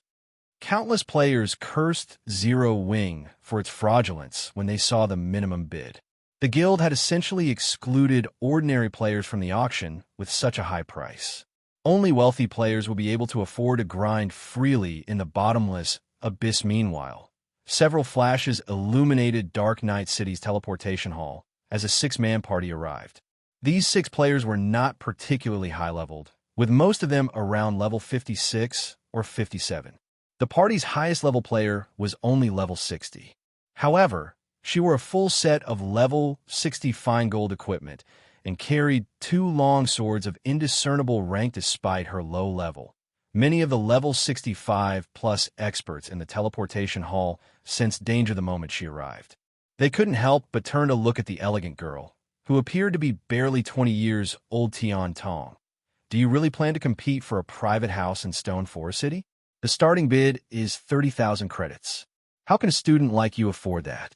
The level 56 female cleric, the level 60 female swordsman's companion, asked worriedly. If worse comes to worst, I'll just sell those items. Including what I have on me, I should have enough. My level isn't high enough yet, and I have no choice but to try if I want to level up quickly. I have to catch up to the game's frontline players if I want to compete with Black Flame, Tian Tong, the female swordsman, declared. Big Sis Tong keeps telling me that I'm not qualified to follow her, and the only way I can change that is by defeating him. I'm curious to see how strong Black Flame is to gain Big Sis Tong's recognition. Black Flame is Zero Wing's guild leader. He even earned the title of Sword King from the Secret Pavilion. Do you really think he'll be so easy to defeat? A level 57 shield warrior said that is only true right now. Once I've caught up with the frontline experts' levels, it will be a different story. Tian Tong confidently replied as she glanced at the dilapidated long swords hanging at her waist. Her companions had nothing more to say about her ambitions and fell silent. They, more or less, understood the young woman's strength. She was a monster in human skin. If she hadn't joined God's domain so late, she might have already become famous in the game. The party then made their way to Dark Knight City's Candlelight trading firm to participate in the auction for Stone Forest City's private houses. Independent players and guild representatives did the same throughout the various kingdoms and empires. For a time, players squeezed into Candlelight's many shops. Even the various large guilds' upper echelons were shocked to see such massive gatherings of independent players, adventurer team members, and guild representatives. There sure are a lot of participants. I know, right? Well, who could possibly resist the temptation of grinding freely in the bottomless abyss? Honestly, I hadn't expected Zero Wing to lease its private houses. I had assumed the guild would keep them for its own members and bolster its strength. We have Starlink to thank for this. I've heard that Starlink has been spending insane amounts of money to poach Zero Wing's lifestyle players, and Zero Wing is suffering for it. The guild must have decided to rent Stone Forest City's private houses to alleviate some of the pressure. But how much can Zero Wing actually earn from renting the private houses? The amount of credits it rakes, and will only be a drop in the bucket to Starlink. It might be a different story if Zero Wing sells the private houses, though. Doing so might give it a chance of contending with Starlink. The various powers' upper echelons attending the auctions were more than happy to watch Zero Wing and Starlink continue their feud and take advantage of the situation. Only, in their opinion, Zero Wing was trying to get itself killed by competing with Starlink's on a financial front. Giving up those lifestyle players would be a much wiser move. While Candlelight's guests chatted about the situation, its staff began the auction for Stone Forest City's private houses. Ladies and gentlemen, welcome to the Candlelight trading firm. First, I must inform you that due to the limited number of private houses in Stone Forest Town, our firm can only afford to lease a small number. Any player that wins a bid in this auction will gain priority bidding rights in the next. If 2 players bid the same value in the next auction, we will prioritize the player who has rented from us before. So, everyone, please take advantage of this opportunity, the Candlelight trading firm's auctioneer explained, smiling as she glanced over the crowd before her. Every guest gulped audibly and glowed with excitement. Players could grind to level 100 in the bottomless abyss, which would take more than 2 or 3 months. Needless to say, players would need to rent Stone Forest City's private houses for more than one with prioritized bidding rights. Players would have a massive advantage in the next auction now that we have that out of the way. Let's start the auction for Stone Forest City's first private house. The starting bid is 30,000 credits. Each increment must be no lower than 500 credits. As the auctioneer finished speaking, the venue exploded with sound. 35,000. 40,000. Crap. Everyone's gone crazy. I bid 45,000. Don't compete with me. This one's mine. 50,000. Chapter 2181. God's Domain's Influence. Contrary to ordinary players' beliefs, the auctions for Stone Forest City's private houses had begun with a bang. The prices rapidly climbed as participants placed bids like they were fighting over cabbages. They shouted their bids with bloodshot eyes and fierce expressions, as if they would take a bite out of anyone who outbid them. The tension in Dark Knight City's Candlelight trading firm was electric. Are you kidding me? This is just for 1 month of rent. Yet someone's bidding 50,000 credits? Are these people insane? The level 56 female cleric sitting beside Tian Tong exclaimed, astonished that the original price, 30,000 credits, was already quite high, in her opinion. Stone Forest City's private houses were valuable, but they only made it easier for players to reach the bottomless abyss and load them to recover Stami happy face and concentration slightly faster than normal. At most, players with a private house would only get to spend a little more time grinding in the regional dungeon than those without. Zero Wing should thank its stars that players were even willing to rent the houses for 30,000 credits, especially since not many players could afford the price to begin with yet. Hundreds of players were placing one bid after another. Some players didn't get the chance to finish placing their bid before someone else's voice rose above theirs. In the blink of an eye, the first private house's price had risen to 50,000 credits, and that was just for a 1-month lease. No, they just recognized the value of Stone Forest City's private houses, Tian Tong said as she shook her head. In reality, being able to level up faster is a secondary benefit to them. I heard that the mana in the city is even denser than in the Divine Colosseum. Even after a short stay, players' minds sharpen and their reaction speed increases. Being able to teleport back to their private houses from within the bottomless abyss will also allow players to spend more time training in the city. If players spend a fair amount of time training there, they might be able to improve their combat standards far faster than training elsewhere.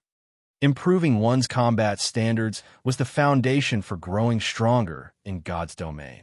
Levels and equipment were only temporary measures to a true expert. Nothing was more important than improving their combat standards. This was also why Tian Tong wanted to rent her own private house in the city, while Tian Tong had explained the reason behind these players' passionate abandon to her companion. The bidding for the first private house had risen to 65,000 credits, which made the ordinary participants sigh with disappointment. 70,000. Tian Tong shouted 80,000. A level 68 ranger almost immediately outbid Tian Tong 200,000. This first house is mine. A level 69 berserker boldly declared. An uproar shook the venue as soon as the participants heard this berserker's bid. 200,000? That's enough to rent a mansion in a city. The Dark Knight Empire's 26th ranked berserker is here? No. I've heard that Fei Yu has defeated 2 of the Blood Jade family's peak experts. He's now ranked 23rd. Even Superpowers have been trying to recruit him. It seems Fei Yu will claim Stone Forest City's first private house. The players present, especially the ordinary players, could not help but silently marvel at Fei Yu's imposing figure. They couldn't understand why an expert like him would be willing to spend 200,000 credits for a month-long claim to a private house in Stone Forest City. The man was simply insane. However, before the auctioneer could slam her gravel once, another voice rose through the clamor. 400,000 credits. The Blue Sky Adventurer team wants this house. I hope that you all can step aside out of respect. A level 70 shield warrior abruptly shouted as one. The crowd turned toward this level 70 guardian knight, their mouths hanging open in shock. What? Empty Miracle is here too? Blue Sky was the 5th-ranked adventurer team in the Dark Knight Empire, and Empty Miracle, the team's commander, was one of the Empire's top 10 Guardian Knights. It was rumored that his strength could even rival that of Superpower's peak experts. The man was a large part of the reason that Blue Sky had earned its current position. One of Starlink's elders had even tried to recruit Empty Miracle due to his impressive prowess and extraordinary achievements. He was undoubtedly a powerhouse in the Dark Knight Empire. This is an auction. Empty Miracle. Speak with your money. A robust, level 70 assassin suddenly stood from his seat. Our Windwolf adventurer team has no time for your nonsense. 500,000. 550,000. 600,000. 650,000. Blue Sky and Windwolf fought, outbidding one another for a time. The watching crowd fell silent as they watched. Do they really need to go this far? Isn't it just a private house? That's right. And this is only the first one. Aren't there still plenty available? Can't these two adventurer teams let others have a chance as well? No one understood why two of the Dark Knight Empire's top adventurer teams were so desperate to rent one of Stone Forest City's private houses that they continue to outbid each other. The auction had just begun, and Candlelight had promised to present multiple private houses. If the two adventurer teams were willing to set aside their differences, they could rent a private house for a much lower price. How can this be happening? Tian Tong's expression darkened as she watched the scene play out. She had sold one of her valuable treasures to increase her chances of winning a bid. Before she had arrived at the venue, she had collected 300,000 credits. She hadn't thought that she'd have any problems winning a private house with so much money on hand. She had even hoped to rent a private house until she reached level 100 with these funds, but now she didn't even qualify to participate in the auction. In the end, Blue Sky's Empty Miracle had won the first private house for 860,000 credits, shocking every player in the venue. However, just as everyone believed that the astronomical price was only a result of Blue Sky and Windwolf butting heads, and that the auction would continue at a far more reasonable pace. 500,000. 550,000. The moment the second private house's auction began, someone placed a bid for 500,000 credits. The second private house eventually sold for a total of 930,000 credits. The third and fourth private houses sold for 880,000 and 890,000 credits, respectively. Moreover, every winner was an adventurer team's commander. None of the ordinary participants had even had a chance when the auctioneer announced the 11th private house. The various guild upper echelons in their VIP rooms made their move. 1 million. 1,200,000. Once the various guilds stepped in, the lowest closing price skyrocketed to 1,500,000 credits. This is insane. These people must be paid actors. Tian Tong's cleric companion exclaimed. They have to be. Tian Tong couldn't bring herself to agree with her friend, and neither could the other expert players in the venue. All of the auction's victors were respectable individuals in the Dark Knight Empire. Regardless of Zero Wing's reputation, it couldn't afford to hire so many VIPs to fight over these private houses so desperately. As the guild upper echelons continued to compete, many players realized why Blue Sky and Windwolf had fought so fiercely for the first private house. Obviously, the various guilds had decided to concede the first 10 private houses, which were more than enough for the Empire's top adventurer team, so independent players like us never had a chance of claiming Stone Forest City's private houses. Tian Tong couldn't help her bitter smile as she watched the Empire's guilds rent one private house after another. A similar scene played out in other kingdoms and Empire's Candlelight trading firms. For a time, a commotion erupted across God's domain. Chapter 2182, Frightening Wealth. When news of the auction for Stone Forest City's private houses had spread, God's domain's ordinary players began to wonder if the various guilds had lost their minds. Multiple guilds had willingly spent more than 1 million credits to rent a private house for a single month. With that kind of money, they could stay in a 7-star hotel for a month and still have plenty to spare yet. These guilds had spent so much to rent an ordinary private house. Crap. Those private houses are only convenient for travel. Do they really have to go this far? The day I own such a city in God's domain will be the day I become a wealthy tycoon. An act. This has to be an act. For a time, everyone in God's domain talked about the matter. Many players had even pushed back their grinding schedules to watch the auctions when the game's other powers, those that weren't participating in the auctions, found out about the situation. They realized how frightening God's Domain TMLY was. With the right opportunity, one could earn a truly terrifying amount of money through this game. Before this, most high-value transactions were conducted with coins. Although God's Domain was quite realistic, and players could trade coins for credits, most people stuck with the idea that this was only a game. However, these players realized their mistake as Stone Forest City's private houses sold for credits. God's Domain was more like another country in the real world than a game, as the private houses sold, one after another. An uproar shook Zero Wing to its core guild leader. We have already rented out 1,667 units.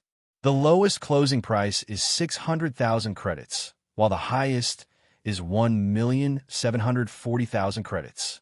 We've officially earned more than 2 billion credits.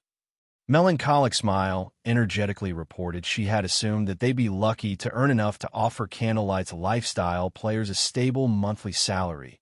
But they hadn't even sold 1/3 of the houses they constructed, and they'd already earned far more than they had expected. They could even afford to replace the lifestyle players they had lost, not to mention retain the trading firm's current lifestyle players. Moreover, Stone Forest City's income restored the confidence their players had in Zero Wing and the Candlelight trading firm. In fact, advanced lifestyle players from other large guilds had begun to approach Candlelight, interested in joining the firm. Although Candlelight had been considered a sacred place for lifestyle players, Starmoon Kingdom's various large guilds had offered competitive wages to retain their players. This was the only reason that the kingdom's advanced lifestyle players hadn't flooded Candlelight. However, now that Candlelight offered advanced lifestyle players a monthly salary and credits, these players couldn't afford to ignore the trading firm. Ordinary people couldn't even dream of earning 20,000 credits per month. As long as an advanced lifestyle player joined the Candlelight trading firm, they wouldn't have to toil in a job they hated in the real world. Furthermore, they could earn 100,000 credits each month if they became a master lifestyle player during the few hours the auction was happening. Candlelight had received applications from over 600 advanced lifestyle players and 5 master lifestyle players. With so many capable crafters, Candlelight wouldn't have to worry about its development stagnating. It seems I've underestimated these guilds and adventurer teams' desperation, Feng said. Even he was a little surprised to hear Melancholic Smile's report. He had expected the private houses to rake in more than the 50,000 credit record of his previous life. He had, after all, established Stone Forest City in the bottomless abyss far sooner than any town had done so in the past.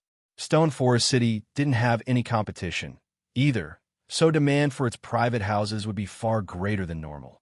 Still, he hadn't expected the demand to be this intensive. However, after giving the matter some more thought, Feng found the situation reasonable. Training, leveling, and treasure, the bottomless abyss ranked at the top in all 3 aspects. It was only natural that expert players would go mad over the regional dungeon, especially peak experts from the various large guilds.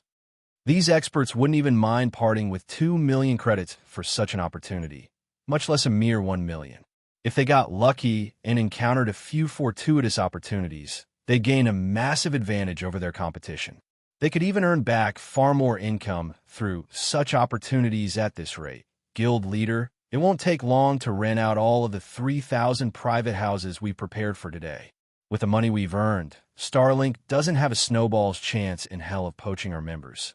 Melancholic Smile confidently declared Starlink might be able to offer a higher salary to lure away Candlelight's members, but Candlelight could simply recruit more talented players with their current rates. The trading firm would have no issues maintaining its operations. They might even be able to expand. No, I don't want to rent all 3,000 units today. Let's stop after 2,000 units. Then, we can rent out another 1,000 units each day, Feng decided. Shaking his head, demand would only increase if they maintain a limited supply. Since he had such a rare opportunity before him, he had to take full advantage of it. By this time next month, he'd have a very difficult time fetching such high prices for Stone Forest City's private houses. Moreover, players hadn't discovered all of the benefits these private houses had to offer. Once they did, prices would rise even higher. 2 billion credits were enough to settle the crisis Candlelight and Zero Wing faced. So he didn't mind waiting a few more days before renting off the rest of the houses. He also wanted to set up his own training center in Fenglin City, which would cost a huge sum of credits initially. Sure, Feng had planned to build even more private houses and shops in Stone Forest City to earn the necessary funding for his training center. But looking at it now, the first batch should be more than enough. We're only renting out 2,000 units today. I'll inform our auctioneers right away. It didn't take long for Melancholic Smile to recognize what Sure Feng was trying to do. She immediately contacted her staff members in Candlelight's many shops shortly after Melancholic Smile relayed the command. The remaining private houses have been rented. Everyone. We've rented out all of the private houses we had prepared for today. Please visit us tomorrow. The excited auctioneers announced to their audience's disappointment. The announcement caused a ruckus throughout the various auction venues. What's going on? Why aren't there more available? Crap, you guys barely gave us anything. How could you run out so quickly? I was just about to make my move. The various guild representatives expressed their frustration about the auction's sudden conclusion. Many of the representatives that had held back regretted their decisions. Originally, they had planned to wait out their competition before making a move. That way, they could win a private house for much cheaper, but it seemed that their plans had backfired. Tian Tong. Everyone has gone insane today. Let's wait a few days before we return. The various powers experts should have sated their appetite by then. You shouldn't have any issues winning a bid. The level 56 cleric beside Tian Tong advised. I agree. Tian Tong nodded. The auction's first few days would be particularly lively, but once the various powers had their fill, prices would fall. The various representatives then returned to their respective cities. Some of the visiting powers had left behind players to keep an eye on the trading firm and report back if anything new surfaced regarding the private houses. Naturally, the players that had won a private house promptly made their way to Stone Forest City to prepare for their conquest in the bottomless abyss. Now, every second counted. Chapter 2183, Private Houses Hidden Effect. Bottomless Abyss, Stone Forest City. As the auctions ended, the players that had won their bids made their way to their new properties. However, these experts were stunned after teleporting to their private houses. How is this possible? Everyone was astonished to find a new buff icon in their status window-high mana state. While this buff was in effect, players would receive another buff that increased their maximum stamina and concentration by 20% for 12 hours after resting for 8 hours in their private houses. If players rested for 12 hours, the buff's duration would increase to 18 hours. These experts were ecstatic over the new discovery in the bottomless abyss. Stamina and concentration consumption rates were a player's biggest weakness. They could only grind in the God Mode regional dungeon if they found a way to maintain these stats. Now, they discovered that they could have 20% more stamina and concentration by simply resting for some time in their private houses. This would greatly extend their activity time and boost their leveling speed. The visiting expert players wasted no time in reporting this to their respective superiors. What's going on? Players can only accumulate the double EXP buff in Stone Forest City's hotels, but they can gain more stamina and concentration by relaxing in a private house. Doesn't that mean players with private houses will level 20% faster than players who don't have one? If that's the case, we have to get more private houses tomorrow. For a time, the various powers received notifications regarding the private houses' hidden effect. Re-evaluating their previous opinions, various powers had only viewed Stone Forest City's private houses as a convenient travel tool. But now that they had learned that these houses could increase players' stamina and concentration, they had taken on a whole new meaning. If they could secure 20 private houses and send an entire team to take advantage of this buff, the team's leveling speed would be far faster than a mere 20% boost allowed. The combat power an individual could exhibit was on a different level than fighting with a team.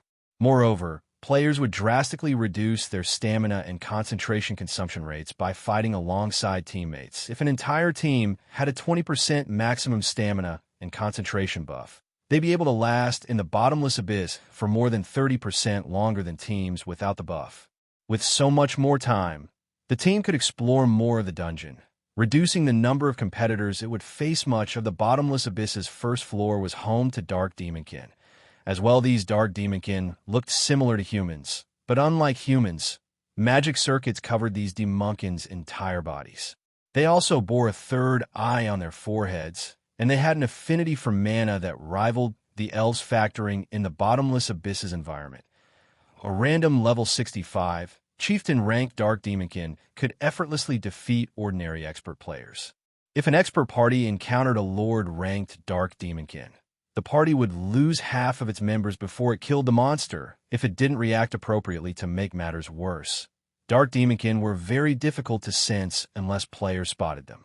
They were skilled with ambush tactics and hid their auras with magic. When exploring the bottomless abyss, players had to remain on high alert, which substantially increased their stamina and concentration consumption rates. Unfortunately, players had no other choice, as even refinement realm experts would die if they weren't careful. This situation instilled a deep fear for the various powers teams, making them hesitant to venture too far into the first floor. They constantly worried that they wouldn't have enough stamina and concentration for the return trip, and if that happened, they'd likely die and lose several days of effort. Thus, the various powers expert teams had remained in the first floor's outer region. So far, however, if an entire team had the buff Stone Forest City's private houses provided, they could easily venture farther into the first floor. God's domain's powers immediately began to collect their funds. They also sent more people to the Candlelight trading firm shops, those that would participate in the auction, to increase their chances of winning more bids. For a time, Candlelight's shops were packed with players. The shops in Stone Forest City, Zero Wing City, White River City, and Dark Knight City, in particular, held massive crowds. The crowds were so large that players were nearly forced to wait outside. Passing players, who had hoped to visit the shops, were stupefied. What's going on? Why have so many guilds gathered here? That's right. There weren't this many people during the last auction for Stone Forest City's private houses. Peeking in from the doorways, players spotted representatives from more than 100 guilds and Candlelight shops. Although most were from small guilds, there were quite a few players formed first and second-rate guilds. While everyone wondered why so many powers had flooded the Candlelight trading firms, the firm began the second auction for Stone Forest City's private houses. Due to the increased number of participants, Candlelight had employed entry restrictions. Now, players had to hold more than 500,000 credits to participate. This change elicited curses from the various independent players. Some even criticized Zero Wing for being full of itself, claiming that the guild would never sell so many houses for such high prices. However, when the auction began and news spread, everyone was forced into silence unexpectedly.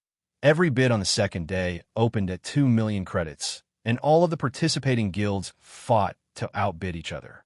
Most of the adventurer teams taking part hadn't even gotten a chance to call out a bid before they had been disqualified from the auction. Only top adventurer teams barely held on by the time players had claimed the second day's 1,000 units. The income from a single private house had hit a new record at 2,360,000 credits, far more than the 500,000 credits on the previous day. For a time, every player in God's domain was shaken insane. These guilds have gone insane. The independent players that had hoped to compete stared at the price incredulously. Did they really need to spend so much on a private house? However, the record broke once again on the third day, with the highest bid closing at 2,570,000 credits. Seeing this, Tian Tong began to despair. On the fourth day, the highest closing bid reached 271 credits, and on the fifth, it hit 2,820,000 credits.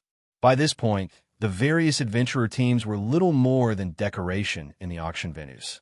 Only the various guilds could afford to compete. Aqua Rose and Gentle Snow were astonished. They had never dreamed that Stone Forest City's private houses would be so lucrative. By the time the 6 days auction had ended, and players had claimed all 7,000 private houses, Zero Wing had accumulated 13.7 billion credits. To hold that kind of money, a first-rate guild would need investment from multiple financial groups and corporations. However, Feng knew that he would only earn this much money once. As players reached higher levels and gained better equipment, They wouldn't need to depend on private houses nearly as much as they did now. Moreover, now that the various powers had seen how much potential wealth there was to gain, they would do everything in their power to establish guild towns in the bottomless abyss. Once they did, these private houses would only go for between 30,000 and 50,000 credits. This was Feng's only chance to make such a fortune. Meanwhile, Zero Wing had rapidly developed during the past 6 days. Almost all of the guild's expert players had reached level 70, and it now had 43 refinement realm experts in its midst. Since Feng had sent Fire Dance to train an unyielding soul system, which didn't limit her options, she had broken through to the flowing water realm because Aqua Rose and Gentle Snow had been bogged down with the guild's affairs. They hadn't been able to devote themselves to their training fully. Hence, they were shy of reaching the flowing water realm, but it was only a matter of time before they crossed the threshold as well. Unfortunately, Zero Wing's recent development had brought a lot of issues to the surface due to the sudden loss of so many internal members. The guild wasn't able to raid as many dungeons or complete as many field operations as before. As a result, the gap between the guild's upper and lower hierarchies grew. If this persisted, Zero Wing's development would start to stagnate. It's about time that I set up that training center. Inspecting the guild's current funds, Feng decided that he couldn't set the matter aside any longer. God's domains, various large guilds in the past had either had access to their own training centers or partnered with already established centers. Not only had this provided fresh blood, but it had also earned these guilds a stable income. Only the guilds with strong support from training centers or dojos had had a chance of becoming overlords in the game. Without that support, stronger competitors had stifled their development. Chapter 2184, Opening a Training Center. The sun shone brilliantly that morning, and a cool breeze brushed by as soon as Feng left his virtual gaming cabin. He contacted Liang Jing and took her with him to the center of Fenglin City to purchase a training center due to the current trends. Professional fighters were far more famous than actors or singers, so tons of people aspired to become one. Naturally, plenty of people wanted to capitalize on that aspiration and open their own training centers and dojos. However, this was also why the competition between training centers and dojos in big cities was so intense. Even cruel aside from the cost of upgrading training and medical facilities, training centers and dojos had to pay significant fees to research and produce nutritious meals. Only then would their members be able to train efficiently. Individuals would see twice the results with half the training as long as they maintained proper nutrition overall. Running a training center or dojo was a very expensive business. If one failed to manage their business properly or lacked sufficient capital, they might not even last a few years, especially in a first-tier city like Fenglin City. Plenty of training centers or dojos from smaller cities tried to establish themselves in Fenglin City every year, but most never succeeded aside from forging crystallite sets and advanced mana armor kits in God's domain. Feng had a team grind bosses on the bottomless abyss's first floor over the past few days. During the day, he spent most of his time surveying potential buildings for his training center. After several days of searching, he finally decided to buy the Century Training Center, which was only a short distance away from the city's fighting arena. Although the Century Training Center's facilities were somewhat outdated, it had an excellent location. Most importantly, it was large enough for Feng's purposes. The training center occupied a 51-story skyscraper. It had only been open for a little over a year, so the building was still quite new. Although it wasn't quite as large as Zero Wing's main headquarters, it shouldn't have any issues accommodating nearly 10,000 people, more than enough for Zero Wing's current internal members. Moreover, the Century Training Center's previous owners were selling the building for relatively cheap, only 8.9 billion credits. Feng wouldn't need to redesign the building's interior, either. He only needed to purchase the latest training and medical equipment, and the training center would be ready for business. Feng spent nearly half a day signing the necessary documents. Once he completed the purchase, he called Xiaoyu Chairman Xiao. "I've settled the matter regarding the training center. Would you like to come see it?" Feng asked, smiling. "It's done already?" Xiaoyu was stunned in Xiaoyu's opinion. Feng should have needed 2 or 3 months to secure a training center. Gathering the necessary funding would be a major problem. and Feng's hope of purchasing a skyscraper in the heart of Fenglin City was a fool's dream. Moreover, in his opinion, the fact that Feng was trying to buy a skyscraper in the heart of Fenglin City was a fool's dream. To begin with, not even the White Clan group would be able to afford such a massive expenditure unless it sold some of its assets, and the Big Dipper group's investment wouldn't change anything for Zero Wing yet. Only a few days since their last meeting, Feng called to say he had bought a skyscraper, that's right. Now, I just need to purchase equipment and upgrade its facilities, Feng said. Nodding, I'm on my way, Xianxia said. Feng's earnest expression did nothing to quell the old man's skepticism, so he had to verify the information himself. A few hours later, Xianxia arrived at the address Feng had given him. He was dazed when he saw the skyscraper, the Century Training Center. How can this be? Xianxia stared up at the towering building in utter shock as the Big Dipper Group's chairman and someone who dreamed of opening a training center in a first-tier city. Xianxia knew a little about Fenglin City's training centers and dojos. He recognized the Century Training Center the moment he arrived. Since it had failed to produce any skilled fighters in the national fighting competition, it had lost business. Because of that, the Century Training Center had been trying to sell its branch in Fenglin City to recoup some of its losses and fortify its position in second-tier cities. One would need nearly 10 billion credits to purchase Fenglin City's Century Training Center. 10 billion. Not even the Big Dipper Group could afford 1/3 of this building, Chairman Xiao. Will a training center of this size be sufficient? Feng asked politely. Sufficient? Of course it's sufficient.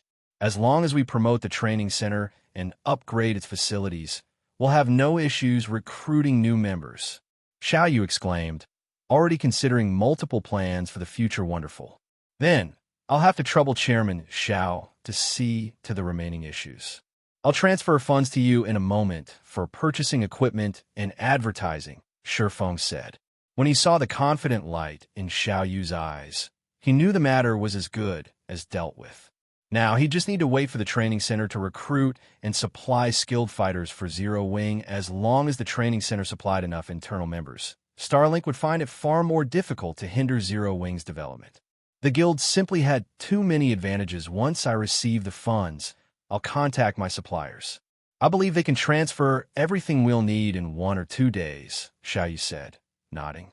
Noticing that Feng didn't waver when he spoke of spending so much money, the young man became even more of a mystery to him. Xiaoyu was very familiar with Feng's background. The young man and his niece had been classmates, so he had looked into him even though Feng was a combat genius. Xiaoyu had considered him a fledgling in high society. Since Feng was from a family without a background, he should have needed a decade or so to accomplish anything impressive yet. The more time the old man spent with Feng, the more he became unfathomable he became. First, Feng had snagged Fenglin City's White Clan group as a partner. Then, he had purchased Century Training Center's old building. Xiaoyu could also tell that Feng was responsible for these decisions. Everything should arrive in 2 days. If that's the case, we should host our grand opening in 3 days. I'll also have to trouble you with hiring instructors and management staff, Feng replied after giving the matter some thought. Time waited for no one. He needed to recruit more internal members for the guild as soon as possible. That won't be a problem. But what do you plan to name the training center? Xiaoyu asked. We can't promote it without a name. Let's call it Heaven's Rumble Training Center, Feng decided originally. Feng had planned to give the training center Zero Wing's name as well, but it was too well known right now. Naming it after the guild would only bring the various major powers down on their heads. It was best that he gave it an ordinary name right then.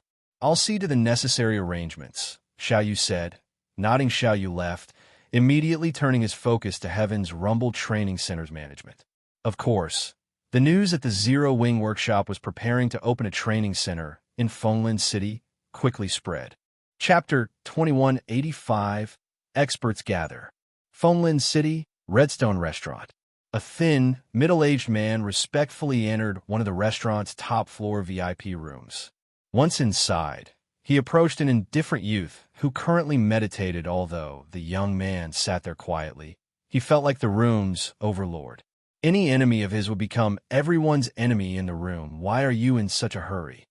Oljua? Feng asked as he opened his eyes, Glancing up at the middle-aged man, I've just received news that Zero Wing is opening a training center in Fenglin City. Moreover, it purchased one of the city's well-known training centers to do so. The butler, Xianxia, reported interesting. It seems Zero Wing is quite capable, after all. I had thought that the organization would run to me for help once it faced a financial crisis. I hadn't expected it to earn a fortune through leasing Stone Forest City's private houses. And now, it's even opening its own training center. Feng calmly mused, young master. Although Zero Wing can afford to open a training center, how can setting one up in Fenglin City be so easy? Xianxia commented disdainfully. According to our information, Lu Xinglua has prepared for this and hired a particularly skilled expert. By the sounds of it, he wants his expert to cause a ruckus in the training center, preventing it from taking root in the city. It was true that one needed enough capital to open a training center, but money wasn't enough to keep one alive. One also needed sufficient strength to defend it, especially in a city as competitive as Fenglin in that case. I want you to visit Zero Wing's new training center. At the end of the day, we can still use the organization to slow Starlink down, Feng said as he sent a glance at Xianxia. Understood.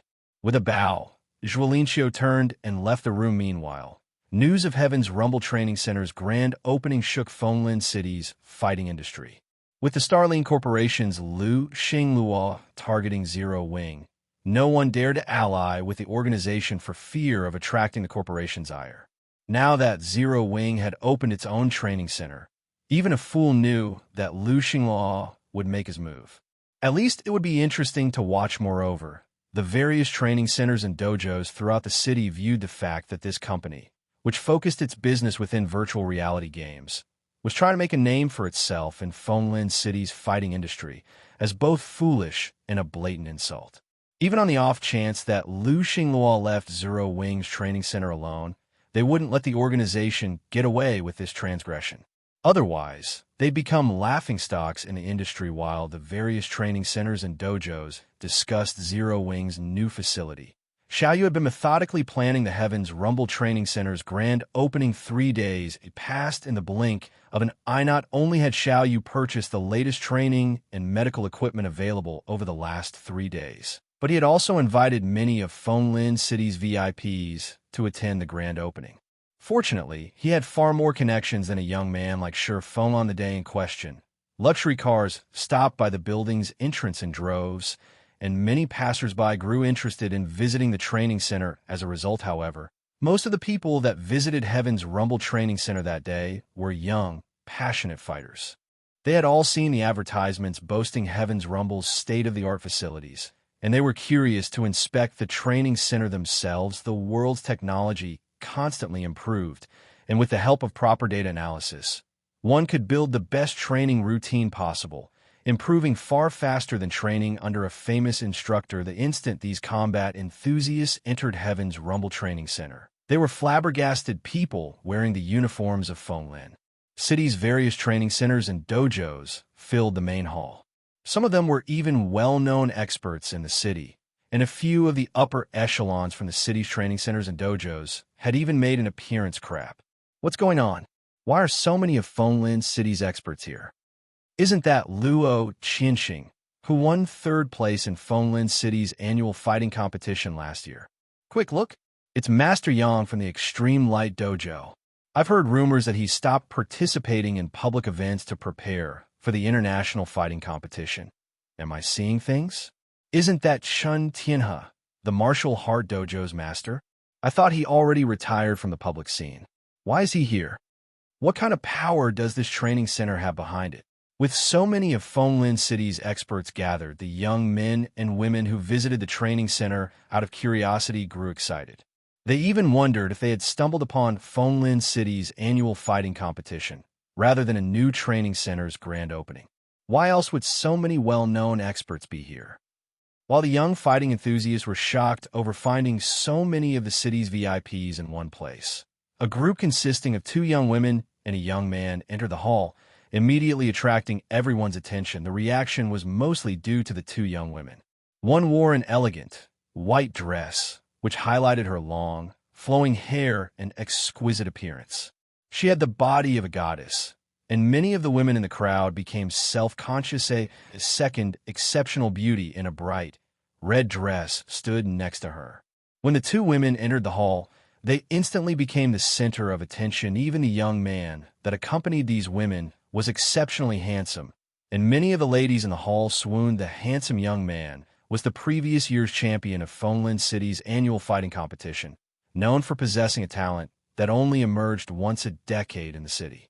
He had also qualified to participate in the international fighting competition, and his status as the heir to the Zhang clan group, one of the city's top 5 financial groups, was just icing on the cake. Xianxia, most of these experts don't seem to be here with honest intentions.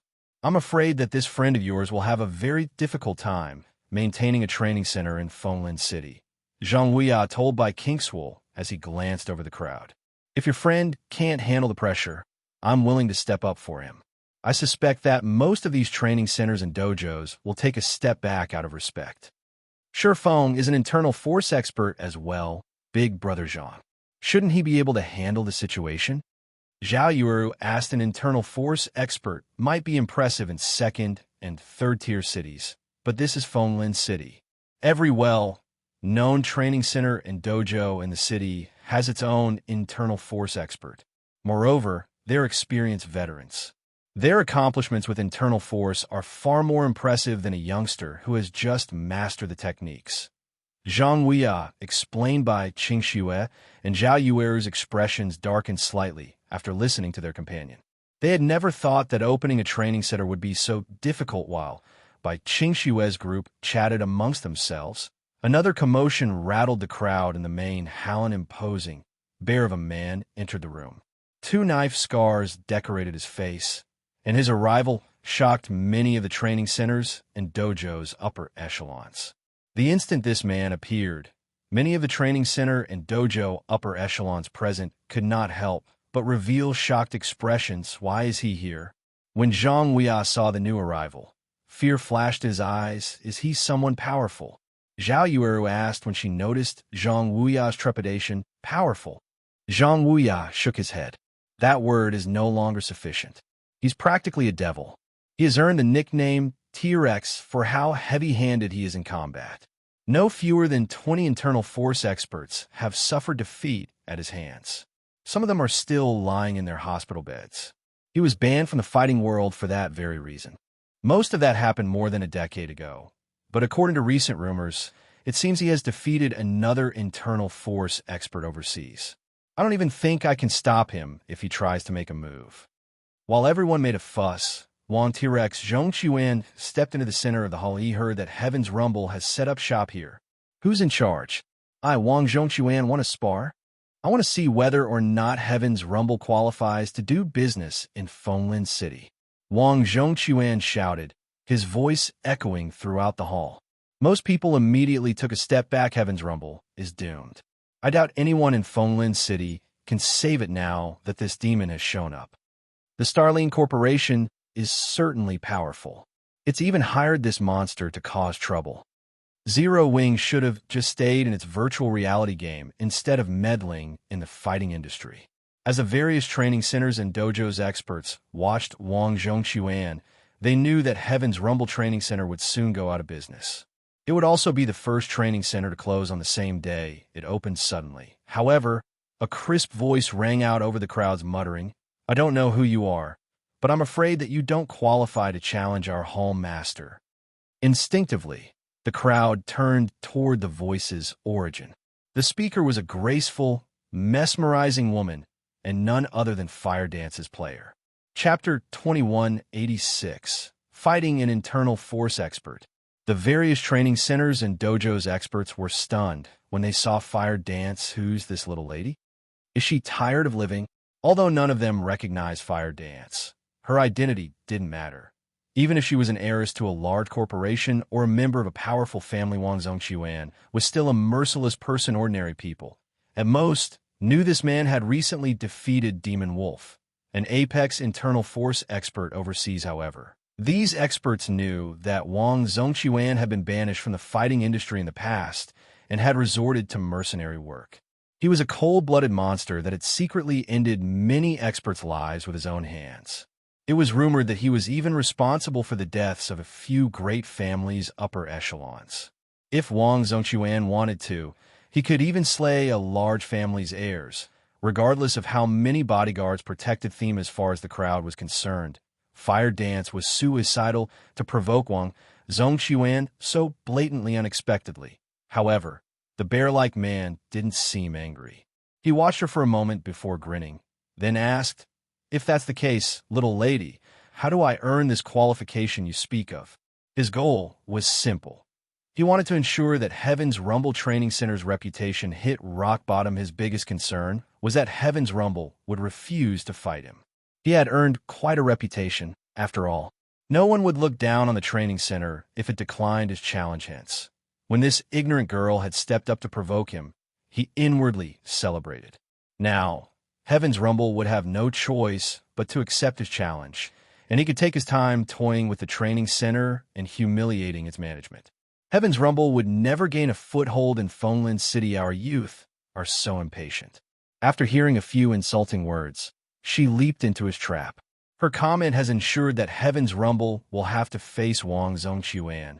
Chun Tianhe, the martial art dojo's master and an old man in his 50s, said, shaking his head.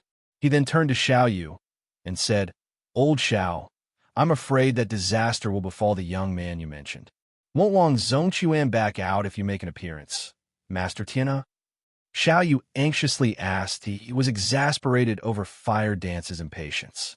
He knew she was an expert that had proven herself against one of the White Tiger Dojo's intermediate disciples. But Wang Zhongquan was an expert among experts. When she had stepped forward, she had only caused more trouble for Heaven's Rumble Training Center now. Chun Tianhe was their only hope. Chun Tianhe had risen to fame for his martial art mastery many years ago. Even the White Tiger Dojo's Jiang Tianyuan had to show a little respect before this old man. Chun Tianhe was unquestionably powerful. He had ranked among the top 32 in the international fighting competition. During his peak ranking among the top 32 fighters might not seem impressive, but they were talking about the largest fighting competition in the world. One had to be an expert among experts just to qualify for the competition, and hundreds of martial artists participated. Wang Zhongquan had only ranked among the top 64 fighters during his peak. If I were 15 years younger, I might be able to contend with him, but now, Chun Tianhe said, shaking his head. Youthful vigor was gold in martial arts. This saying rang true both in the past and the present. Wang Zhongquan was only 38 this year, and with today's technology, he was still in his prime. Proving the point, the bear-like man had defeated Demon Wolf, who wasn't any weaker than Chun Tianhe during his peak. Is it really over? Just like this? Xian Yu felt as if his soul were leaving his body. He had gone to great lengths to employ Chun Tianhe's help to ensure that Heaven's Rumble Training Center would have a home in Fenglin City. He had even called in the favor the old man had owed him for so many years. But now, that youngster, Feng, is really pitiful. He grasped internal force at such a tender age, yet he will have to face Wang Zhongquan. Chun Tianhe lamented, sighing as he stared at the monstrous, Scarmonsi. Feng had definitely earned the title genius for grasping internal force, despite being in his early 20s. He had a bright future ahead of him. Controlling internal force not only helped one improve their physical control, but it also enhanced comprehension. Moreover, Feng hadn't yet reached his prime. He had plenty of room for growth. With the help of today's technology, he could gain substantial strength. With another 5 or 6 years, Feng could fight Wang Zhongquan to a standstill. Meanwhile, a thin, middle-aged man watched the exchange between Fire Dance and Wang Zhongquan from a corner of the room, frowning. This man was none other than Xianxia. It seems Lu Xingluo can't be underestimated. To think he would actually employ Wang Zhongquan. The situation will be harder to handle now. Xianxia felt on edge as he watched the newcomer. He had thought that Lu Xingluo would, at most, hire an advanced internal force expert.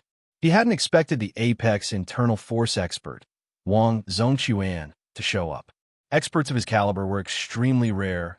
Even on a national scale, they were also particularly difficult to employ. These experts had no interest in money.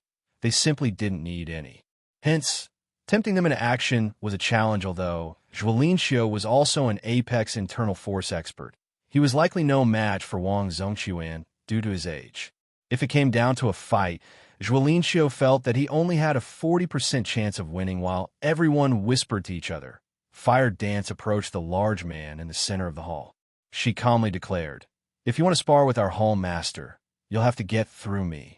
A series of gasps and silence answered the young woman's declaration. Has she gone insane? Doesn't Heaven's Rumble have any capable fighters? Do they really need to send this young woman to her death? Astonished, the crowd stared at Fire Dance, who maintained her composure even after her bold statement. They wouldn't have been worried for her if she had challenged any other internal force expert, but she had just asked Wang Zongquan to spar. He wasn't kind. He was ruthless. Almost every opponent the scarred man had defeated had spent at least 6 months in a hospital bed, and that was when medical experts had been nearby. During the fight, without the money to afford the best medical services, they would have spent the rest of their lives in a hospital. What is she trying to do? Bai Xianxia began to worry as she watched her comrade. She knew that Fire Dance had trained bitterly in God's domain, and she was quite powerful. However, this was reality, not the virtual world. Even if she frequently trained in the real world, she'd be lucky to survive against ordinary martial arts experts. Trying to fight an expert of Wang Zongquan's caliber was suicidal. Is she a friend? Xianxia? Xianxia asked, to which Bai Xianxia nodded. Don't worry then. Although I'm not his match, I can stop that monster for a moment if necessary. Xianxia comforted his escort, had pursued Bai Xianxia for a long time now, although he wanted more than her perfect body and pretty face. He was far more interested in the white clan group that stood behind her. Only a woman of her standards was fit to stand beside him. However, he rarely encountered an opportunity to show off his strength to her. Hence, he was quite pleased with the situation. He wasn't a match for an apex internal force expert like Wang Zongquan, but he'd have no issues stopping one of the man's attacks. Is your training center out of fighters, little lady? If you wish to spar with me, you should know that I never show mercy to my opponents. You can't blame me for the outcome." Wang Zongquan's expression darkened, and a flash of killing intent lit his eyes. He could have brushed off her interruption as youthful ignorance. But a public challenge was an entirely different matter. It was an internal force expert, a master martial artist. It was humiliating to have some random nobody challenge him. If he did not teach this girl a proper lesson, he'd become a laughingstock. The state of Heaven's Rumble is none of your concern. You can talk after you defeat me. Fire Dance stepped forward, and her fist shot straight toward Wang Zongquan. Chapter 2187, Defeated with One Palm. Although Fire Dance had executed her punch smoothly, without making a sound, her punch seeming as natural as a passing breeze, when the various experts present saw her attacking Wang Zongquan, varying degrees of shock appeared on their faces. Is this girl insane? Xianxia blurted out when he saw Fire Dance's actions. Wang Zongquan had trained his internal force to the apex. Every one of his movements was accompanied by internal force. He was different from experts that had just grasped internal force, who only used it as a trump card during critical moments. Not to mention, a sudden attack like the one Fire Dance executed would hardly be effective against a master like Wang Zongquan. If she was not careful in dealing with Wang Zongquan's inevitable counterattack, she would undoubtedly lose her life. Sure enough, Wang Zongquan did not grow flustered at all at Fire Dance's sudden attack. He calmly took half a step back, accurately moving out of her attack range. In the end, her fist did not even manage to graze his clothes. Immediately after, he counterpunched twice at Fire Dance, first at her face and then at her abdomen. Although both his punches looked identical, the one aimed at Fire Dance's abdomen was actually a little faster than the one aimed at her facets. Over. Xianxia's complexion darkened when he saw this scene play out from a short distance away. Originally, he had been planning to save Fire Dance.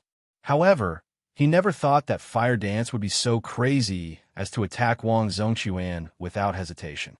To make matters worse, even after seeing her attack fail, she didn't pull back immediately. Now that Wang Zongquan had counterattacked, her life was as good as gone. Although Wang Zongquan's two punches might look very simple to the eyes of ordinary people, They were actually extremely ruthless. Say, a person being attacked in the face would instinctively move to defend their face. In such a situation, attacks directed to other parts of their body would be easily overlooked. Meanwhile, as an apex internal force expert, Wang Zhongquan had an extremely precise grasp on timing and distance.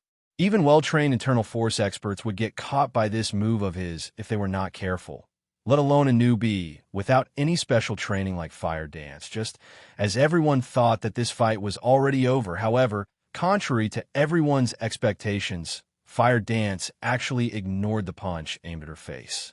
Instead, she suddenly sidestepped and promptly rotated her body. In the torque of her body, she then sent a lightning-fast chop straight at his neck. This sudden development in the battle caught Wang Zhongquan slightly off guard. Originally, he thought that his opponent was merely an inexperienced little girl. He never expected this little girl to easily evade his attack, much less launch a counterattack of her own. However, Wang Zhongquan was a hitman with many years of experience. He was fully capable of reacting to abrupt changes immediately. Although he wouldn't be able to defend against Fire Dance's attack in time, he could still dodge it. He hastily bent his body forward and leaped backward, narrowly avoiding Fire Dance's chop. Upon seeing Wang Zhongquan retreating, the spectating crowd could not help gasping in shock. Is this for real? Wang Zhongquan actually got repelled. Who is this young lady? Everyone present was aware of just how powerful Wang Zhongquan was. Even experts of the same rank would have difficulty forcing him to retreat. After all, taking the initiative to retreat in a duel meant that one was at a disadvantage. Now, however, a young lady like Fire Dance had actually made Wang Zhongquan fall back. This was simply unbelievable. Meanwhile, when Fire Dance saw Wang Zhongquan taking the initiative to retreat, she did not give chase and exploit her advantage. Instead, she simply stood in place and quietly observed him. In terror, a short moment, she stated calmly, "You're only at this standard. I advise you to give up on challenging our hallmaster." When Fire Dance said these words, the spectating crowd could not help but nod in agreement. After all, if Wang Zhongquan had already fallen into a disadvantage in his fight with Fire Dance, what qualifications did he have to challenge Heaven's Rumble's hallmaster? You. Wang Zhongquan's rage shot through the roof. The intense killing intent his body radiated, making everyone in the hall shudder involuntarily. In the next moment, Wang Zhongquan took a step forward, the marble floor under his feet cracking. His body then transformed into a blur as he dashed at Fire Dance like a ferocious tiger. The instant Wang Zhongquan appeared before Fire Dance, he canted his body slightly to ram his side into her mountain slam. Although this ramming attack looked incredibly plain and simple, none of the experts present would dare to face this attack directly. After all, a ramming attack carried out by an ordinary internal expert could already topple a big tree. Wang Zhongquan's ramming attack could most likely send even a small car flying back. If a person were to receive this attack, all the bones in their body would shatter. Moreover, Wang Zhongquan's ramming attack was incredibly fast, so fast that many of the experts present didn't even react to it. Why must this little girl put herself in such a difficult position? Xianxia sighed at this scene. Xianxia had been very shocked by Fire Dance's previous performance, where she managed to not only maintain her cool, despite going up against such a powerful opponent, but even turn a dangerous situation into an opportunity to attack. She was definitely a gifted fighter. He was even tempted to take her in as a disciple. Meanwhile, had Fire Dance not provoked Wang Zhongquan further, Xianxia could have forced Wang Zhongquan to leave the premises by making an appearance. After all, the fact that Wang Zhongquan had taken the initiative to retreat in a fight against a little girl, who was probably only half his age, was already humiliating enough. Insisting on continuing the fight would only further damage his reputation. However, now that Wang Zhongquan had blown his top, he wouldn't care even if he was called out for bullying the weak. Nobody could stop him now. To everyone's surprise, however, Fire Dance actually did not try to dodge Wang Zhongquan's ramming attack. On the contrary, she even took the initiative to meet him in battle. Is she crazy? Her decision shocked everyone. No one expected Fire Dance to respond so boldly. Wang Zhongquan surpassed even national-level athletes in terms of physical fitness. Only a few people in the entire country was superior to him. Trying to use brute force against him was akin to smashing an egg against a rock-arrogant brat. When Wang Zhongquan saw Fire Dance moving to greet him in battle, a ruthless sneer appeared on his face as he further accelerated his body. A moment later, Wang Zhongquan's body crashed into Fire Dance's. However, just as everyone thought that she would go flying over 10 meters, a shocking scene occurred. Wang Zhongquan actually passed through Fire Dance. An afterimage? Xianxia gaped in shock involuntarily when he saw Fire Dance's figure fading out of existence, a visual residue. Xianxia immediately realized what had happened. An afterimage could be created so long as a person was moving fast enough. However, creating a visual residue did not require a person to be moving quickly. Only sufficiently rapid reactions, a human mind, took time to process the images the eyes saw. If one's reaction speed was sufficiently fast, they could misperception that they were still in their original position when, in reality, they had already moved elsewhere. However, accomplishing such an action was extraordinarily difficult. This feat required one to transition from being static to dynamic motion at an extreme speed. In addition, not only did one's body have to keep up with this rapid transition, but their neural response time needed to be able to keep up as well.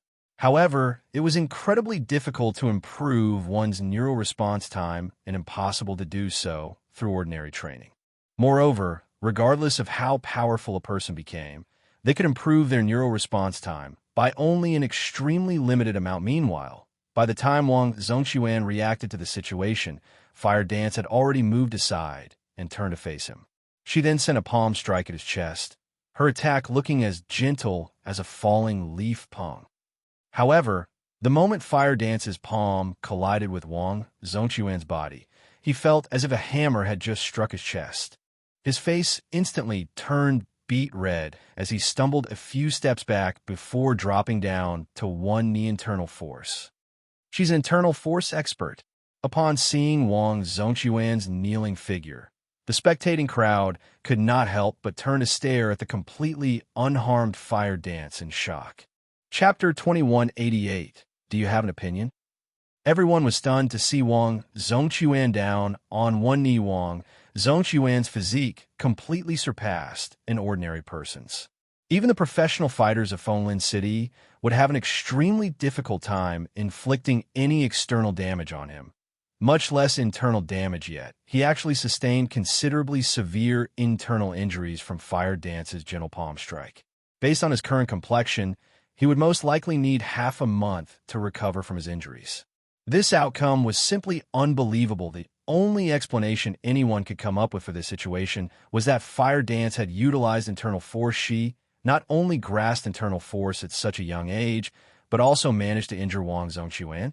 Could she be the disciple of some ancient aristocratic family? Xianxia also could not help his astonishment as he looked at Fire Dance. Even with the help of modern technology, internal force experts were still incredibly rare.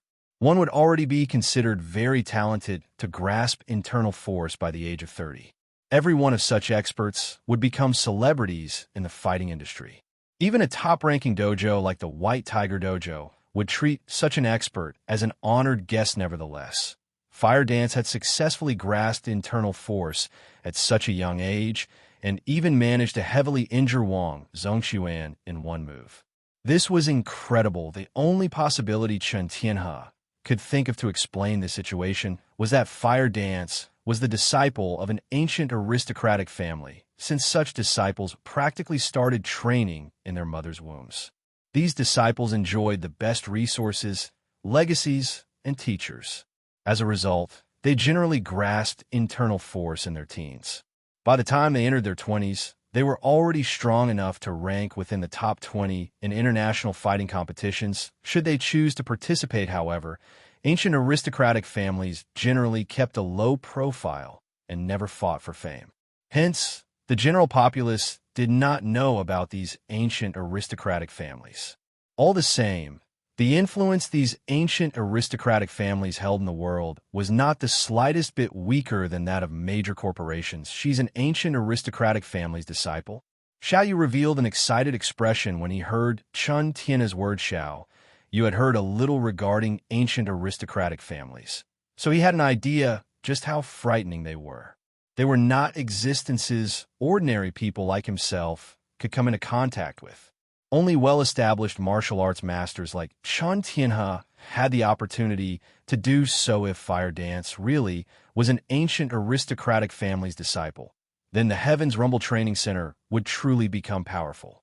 Even the Starline Corporation would probably be helpless against it. Meanwhile, at this moment, the upper echelons of the various training centers and dojos present in the hall had lost their complacent attitude altogether. Now, only shock and fear filled their minds. If even Wang Zhongquan was defeated, then who in Fenglin City could possibly be a match for Fire Dance? Moreover, Fire Dance was still so young. She would definitely continue growing stronger. One could even describe her future as limitless. With such a talent present, who would dare provoke the Heaven's Rumble Training Center? After a brief round of exclamations from the spectating crowd, Wang Zhongquan managed to recover slightly and slowly stand back up.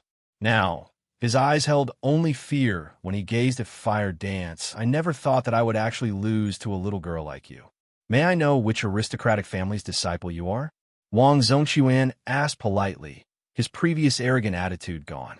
Now, he was treating Fire Dance as his equal. Wang Zhongquan was far more knowledgeable than Chun Tianhe, so he knew just how powerful the disciples of aristocratic families were. The moment Fire Dance sent him stumbling back, he concluded that she was a disciple of an ancient aristocratic family. After all, everyone from a younger generation capable of surpassing him was an expert famous throughout the country. They definitely wouldn't be an unknown existence like Fire Dance. Fortunately, Fire Dance's strength and physical fitness were greatly inferior to his own. Had that previous strike been executed by an expert of equal standards, he definitely wouldn't have been able to stand back up. Fire Dance's victory was due entirely to her calm mind and frightening reaction speed. Her grasp of distance was also frighteningly accurate. Had he known that Fire Dance possessed such abilities early on, he definitely wouldn't have used such aggressive maneuvers. Instead, he would have opted for a more secure fighting style. Then, he wouldn't have been defeated so decisively. However, Fire Dance was still very young. Her physical fitness could continue improving in the future. The same was true for her technical standards. Wang Zhongquan did not feel ashamed of being defeated by such a prodigy and aristocratic family's disciple. The heartstrings of Xianxia, who was standing a short distance away, quivered when he looked at Fire Dance. Both Fire Dance's appearance and body were extraordinary. It wouldn't be an exaggeration to say that she was Xiao Yueru's equal. Moreover, Fire Dance's martial artist temperament lent her an additional elegance that Xiao Yueru did not have. If it was indeed true that Fire Dance had the backing of an ancient aristocratic family, then she would definitely be of great help to him in the future. If he could obtain her aristocratic family's disciple? Fire Dance, however, was confused by Wang Zhongquan's words. She then explained, "I am not a disciple of some aristocratic family. I am only a member of the Heaven's Rumble Training Center." As soon as Fire Dance was done speaking, the entire hall fell silent. Momentarily impossible. You grasped internal force at such a young age. You also have that frightening reaction speed and a talent for combat. How can you simply be a member of a small training center?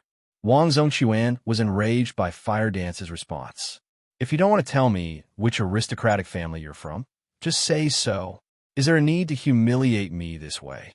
While he could accept being defeated by Fire Dance, as a martial arts master, he definitely would not accept being humiliated. Moreover, what he was truly adept at was not fighting, but assassination. Outside official settings, he would have plenty of means to kill Fire Dance without anybody tracing the deed back to him. Everyone present also nodded in agreement with Wang Zhongquan's words. A member of a training center? What a joke. Even the top-ranking training centers and dojos in the country did not have the ability to produce an expert like Fire Dance. I am telling the truth. I am not a disciple of some aristocratic family. I'm only a member that has been training under our hall master all this time. I can't do anything about it even if you don't believe me, Fire Dance said, shaking her head. She gave no further explanation after that. I heard that your home master is just in his early 20s. If you insist on trying to raise your home master's reputation, then I have nothing else to say. However, I will firmly engrave today's matter in my heart. Wang Zhongquan was now thoroughly enraged. However, with his defeat at Fire Dance's hands, he no longer had any qualifications to challenge Heaven's Rumble's Hallmaster. Even so, he still had many ways to destroy both the Heaven's Rumble Training Center and Fire Dance. Was there a need for this little lady to humiliate him like so? Xianxia could already see that Wang Zhongquan bore killing intent toward the Heaven's Rumble Training Center and Fire Dance. The man definitely wouldn't let this matter rest. Even a fool wouldn't believe that a youth in his early 20s could nurture Fire Dance, who was of roughly similar age, into her current state. Let alone Wang Zhongquan.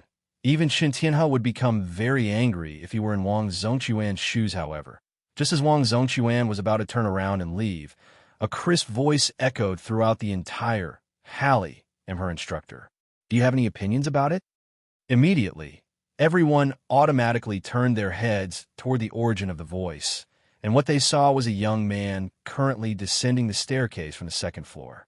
This young man in black was none other than Feng, who had just completed his daily training. Chapter 2189, Shocking the Audience. Everyone present inside the hall gazed at Feng in astonishment. Wang Zhongquan was no minor character. Although he had lost to Fire Dance, there was still no doubt that he was an apex internal force expert. Even the masters of top-ranking training centers and dojos had to treat him with respect, not to mention Wang Zhongquan had been working as a hitman for the past decade. Even if he couldn't openly cause problems for a training center or dojo, he was more than capable of doing so in secret. Is this guy tired of living? He actually dares to come out now? Does he really think Wang Zhongquan won't dare to challenge him again? What bold words! Does he actually believe he can produce an internal force expert? The many experts present looked at Feng with disdain when he appeared in the hall. They all felt that Feng was getting too full of himself. Fire Dance had just fought a dangerous battle in order to pull the Heaven's Rumble Training Center out of a crisis. All Feng needed to do was lie low and wait for Wang Zhongquan to leave. He simply had to be tired of living, to reveal himself now. Old Xiao, is this the young man you were talking about? Chun Tianhe shook his head as he looked at Feng. He's far too immature and arrogant. Although he has the support of an aristocratic family's disciple, he still shouldn't have provoked Wang Zhongquan like this. Although Wang Zhongquan could not afford to run afoul of ancient aristocratic families, he would have no problems killing the other members of the Heaven's Rumble Training Center. He could also make it so that the deed couldn't be traced back to him. Even though Feng had already grasped internal force, it wouldn't change his fate. After all, according to the rumors Xianxia had heard, more than 10 internal force experts have fallen at Wang Zhongquan's hands, including apex internal force experts. So, he is Feng? Zhang Tianya could not help but reveal some envy as he eyed Feng, an aristocratic family's disciple. The status of every one of these disciples was not the slightest bit inferior to that of an heir of a major corporation. They were existences that even someone like Wang Zhongquan had to show respect to. Yet, despite having ordinary looks and an average family background, Feng actually managed to gain Fire Dance's favor and even her support. How could Zhang Tianya not envy him? In fact, Zhang Tianya believed there was an 80% chance that Feng's success in becoming an internal force expert was due to Fire Dance's help. After all, the legacies and resources that ancient aristocratic families possessed were far superior to those of top-ranking training centers and dojos. So long as one possessed even the slightest amount of talent, they would have no problem becoming an internal force expert. If Zhang Tianya had obtained these resources, he would have most likely become an expert on Wang Zhongquan's level by now. Meanwhile, during the time the spectating crowd was quietly discussing Feng had arrived at the center of the hall. Fire Dance promptly took the initiative to stand behind him as if she really was just a member of the Heaven's Rumble Training Center. This scene immediately provoked the envy of many of the spectating experts. Crap. What kind of luck does that kid possess to earn the favor of that goddess? What a lucky bastard, with an aristocratic family backing him. Even Wang Zhongquan can't do anything against him on the surface. That's right. If we could sponge off such a goddess as well, even setting up a top-ranking training center wouldn't be a problem. Many of the men present derided Feng, and, as if they were afraid Feng could not hear them, their voices grew steadily louder as they spoke to most of the experts present. Being able to grasp internal force was already a matter worth rejoicing. As for setting up their own training center in a first-tier city and developing it into a top-ranking training center, that was something that they didn't even dream of. However, if they had the help of an aristocratic family's disciple, then such a feat would be a piece of cake. Now that Feng had Fire Dance's support, his becoming one of Fenglin City's powerhouses was almost guaranteed. Fenglin City's fighting industry might even have to adhere to his wishes in the future. Other top-ranking training centers and dojos also wouldn't dare to act against him rashly. Meanwhile, seated in a corner of the hall was Xianxia, who was quietly observing the events. So, that's the case. It's no wonder Zero Wing is confident of establishing itself in Fenglin City. Xianxia thought to himself as he observed Fire Dance, disregarding Feng entirely. With this, Zero Wing indeed merits the young master's attention as the butler of the five-state corporation's heir and an apex internal force expert himself. Xianxia knew a lot more regarding ancient aristocratic families than Xianxia and Wang Zhongquan did, so he understood just how valuable the support of an aristocratic family's disciple was during the time everyone was discussing Feng. Wang Zhongquan had also arrived before him, his gaze filled with disdain and anger as he glared at the young man. And here, I thought you wouldn't have the courage to show yourself, Wang Zhongquan sneered. Since you're here, do you dare exchange a few moves with me? I want to see whether you truly are capable of instructing such an excellent member or not, Home Master Sure. Originally, Wang Zhongquan thought that he would not have a chance to reclaim the reputation he had lost due to Fire Dance today. However, since Feng had taken the initiative to appear before him, this was the perfect opportunity for him to do so and fulfill his agreement with Lu Xinghua to wreck the Heaven's Rumble Training Center's reputation, killing two birds with one stone. He naturally couldn't miss this opportunity. That won't be a problem. Only, Master Wang, you were just injured. Do you need a few days to recover? It won't be too late to spar at that time. Feng said no need. It is only a minor injury. I wish to experience Home Master Shi's brilliant moves now, Wang Zhongquan said. He launched an attack at Feng without hesitation, not giving him any more time to speak. In Wang Zhongquan's opinion, Feng was simply trying to find an excuse to buy time and eventually let the matter be forgotten. He naturally couldn't let Feng have his way. Meanwhile, the best method to get Feng to take action was to leave the man with no choice but to take action. The spectating crowd shook their heads and sneered at Feng. That guy is so dumb. Did he really think Wang Zhongquan would let such a great opportunity slip by? Ha! He's going to make a fool of himself now. He's just a brat who has just learned internal force. Does he actually think an apex internal force expert like Wang Zhongquan will be afraid of him because of a little injury? How foolish. Does he believe he can run rampant just because he has the backing of an aristocratic family's disciple? Everyone understood that Feng was planning to get Wang Zhongquan to give up on today's match with the excuse that Wang Zhongquan was injured. Unfortunately, how could someone of Wang Zhongquan's caliber not see through his ploy? Moreover, the spectating experts could also see very clearly that, although Fire Dance had defeated Wang Zhongquan, she should have grasped internal force only recently. Her physique was also far inferior to his. Although she had indeed managed to injure Wang Zhongquan, he should still be able to exhibit 80% of his normal standard, which would be sufficient for him to beat up a basic internal force expert in the next moment. However, Wang Zhongquan's fast and powerful fist suddenly came to an abrupt halt before Feng's face, unable to move forward by even the slightest. How is this possible? Wang Zhongquan stared at his wrist, which Feng was gripping tightly, In extreme confusion, Wang Zhongquan had given his all in that punch. Despite his injury, his full-powered punch still wasn't something a basic internal force expert could block directly. In his opinion, Feng should have chosen to dodge or deflect his attack. However, Feng had actually used one of the most impossible-to-execute methods to stop his attack, grabbing his wrist before Wang Zhongquan could shake off Feng's hold. Feng suddenly tightened his grip and swung Wang Zhongquan's arm as if he was swinging a sword. Immediately, Wang Zhongquan felt himself getting yanked off his feet, then propelled through the air. For a moment, the surrounding crowd even felt a strong wind blowing past their faces. Soon after, a loud boom entered everyone's ears as the floor beneath them shook slightly. By the time everyone realized what was going on, Wang Zhongquan was already lying unconscious on the floor some distance away from Feng. The marble beneath him cracked. Chapter 2190. He is a Grandmaster. Upon seeing Wang Zhongquan's body lying motionless on the cracked marble floor, the spectating crowd froze, and a deathly silence fell over the entire hall. A short moment later, how is this possible? This is a lie, right?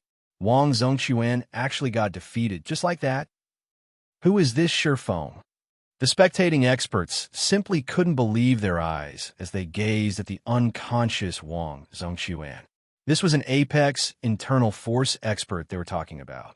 Wang Zhongquan stood at the apex of Fenglin City, yet now he was actually defeated effortlessly by an ordinary youngster who did not give off even the slightest hint of an aura. The exchange between Feng and Wang Zhongquan had been so decisive that it couldn't even be considered a fight. It was practically a drubbing. So many of the experts here reacted with fear toward Wang Zhongquan before.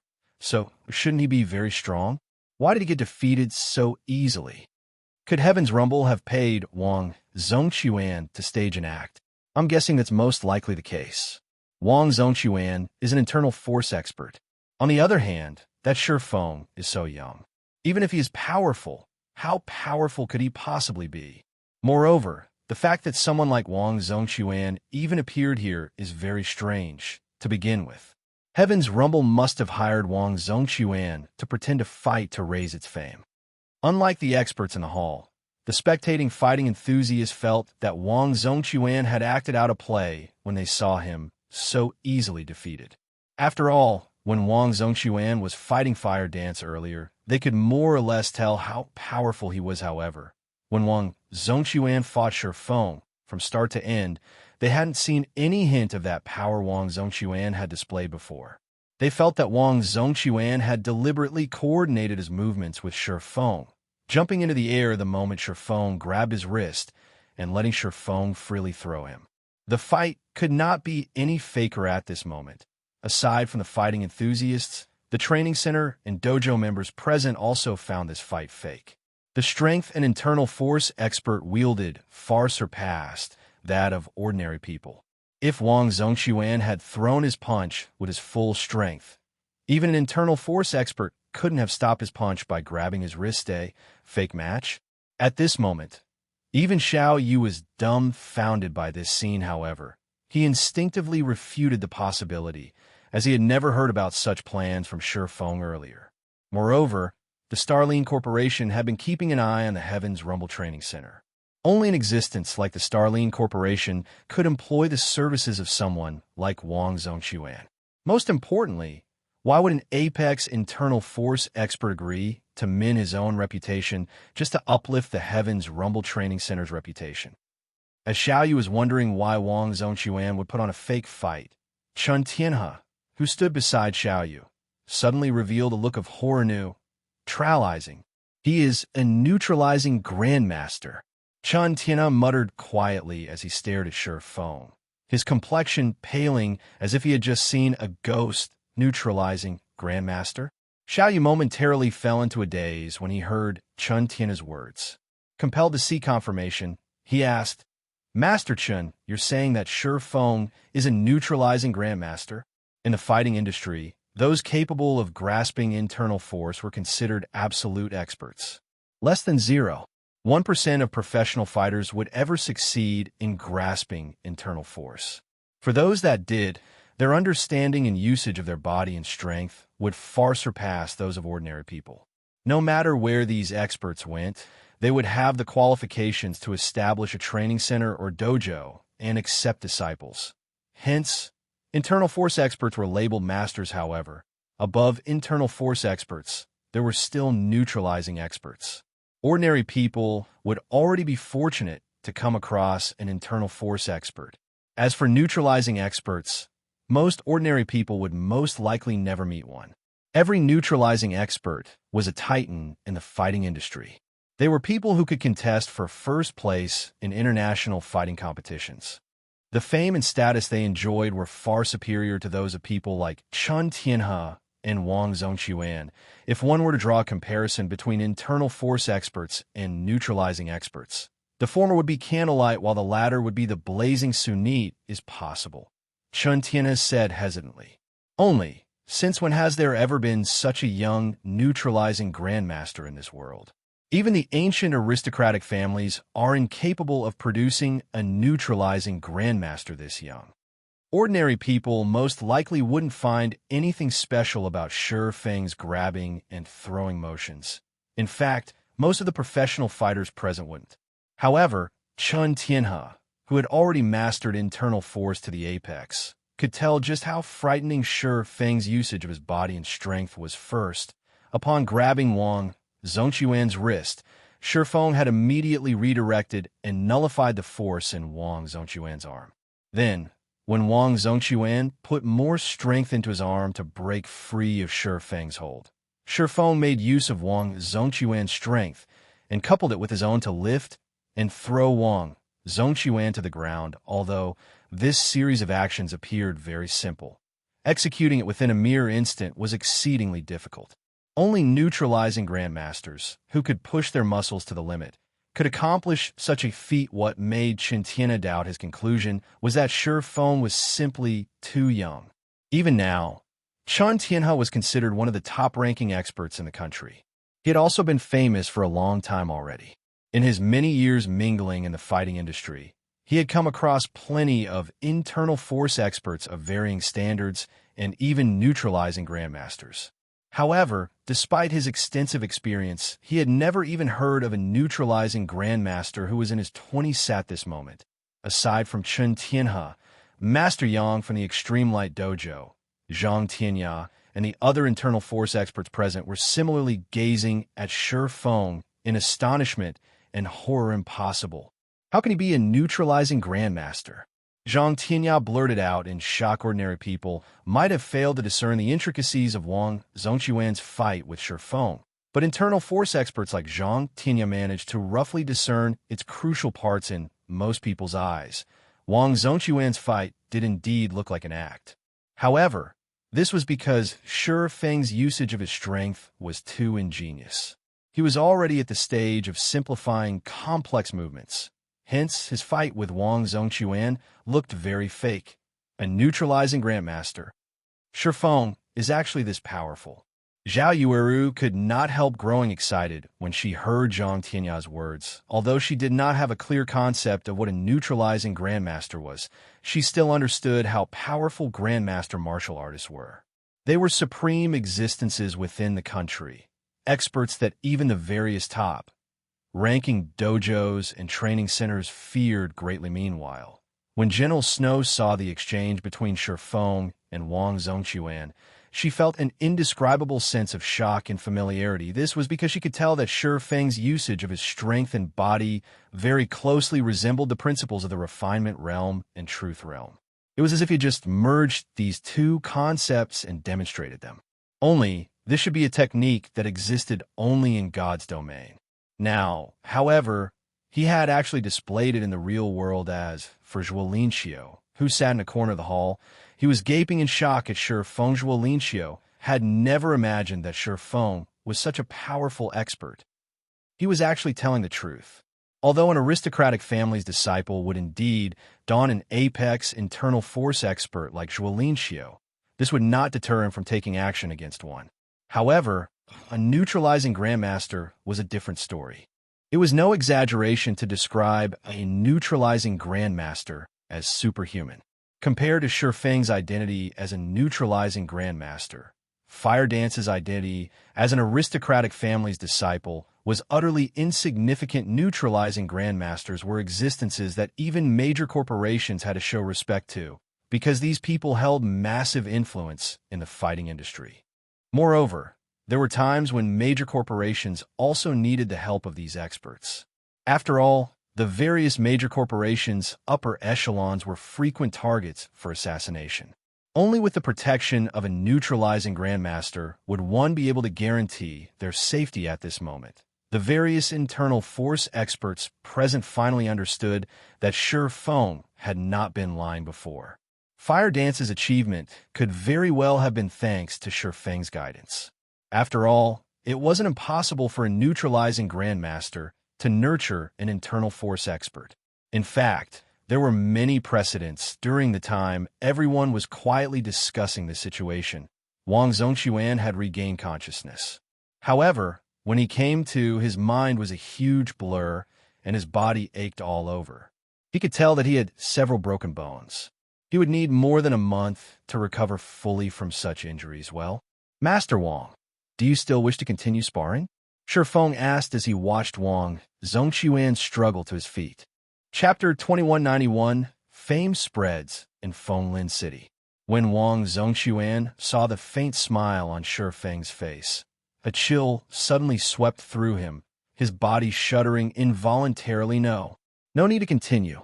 I admit defeat, Wang Zhongxuan said hurriedly, afraid that he would be executed if he delayed his answer by even the slightest bit. Although he had clashed with Feng for only a very brief moment, he understood more clearly than anybody else present just how frightening Feng was. It was no exaggeration to say that. If Feng had wanted to, he definitely could have consigned Wang Zhongxuan to eternal rest with that previous move now. When Wang Zhongxuan looked at Feng, he felt that he was seeing a humanoid demon. Aside from this conclusion, he could not think of any other possibility. After all, despite having wandered the entire world, he had never heard of anyone becoming a neutralizing Grandmaster in their early 20s. Moreover, unlike other people, Wang Zhongxuan had personally clashed with neutralizing Grandmasters before, so he knew full well just how frightening in existence they were. Neutralizing Grandmasters could no longer be considered human. They were superhuman. Even ordinary firearms were useless against neutralizing Grandmasters, as Grandmasters could preemptively take evasive maneuvers by relying on their extraordinary senses. Meanwhile, before a neutralizing Grandmaster, apex internal force experts like Wang Zhongxuan were akin to little children. Their life and death were no longer within their control at this moment. Wang Zhongxuan started to feel animosity for Lu Xinghua.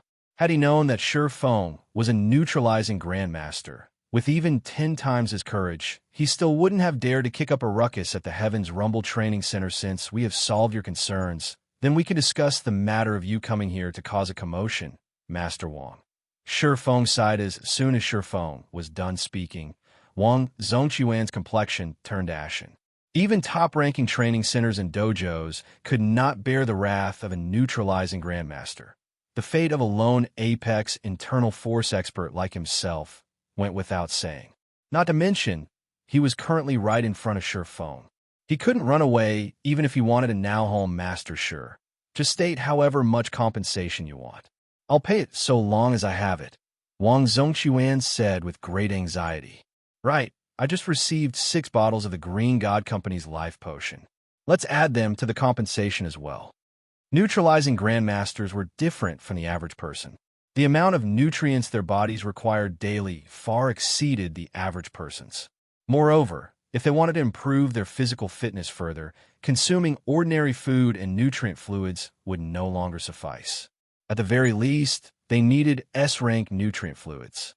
Meanwhile, the life potion was something even more valuable than S-rank nutrient fluids. In fact, these 6 life potions were the reason why Wang Zhongxuan had agreed to undertake Lu Xingluo's request. After all, life potions were extremely difficult to come by. Even neutralizing Grandmasters could get their hands on only a small amount. 6 life potions? Feng could not help but be moved. He had never expected Wang Zhongxuan to possess life potions. The Green God Company's latest creation. Feng naturally understood what was going through Wang Xianxia's mind right now. After all, Feng had had the fortune to meet a neutralizing Grandmaster in his previous life, so he knew that these Grandmasters were truly superhuman. He also knew that their nutritional requirements were different from the ordinary person's only. Feng wasn't actually a neutralizing Grandmaster yet. He had merely touched upon the realm after combining the principles of the Truth Realm and Refinement Realm in God's domain. Every player's body had long since reached an extraordinary level.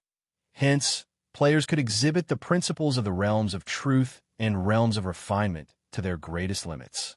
The human body in the real world was very weak in comparison, making it impossible for people to fully exhibit the strength of these two realms in the real world. This was akin to running state-of-the-art software on an ancient computer. The hardware simply couldn't support the software at all, and the computer would crash when trying to run the application. The reason why Feng was able to apply the principles of the Truth Realm and Refinement Realm in the real world was mainly as having reached the Ascension Realm and Domain Realm in God's domain. Even so, he had already sustained some minor internal injuries from executing that one move. He still needed to improve his physical fitness further before he could reliably display the principles of the Truth Realm and Refinement Realm in the real world. Meanwhile, the life potion was something Feng had only heard of during his previous life. He had never actually seen one before, much less consumed one. The life potion was not sold to the public. It was many times more valuable than even S-rank nutrient fluids. Although the life potion couldn't resurrect the dead, it could cure all internal injuries and strengthen the user's physique. It was even rumored that long-term consumption of a life potion could rejuvenate the user. Moreover, these were still not the most important point about the life potion. The truly amazing aspect of the life potion was its ability to invigorate a person's brain cells, making cerebral development easier due to these reasons. After God's domain had spread its influence throughout the entire world, the life potion became something all powers fervently competed over. Those powers that managed to secure themselves a stable supply of life potions had been able to nurture a batch of peak experts and apex experts quickly. Feng found Wang Zhongquan's possession of 6 life potions simply unbelievable. However, Wang Zhongquan misconstrued Feng's comment as a complaint that this amount was too little. He hurriedly explained, Master, this is really all that I have. However, I heard that 9 State City is about to hold an internal auction and that life potions will be sold there. Here is the invitation card I received. Aside from this, I really don't have any more life potions. Feng could tell that Wang Zhongquan was not lying. He also understood that it was already plenty amazing for someone like Wang Zhongquan to obtain 6 life potions. After all, ordinary martial arts masters couldn't get their hands on even 1 bottle, let alone 6. Fine. We'll forget about monetary compensation, but I need you to help me with a matter, Feng said. Nodding as he accepted the invitation, Zhongquan inwardly breathed out a sigh of relief at Feng's words. He then said confidently, Master, please speak freely. As long as it is something I can accomplish, I'll definitely do it. It's very simple. I want you to go teach Lu Xingluo a lesson, Feng said, smiling as he patted Wang Zhongquan's shoulder since Lu Xingluo had already taken the initiative to make trouble for him. Feng naturally had to respond in kind. Although Feng was currently slightly stronger than Wang Zhongquan, he was quite inferior to the professional hitman when it came to dealing with people outside of an official competition. If he tried to take action against Lu Xingluo, his actions would no doubt get exposed very quickly. Not to mention, Feng didn't have that much free time to take part in such matters. He had his hands full dealing with Zero Wing this. Wang Zhongquan could not help being shocked by Feng's request. Master, Lu Xingluo is the Starline Corporation's heir. If I do so, since that is the case, let's continue discussing the commotion you've caused. Feng said, his voice taking on a chill if not for Feng having improved sufficiently quickly and displaying absolute strength against Wang Zhongquan. Wang Zhongquan would have definitely continued trying to make trouble for the Heaven's Rumble Training Center even after suffering defeat at Fire Dance's hands. Hence, Feng naturally couldn't let him off the hook too easily. Feng did not doubt Wang Zhongquan's ability to meet his demand in the slightest. As for the consequences for Wang Zhongquan after carrying out this feat, this was not something Feng cared about. "I'll do it. I'll make sure Master won't be disappointed," Wang Zhongquan assured hurriedly, while nodding after sensing a trace of killing intent from Feng. Wang Zhongquan had an instinctive fear of neutralizing Grandmasters stemming from his understanding of their power. So long Feng wanted to.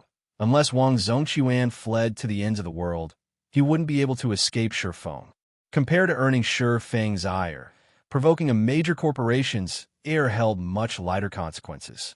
Not to mention, Feng had only told him to teach Lu Xingluo a lesson, not to kill the man.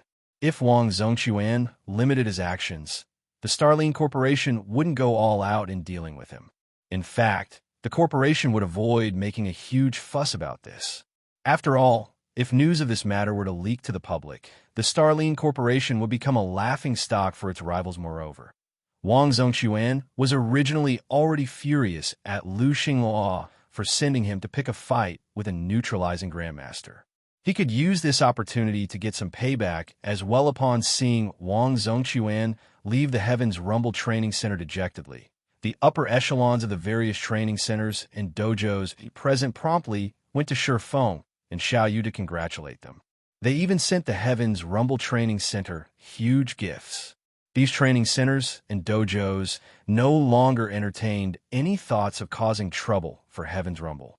In fact, they even showed signs of submitting themselves to Heaven's Rumble, a scene that stupefied the fighting enthusiasts in the hall, who all wondered what kind of background the Heaven's Rumble Training Center possessed. News of this matter quickly spread throughout Fenglin City. Chapter 2192, Seizing Fenglin City. After Wang Zhongquan's departure, many of the training center and dojo members present were tempted to join the Heaven's Rumble Training Center. The various fighting enthusiasts present, on the other hand, immediately started applying to join Heaven's Rumble. Previously, everyone thought that the Heaven's Rumble Training Center was a sham. However, after seeing Feng, Heaven's Rumble's Hall Master, defeat Wang Zhongquan easily, and overhearing the comments of the various internal force experts present stating that Feng was a Grandmaster martial artist, they realized that Heaven's Rumble possessed genuine ability that was far superior to that of the other training centers and dojos in Fenglin City. Moreover, Heaven's Rumble was equipped with state-of-the-art training and medical facilities. Just these points alone already held a great temptation for the various fighting enthusiasts. After just a few hours, the Heaven's Rumble Training Center had gained more than 5,000 members already. As for becoming a disciple of Heaven's Rumble, not everyone could do so, since Feng had set certain requirements. The Heaven's Rumble Training Center's main purpose wasn't to generate profits. It would serve as a talent pool for Zero Wing to recruit from. Hence, ordinary people couldn't become disciples of the training center. Moreover, the disciples of training centers and dojos generally enjoyed much better treatment than ordinary members. They would be taught things that were not shared with the public. The recruitment requirements for disciples naturally had to be strict. Even so, after half a day of testing, Heaven's Rumble still managed to recruit more than 200 disciples. This situation excited Xiaoyu greatly. Despite having managed the Big Dipper Training Center for many years now, he had never seen so many people joining a training center on the day of its grand opening. Moreover, this was only the beginning. As Heaven's Rumble's name spread, even more people would join. Afterward, so long as Heaven's Rumble managed to nurture some disciples that achieved high rankings in Fenglin City's annual fighting competition, the Heaven's Rumble Training Center could easily become the head of Fenglin City's fighting industry. As the Heaven's Rumble Training Center bustled with activity, Xianxia suddenly approached. Feng Xianxia's appearance had been completely silent. Most of the people inside the hall had overlooked his existence. Only a small number of internal force experts had managed to notice him. What a powerful person.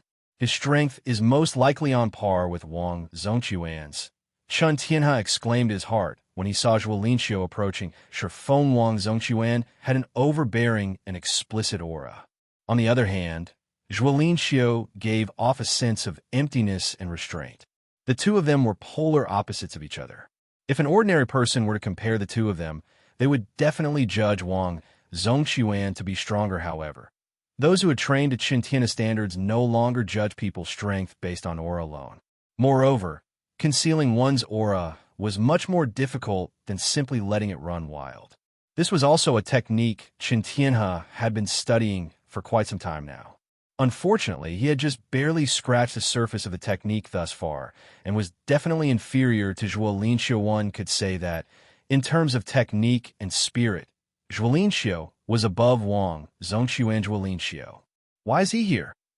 Zhang Tianya was stunned when he saw Xianxia. Unlike Chen Tianhe, Zhang Tianya was not only an internal force expert, but also the heir of one of Fenglin City's top 5 financial groups. Xianxia had once visited Fenglin City. Back then, the various financial groups of Fenglin City had promptly gathered to welcome him to the city. Moreover, the leaders of every financial group, including the Zhang clan group, had been present during this gathering. These leaders all treated Xianxia with great respect. As for Zhang Tianya, as he was part of the younger generation, he could only watch the gathering of VIPs from the sidelines. Xianxia was someone who was only half a step away from becoming a neutralizing Grandmaster. Unfortunately, due to his advanced age, his physique could no longer keep up with his mind. As a result, he could never cross the final threshold and remained stuck at the apex of the internal force realm, whether was in terms of status or strength. Xianxia was an existence that Zhang Tianya could only look at in awe now. However, Xianxia was actually taking the initiative to greet Feng during the time Chen Tianhe and Zhang Tianya were wondering about Xianxia's purpose here. Xianxia arrived before Feng Hall. Master are you free for a private chat? Xianxia asked in a low tone at this moment. Xianxia no longer viewed Feng with contempt. On the contrary, he now looked at the youth with a trace of fear and respect. Neutralizing Grandmasters were existences beyond the circle of ordinary internal force experts. However, as the butler of the 5 States Corporation's heir, Xianxia was quite familiar with the existence of neutralizing Grandmasters, so he knew intimately how powerful they were. Even major corporations would not dare slight neutralizing Grandmasters. Let's head upstairs, Feng said. Nodding, he had long since known about Xianxia's arrival in the Heaven's Rumble Training Center, as well as the man's purpose for visiting. He also knew about Han Yifeng's determination to invest in God's domain. Meanwhile, with how successful Zero Wing currently was in God's domain, the temptation held for Han Yifeng went without saying. Given these two things, it was obvious that Han Yifeng was waiting for an opportune moment to make Zero Wing an offer it could not refuse. Only Zero Wing's strength surpassed Han Yifeng's expectations. Now, even Starlink could not make short work of Zero Wing and could only pursue a war of attrition after today's performance. It would be very normal for Han Yifeng to grow impatient and take action immediately. Feng led Xianxia to the top-floor reception room, leaving the training center's matters to Xiaoyu, Fire Dance, and by Qingxue to manage. How is this possible?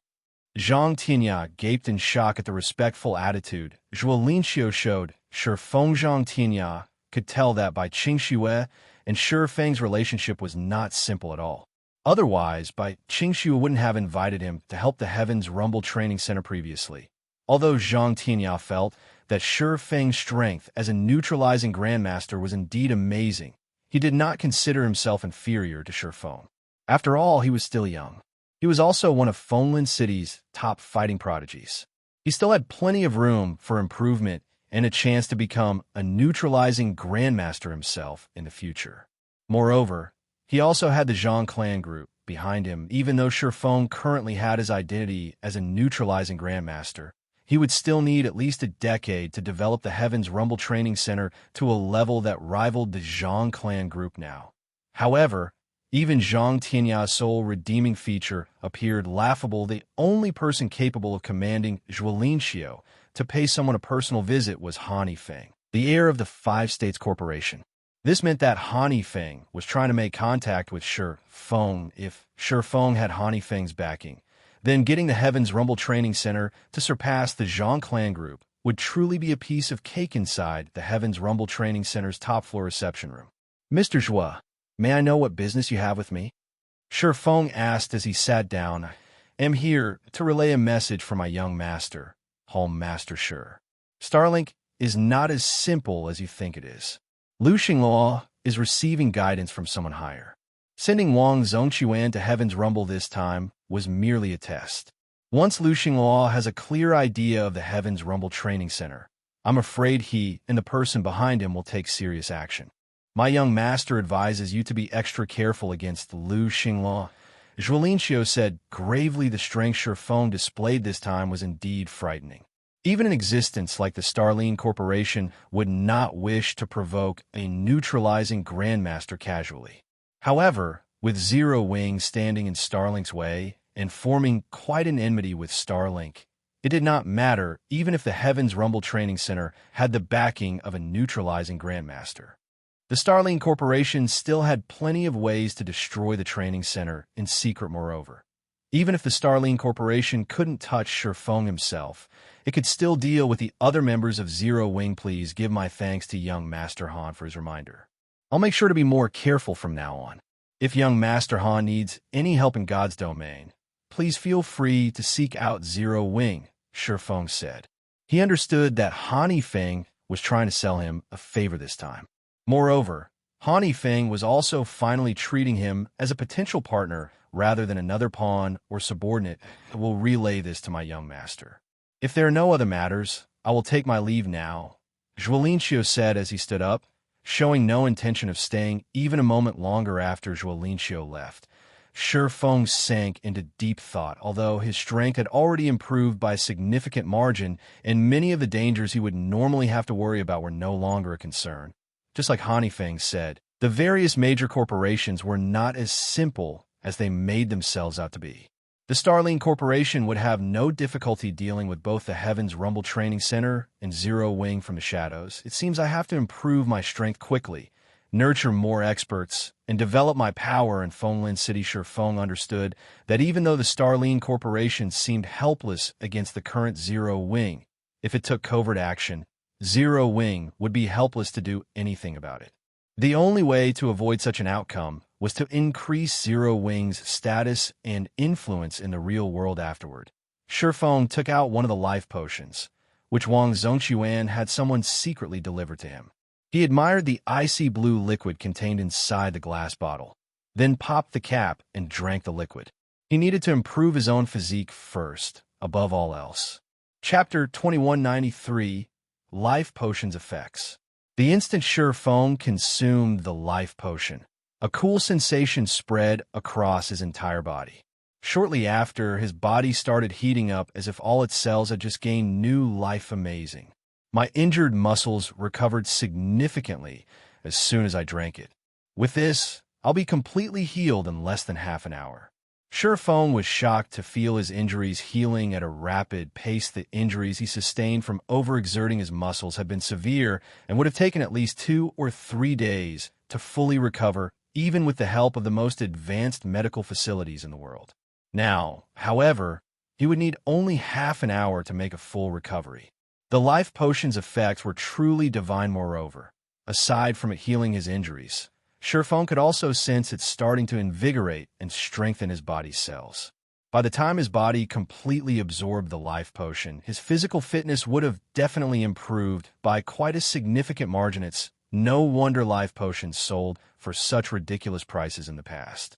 With my current condition, if I use this long term, I'll gain the physical fitness of an actual Grandmaster within 2 months, Feng thought to himself, a passionate flame burning in his eyes as he gazed at the 5 remaining bottles of life potion on the table recently.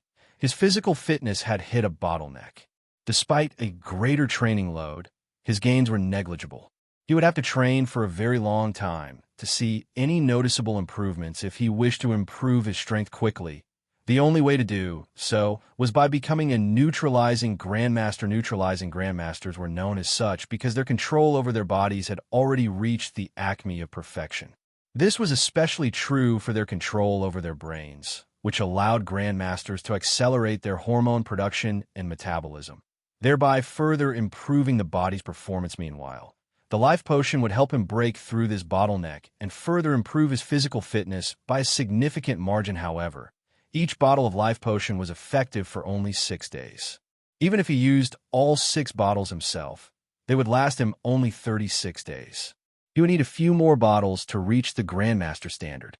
So long as his physical fitness was at the Grandmaster standard, even if his control was still wanting, he would be able to exchange moves with a true neutralizing Grandmaster an hour later, seeing as it was close to 6 in the evening already, which meant that daytime was approaching in God's domain.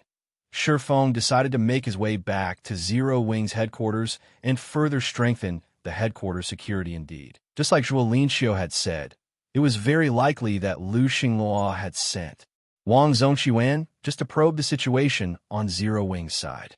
Once Lu Xinghua and the ones behind him were done with their investigation, they would most likely start taking action in secret.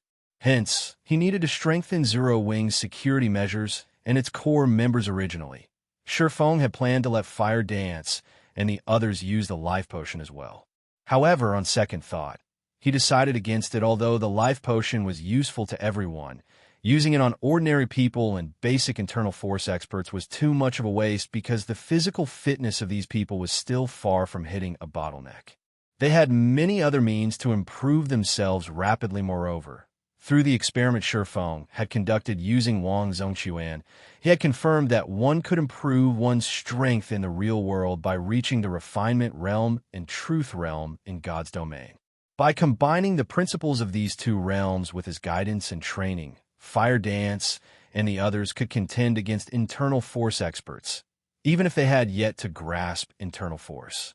If one possessed such combat standards in the real world, they could cope with many troublesome matters in the real world. Once he trained Zero Wing's core members to an adequate level, all they needed to do was participate in various fighting competitions and achieve stunning results.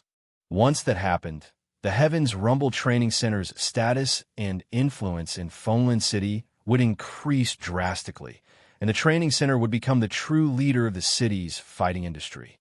At that time, even if Lu Xinghua wanted to, he would have great difficulty hindering Zero Wing's operations in the city. Meanwhile, to achieve this goal of his, Feng intended to prepare the Lost Town to receive more of Zero Wing's members immediately instead of limiting access to just the guild's main force. Having more members reach the Truth Realm would greatly bolster Zero Wing's strength and increase its ability to cope with the various superpowers of God's domain.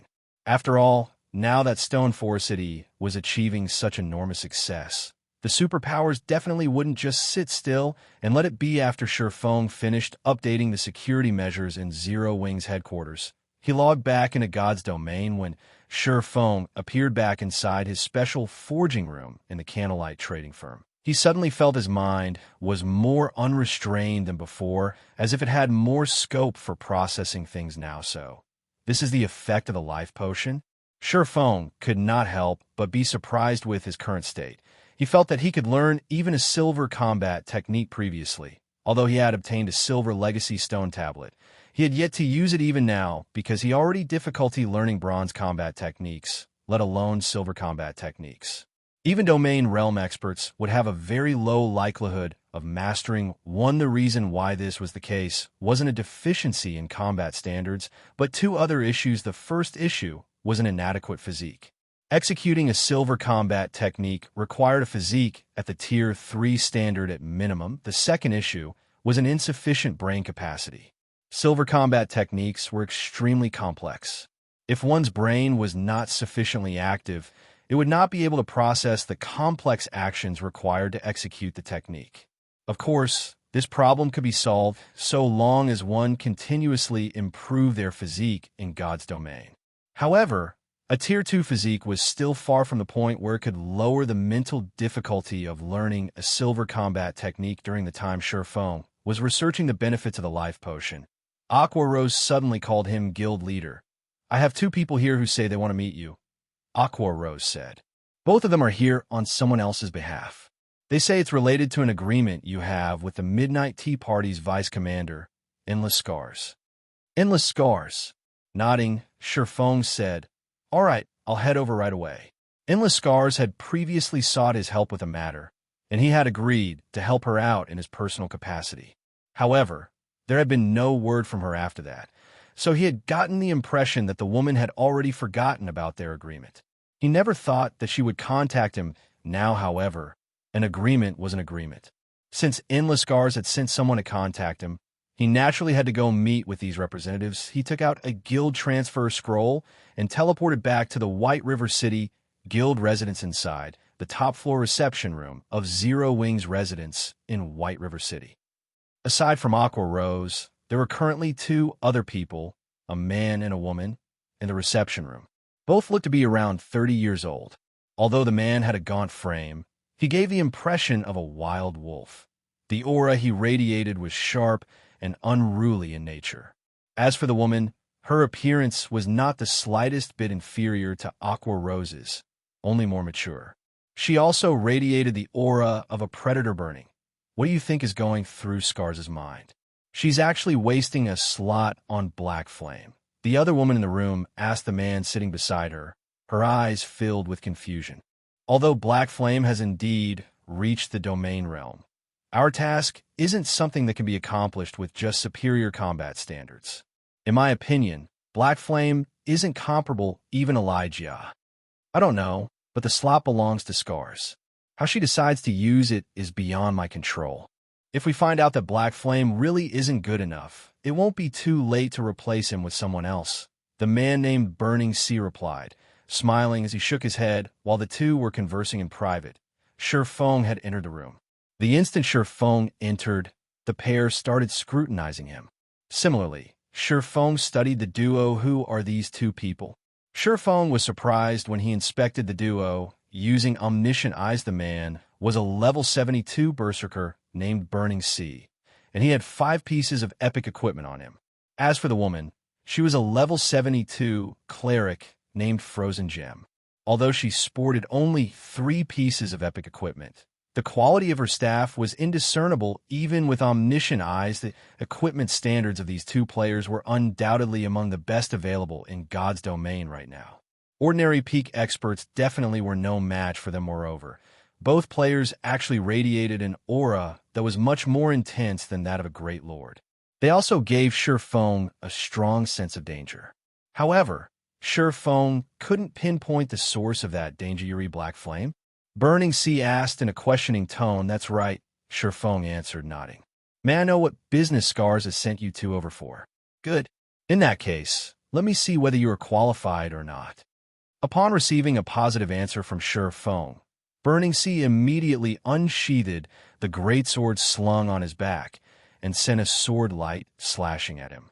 In the next moment, the sword light split into 12 copies of itself, each copy seemingly having a life of its own as they cut at Feng from 12 different directions. Moreover, each sword light carried strength rivaling that of a great lord of the same level. All 12 sword lights attacked together like 12 great lord-ranked wolves pouncing on him simultaneously. Even domain realm experts might not be able to replicate Burning Sea's proficiency in combining a combat technique and a skill. Chapter 2194, Spiritualization Realm. Although Burning Sea was a Tier 2 berserker, his attacks were faster than even that of Tier 2 assassins. As if they had a life of their own, the 12 sword lights locked down Feng, leaving him no room to dodge at all. How merciless. Frozen Gem was surprised by Burning Sea's attack. She had never thought that he would be even more ruthless than herself. The combat technique Burning Sea was using was an advanced combat technique called Wolfpack and was his trademark move. When he combined it with the Tier 2 skill Chaotic Flash, even domain realm experts would have an extremely difficult time coping with this move. After all, this was not a move that could be seen through and blocked easily. If Feng wished to retreat unscathed in this cramped space, he would have to use a life-saving skill. Otherwise, if even one of the sword lights hit, Burning Sea would be able to capitalize on the situation and follow up with a series of moves, giving Feng no room to breathe at all. Against such an assault, even Shield Warriors and Guardian Knights would fall quickly. However, contrary to Frozen Gems and Burning Sea's expectations, Feng did not activate a life-saving skill despite the imminent arrival of the 12 sword lights. Instead, he brandished his 2 swords and met the 12 sword lights in Battle Sword's orbit. The sword's orbit that Feng was executing was markedly different from before. Now, the technique looked much plainer and simpler. He also executed only a handful of slashes. Even so, these few slashes created a seemingly airtight defense around him, as all 12 sword lights had their attack trajectories twisted by an invisible force in the next moment. Like a pack of hungry wolves that stumbled across a mighty lion, the 12 sword lights took the initiative to detour around the swordsman's spiritualization. His technique usage has already reached such a standard. Frozen Gem exclaimed when she saw Feng smoothly and effortlessly neutralizing Burning Sea's attacks. Meanwhile, when Burning Sea saw this scene, he promptly halted his offensive and quietly eyed Feng as if he had just found some kind of treasure amazing. I never thought that you'd already be in the spiritualization realm. No wonder Scars wants to give her last slot to you. Burning Sea raved in excitement while Burning Sea was talking. Aqua Rose had completed the incantation for her spell and was about to attack Burning Sea. However, Feng stopped her midway, then calmly asked, "May I know what you two are doing here? Also, what is this spiritualization realm you mentioned?" Feng was aware that Burning Sea's attack was some sort of test for him. This was obvious from how Burning Sea had stopped attacking as soon as Feng neutralized the Berserker's first move. As for the spiritualization realm the two spoke of, this was Feng's first time to hear about such a thing. Sorry. We are inviting you to help us with a very important mission. We cannot afford any carelessness on this mission, so we needed to test you. Still, I never thought you would be this powerful. As expected of the person Scar's views favorably, Burning Sea apologized sincerely. As for the spiritualization realm, it is a realm referring to the usage standard of combat techniques, which we discovered in God's domain. Of course, this is only a name we coined ourselves. As for what is actually called, we aren't very sure either. I see. Realization immediately dawned upon Feng when he heard Burning Sea's words. May I know what Scars is asking me to do? The only realm he could think of that could be found in God's domain was the realms of truth. Apparently, Burning Sea's group had yet to come into contact with NPCs knowledgeable about the realms of truth or find any related information. Hence, they were referring to the realms of truth using a name of their own. It was also no wonder Feng felt that Burning Sea's wolf pack was special. The Berserker's execution of wolf pack was completely different from the average combat technique. He had obviously applied the principles of the realms of truth. However, when Feng thought about how other people had also come into contact with the realms of truth and had even achieved a certain amount of success in them, he was still surprised. Burning Sea, in particular, had clearly entered the truth realm already. This definitely wasn't good news to Feng now that other people were exploring the realms of truth. Zero Wing's advantages would undoubtedly decrease considerably. The only thing worth celebrating now was that Zero Wing had a systematic training system for the realms of truth, whereas other people would have to slowly explore and master the realms of truth on their own. We discovered a mysterious secret land in the Sea of Death, and we wish to raid it. Only, that place is very special. Tools cannot be used there, and everyone is suppressed to Tier 0. We can use only the most basic skills and spells. Moreover, entering and leaving the secret land are extremely difficult. Contact with the outside world is also impossible. We have gone through great lengths to obtain the entry slots for this secret land, so we need the help of experts like yourself to secure the treasures there. Frozen Gem explained in a situation where tools could not be used and skills and spells were heavily suppressed. Players could rely only on their own combat standards to fight inside the secret land, a mysterious secret land in the Sea of Death.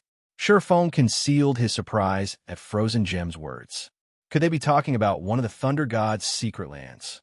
The Sea of Death was considered a forbidden land for players because the Sea of Death was where the Thunder God had perished. The Thunder God had set up plenty of secret lands in the Sea of Death, every one of which contained a considerable number of treasures. There were even fragmented legendary items and peak legacies in some of these secret lands in the past. Players had gradually discovered the Thunder God's secret lands after level 80. The various powers then frantically explored these secret lands. Since these secret lands were one of the first few places where players started encountering fragmented legendary items, the intensity of the competition over these secret lands was obvious. However, the Thunder God's secret lands were located in another space, making them impossible to enter and leave through normal means. There were several ways to enter these secret lands, and one of the most reliable ways was by obtaining special quest items that were dropped only by level 70+ sea monsters in the Sea of Death, and then completing the quest. These items provided. Another method was by obtaining the entry pass through killing special sea monsters. However, these special sea monsters did not appear in specific locations. Even if a first-rate guild went all out in search of these special sea monsters, they might not necessarily find one. The last method was by obtaining the guidance of the Thunder God's legacy and then completing a series of quests, which would then allow one to enter the Thunder God's secret land. Feng had never imagined that Endless Scars would be lucky enough to be able to enter one of the Thunder God's secret lands. But I want priority selection over one of the dropped items. Sure, Feng said after giving the matter some thought. He naturally couldn't provide his help for free. There were far too many excellent items inside the Thunder God secret lands. Every item in these secret lands was a treasure that could help improve a player's strength significantly. However, these were not the things Feng was aiming for currently. The various superpowers were keeping a close eye on Zero Wing. So long as these superpowers spotted an opportunity, they would surely strike at the guild. Moreover, even with the advantages Stone Forest City provided, Zero Wing was only capable of keeping itself alive, but not contending against these superpowers. If Zero Wing wished to face the various superpowers in a frontal confrontation, the guild itself needed to grow stronger. Now that Zero Wing had a stable supply of internal members, it was only a matter of time before the guild gained a new batch of experts. The only problem now was that these new experts would be very underleveled and would not be able to exhibit their full strength. Although the veteran experts of the guild normally help the guild's low-leveled experts level up, these low-leveled experts would still take a long time to catch up to the frontline experts. Meanwhile, there was one item available inside the Thunder God's secret lands that could help players level up quickly. It was also something that countless powers had sought to obtain in the past: the Guild Alchemy Workshop design. The Guild Alchemy Workshop was an advanced construction that allowed the production of potions exclusive to guilds, such as the Experience Potion. Guild members could purchase up to 2 Experience Potions from the workshop every day. Moreover, only players that were at least 5 levels lower than the average level of frontline players could purchase and use this potion. This potion was a miracle drug that enabled new players to catch up to frontline players quickly. However, the Guild Alchemy Workshop design was extremely rare. It dropped in only a select few secret lands and special team dungeons, including the Thunder God's secret lands. Hesitating, Burning Sea said, "We'll have to discuss this with our team leader. After all, this is something that concerns the entire team. The two of us don't have the power to decide on this." "That won't be a problem." Feng nodded, and understanding Burning Sea and Frozen Gem then went offline. By the looks of it, they were going to contact their team leader through the real world. After a short delay, Burning Sea and Frozen Gem came back online. Guild leader Black Flame, "I'm afraid we cannot agree to your request," Frozen Gem said resolutely. Chapter 2195, Nameless Team. Although you are an expert, Scars as invited, there are still 9 other people in the team. Every one of them is an expert as well. If we give you priority in choosing the loot, it will not be fair to the other experts. Moreover, we're only working on commission. We won't be distributing the loot we obtain," Burning Sea explained. "Hence, our team leader has rejected your suggestion. Of course, the remuneration we are offering for your help definitely won't disappoint you." Guild leader Black Flame, our team leader knows that Zero Wing has recently recruited a lot of new people in the real world and is also being targeted by Starlink, so it should be fast-tracking a batch of experts through the Heavens Rumble Training Center. Our team leader is willing to pay you 30 S-rank nutrient fluids. 30 S-rank nutrient fluids? Aqua Rose could not help being moved by Burning Sea's words. She was no longer an ordinary guild elder who was ignorant about the world. Instead, she was part of Zero Wing's core upper echelon and knew just how valuable S-rank nutrient fluids were originally. S-rank nutrient fluids were used only by fighting experts to recover quickly from a heavy injury. However, S-rank nutrient fluids' utility wasn't limited to healing injuries. If consumed after fighting an intense battle in God's domain, S-rank nutrient fluids aided in the development of one's brain capacity by providing the necessary nutrients. This was something Aqua Rose had personally experienced before. In fact, her consumption of S-rank nutrient fluids was a major factor behind the rapid improvement of her combat standards. Moreover, aside from herself, others such as Fire Dance, Violet Cloud, Cola, Shadow Sword, Alluring Summer, and Silent Blade also had similar experiences. However, S-rank nutrient fluids were extremely difficult to come by even if one had the money to purchase them. After making use of both Aqua Rose's and Gentle Snow's connections, Zero Wing had managed to secure only an additional dozen or so bottles. Since then, the guild had used up all its S-rank nutrient fluids, including the ones the White Tiger Dojo provided. As a result, the rate of improvement of Zero Wing's core upper echelons had recently been gradually decreasing if Zero Wing could secure an additional 30 S-rank nutrient fluids, combined with the training slots Unyielding Soul provided.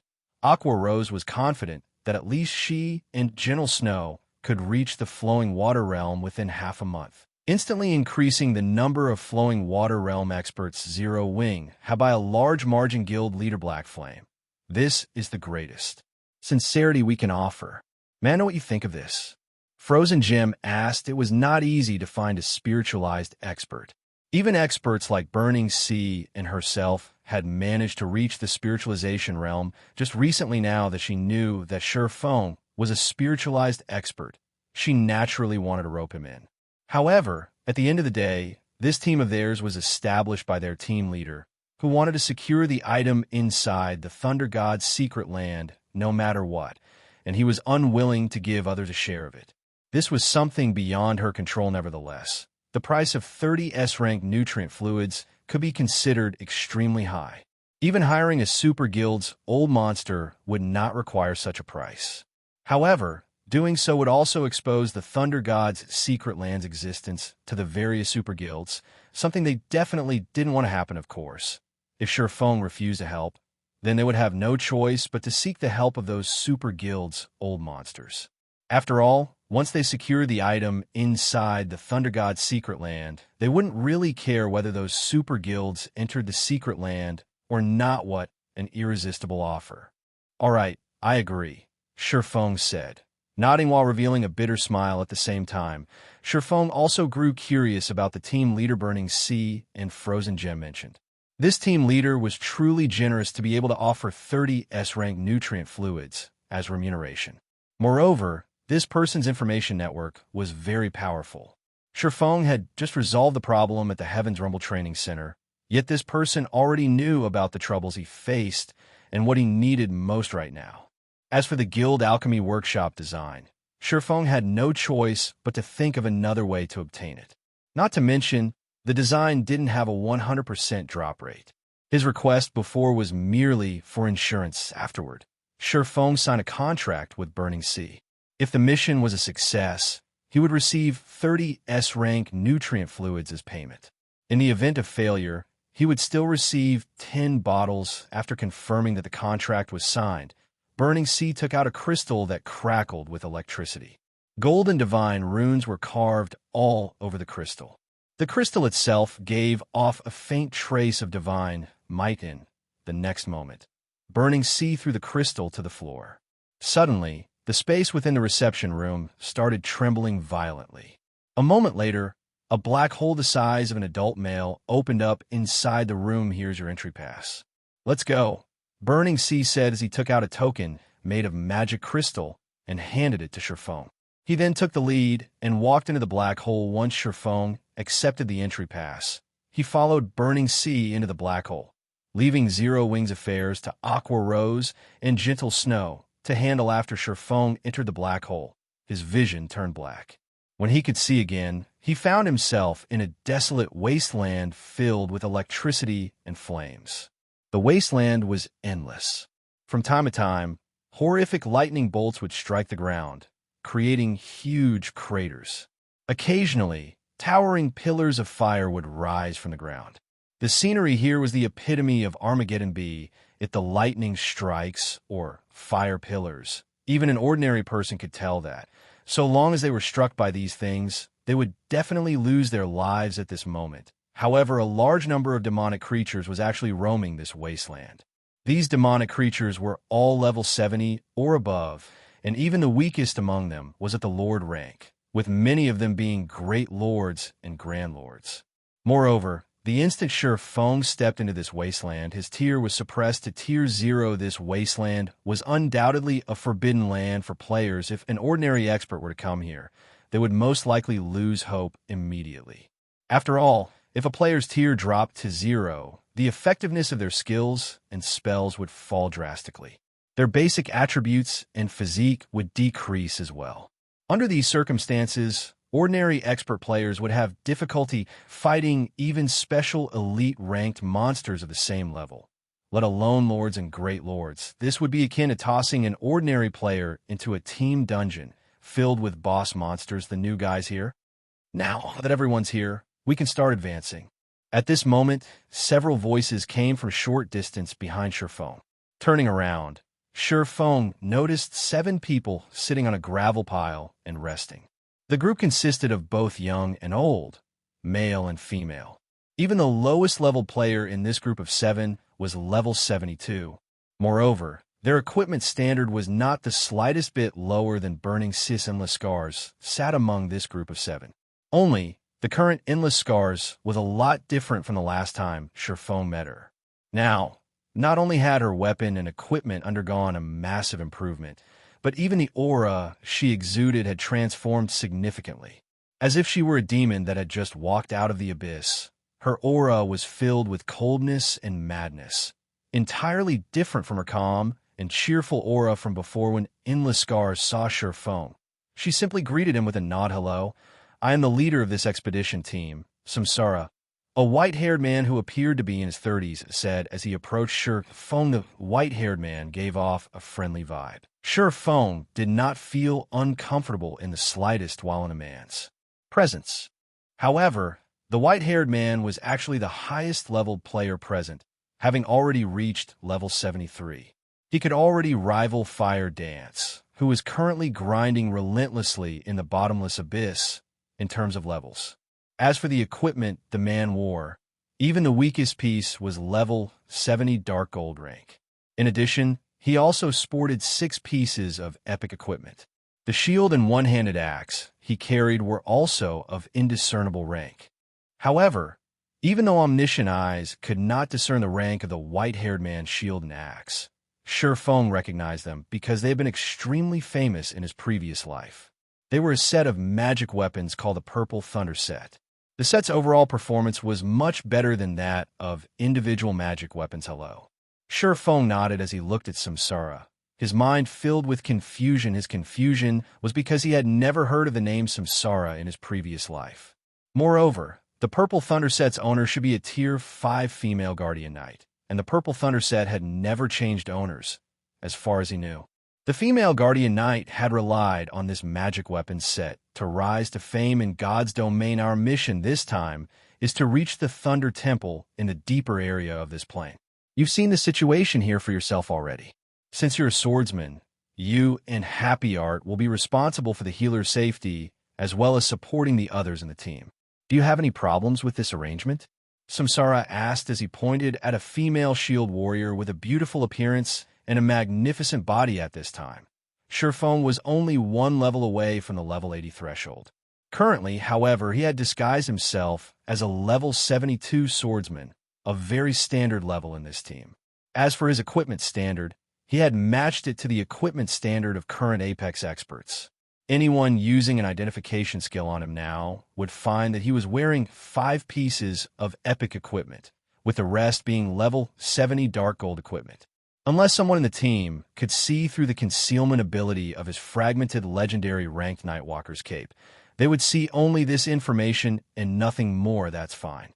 Feng nodded. In such a poor environment, fights would undoubtedly be drawn out and challenging. Hence, the healer could be said to be the backbone of the team.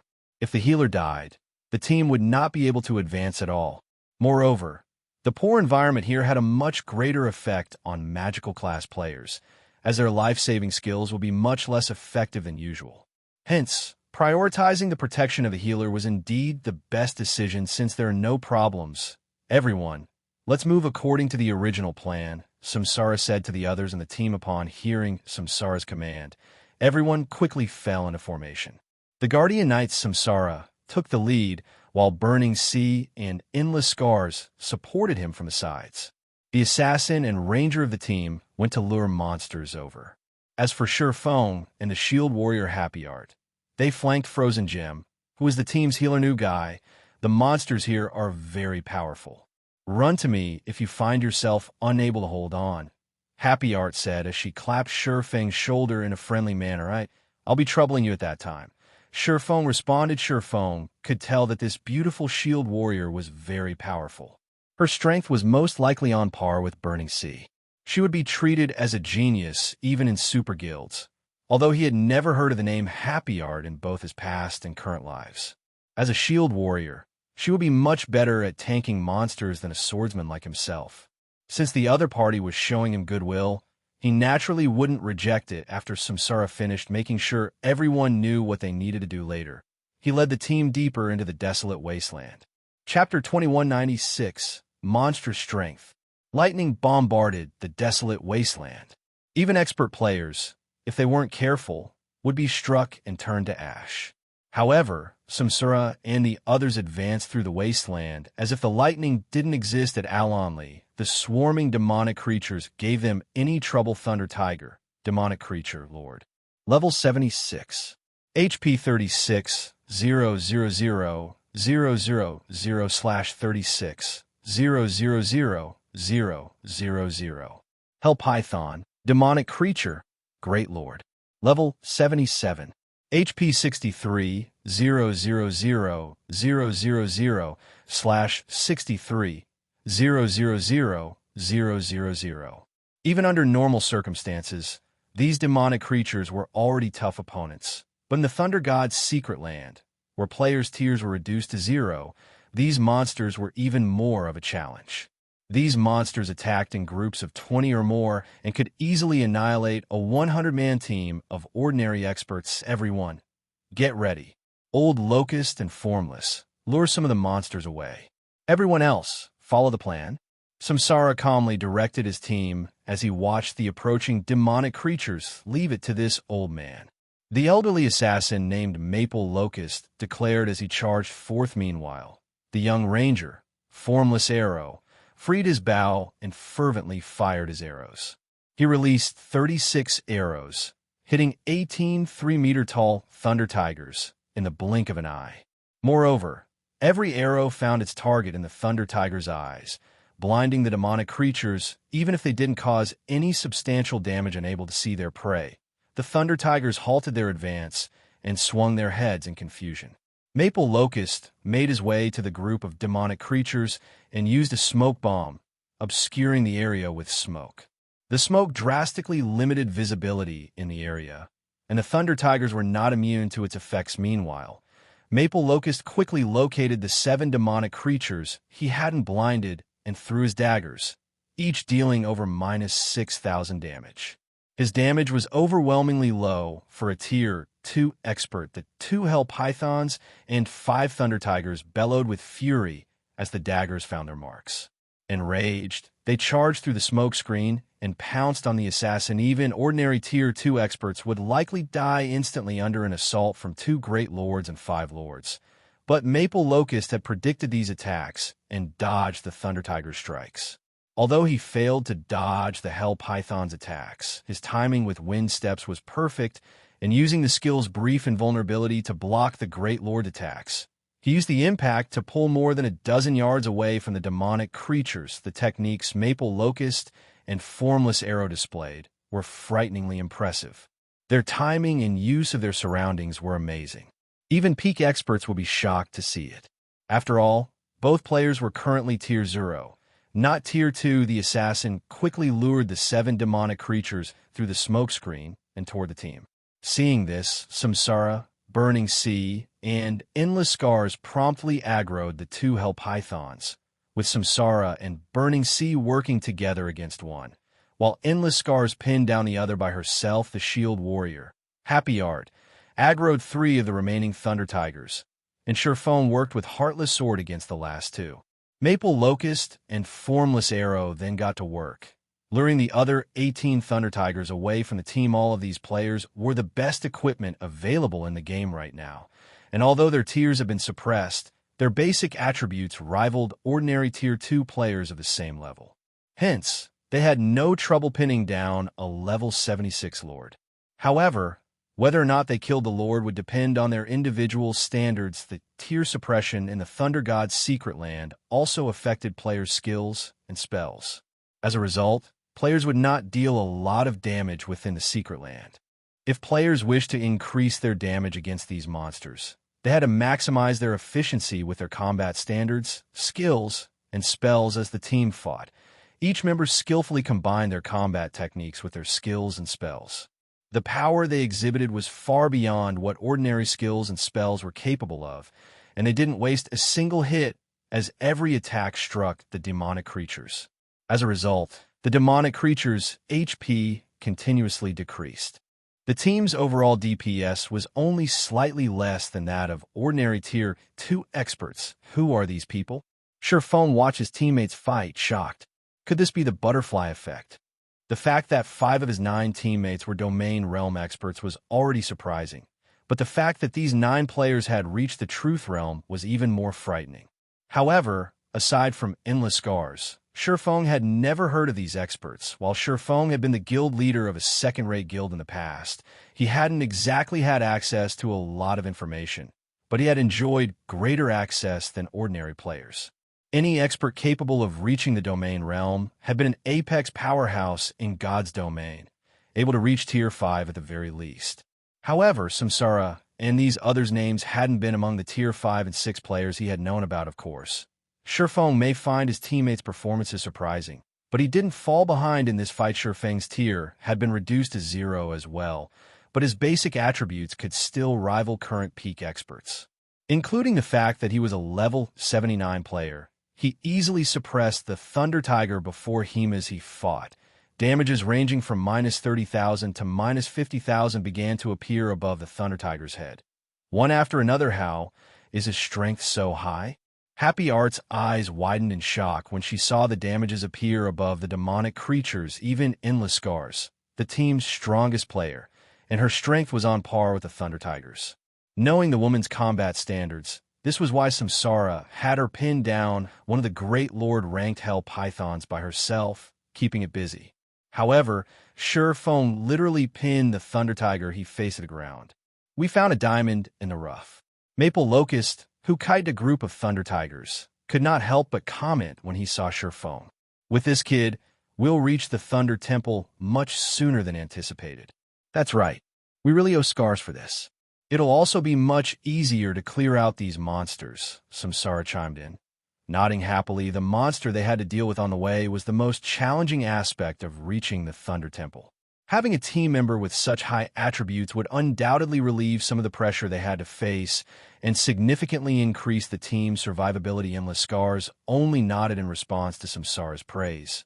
But even she was surprised to see Feng handle his monster so easily. Feng's extraordinary basic attributes were precisely the reason that she had chosen him to help with this mission. But she hadn't expected his attributes to be this high. She had drastically improved since they had last seen each other, replacing almost all of her previous equipment.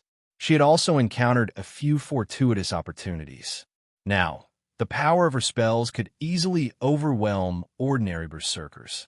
And yet, Feng still surpassed her.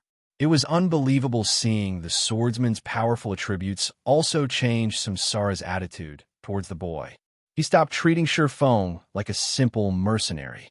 Instead, he entertained the fleeting thought of recruiting this swordsman into his team. Meanwhile, the team advanced far faster than their last visit due to Feng's contributions. After 3 days of fighting and resting, these players finally arrived before a magnificent temple. The temple was 10 meters tall, with a total of 3 floors. The very building radiated divine might that kept monsters at bay, creating a natural haven. Every member of the team had leveled up once after defeating higher-tiered monsters. Now, Feng was only 9% away from reaching level 80, however. Feng detected several dozen sources of killing intent as the team approached the Thunder Temple. Players! Feng mumbled as he spotted several dozen people exit the temple. Entering a Thunder God's secret land was not an easy task, especially for current players. Feng had already been surprised to learn that Samsara's group had entered one. Yet they encountered other people in this secret land as well. Moreover, Feng found a familiar face among this group. Hidden Soul, the player known as Pride in the Flower of Seven Sins. You're late, Samsara. Unfortunately, the Flower of Seven Sins has claimed this Thunder Temple. A keen-witted man in his 40s said. Smiling at Samsara, he continued, hand over the Thunder God's secret key, and I won't hold you accountable for your previous transgressions. Supreme Sky? Crap. Everyone retreat. Samsara shouted, paling when he saw the middle-aged man. It's too late. Activate the array. The man named Supreme Sky barked with a scornful expression. Immediately, over 20 Tier 2 assassins appeared around Samsara's team. They exploded into scattering blood mist. Despite the fact that players couldn't use tools in the Thunder God's secret land, this strange blood mist formed a magic array that enveloped the Thunder Temple and the players around it. Chapter 2197, Reckless. The instant the blood-red magic array formed around the Thunder Temple, Samsara's team lost 20% of their basic attributes, say, blood magic seal. Samsara's expression darkened further when he saw the blood-red magic array that had manifested above the Thunder Temple. The blood magic seal wasn't a magic tool, but a special spell that players could learn. The Flower of Seven Sins had acquired its skill book in an ancient demonic ruin. Unlike normal spells players could learn, the blood magic seal didn't have a tier requirement. To cast, it required a minimum of 6 players, and the moment they cast the spell, they'd sacrifice themselves to the demon god to create the sealing magic array. The strength of the sealing array was relative to the number of sacrifices made. The more players that sacrificed themselves, the stronger the magic array would become. With the minimum 6 players, the magic array would be powerful enough to trap a great lord. Since the Flower of Seven Sins team had sacrificed more than 20 players to cast the spell, not even a mythic monster could break out. Why should we fear them? Leader? They may outnumber us, but we're no pushovers. Happy Art said every member of their team was even stronger than God's Domain's peak experts. Even the various superpowers would fear them. Now, without the sacrificial assassins, the enemy team only had a little over 30 players.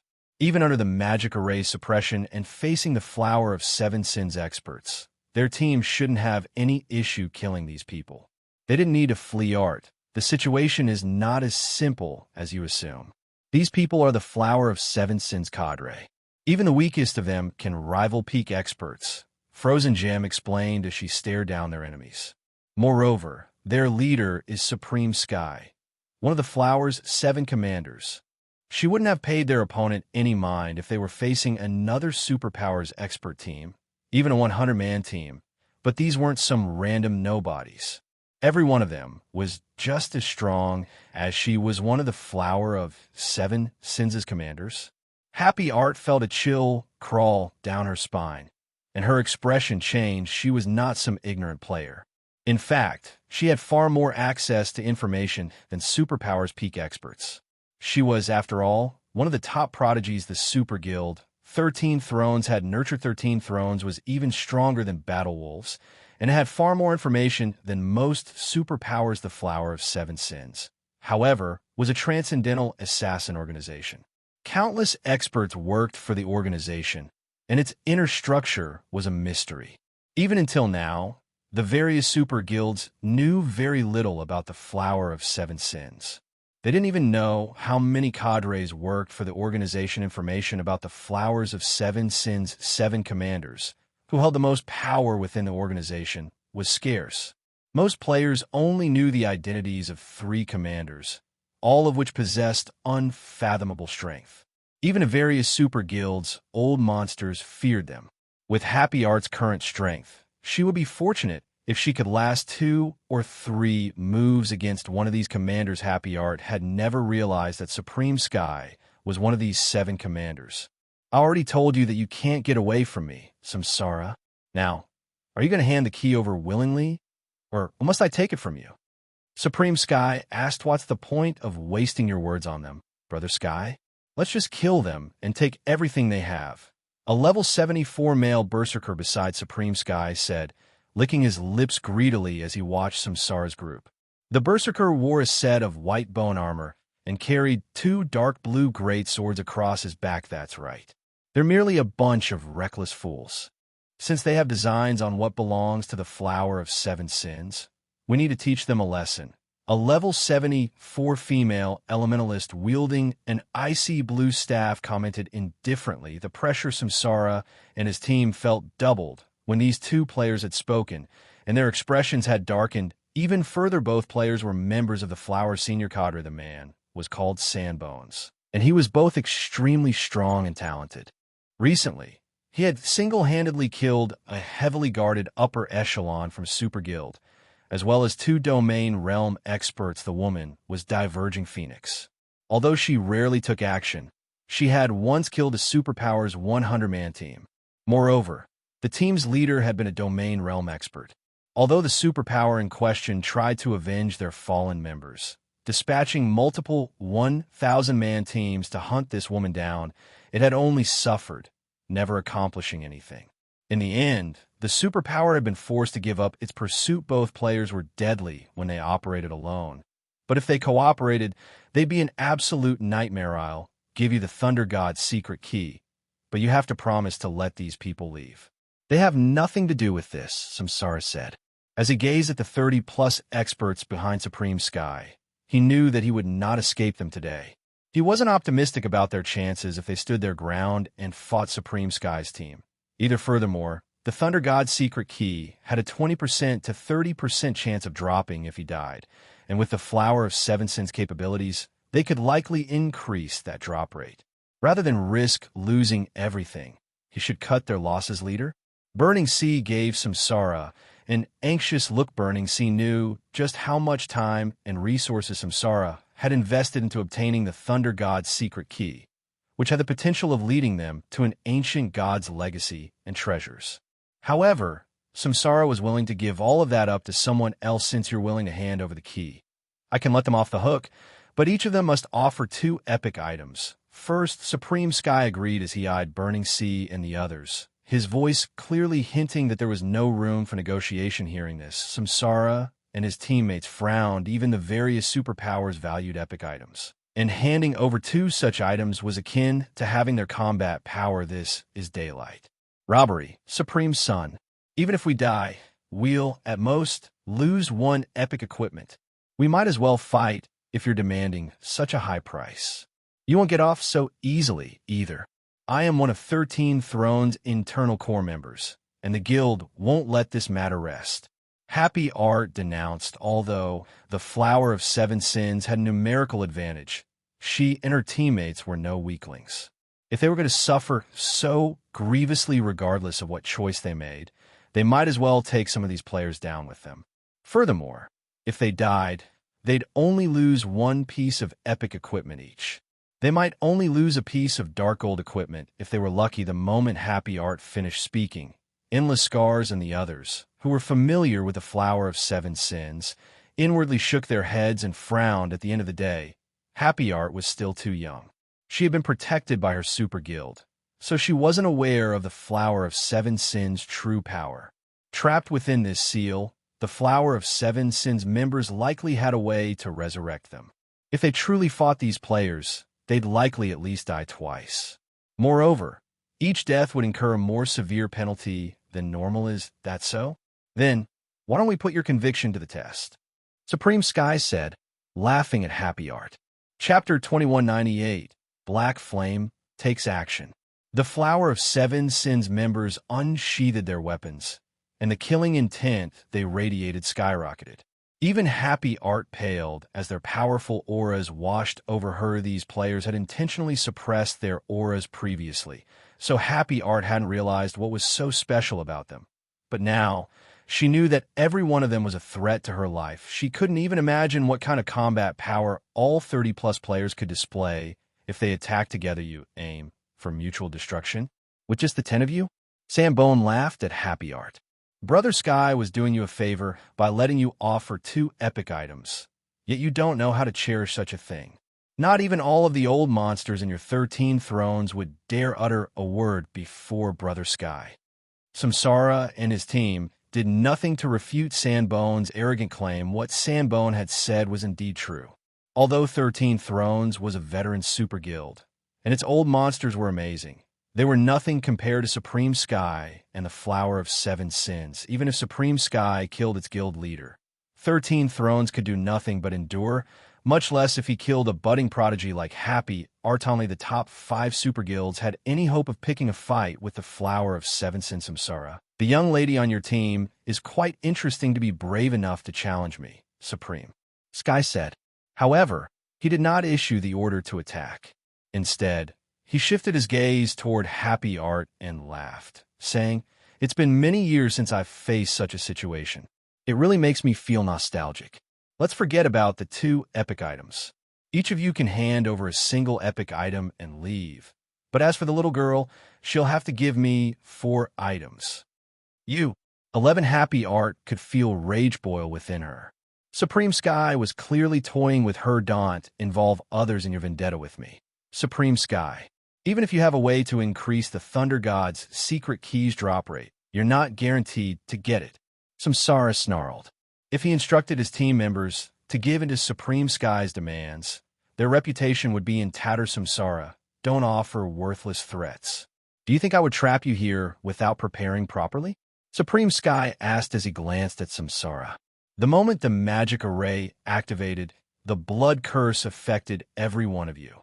Your death penalties have been increased by 300%, and any special item that has a chance of dropping upon death is now guaranteed to drop.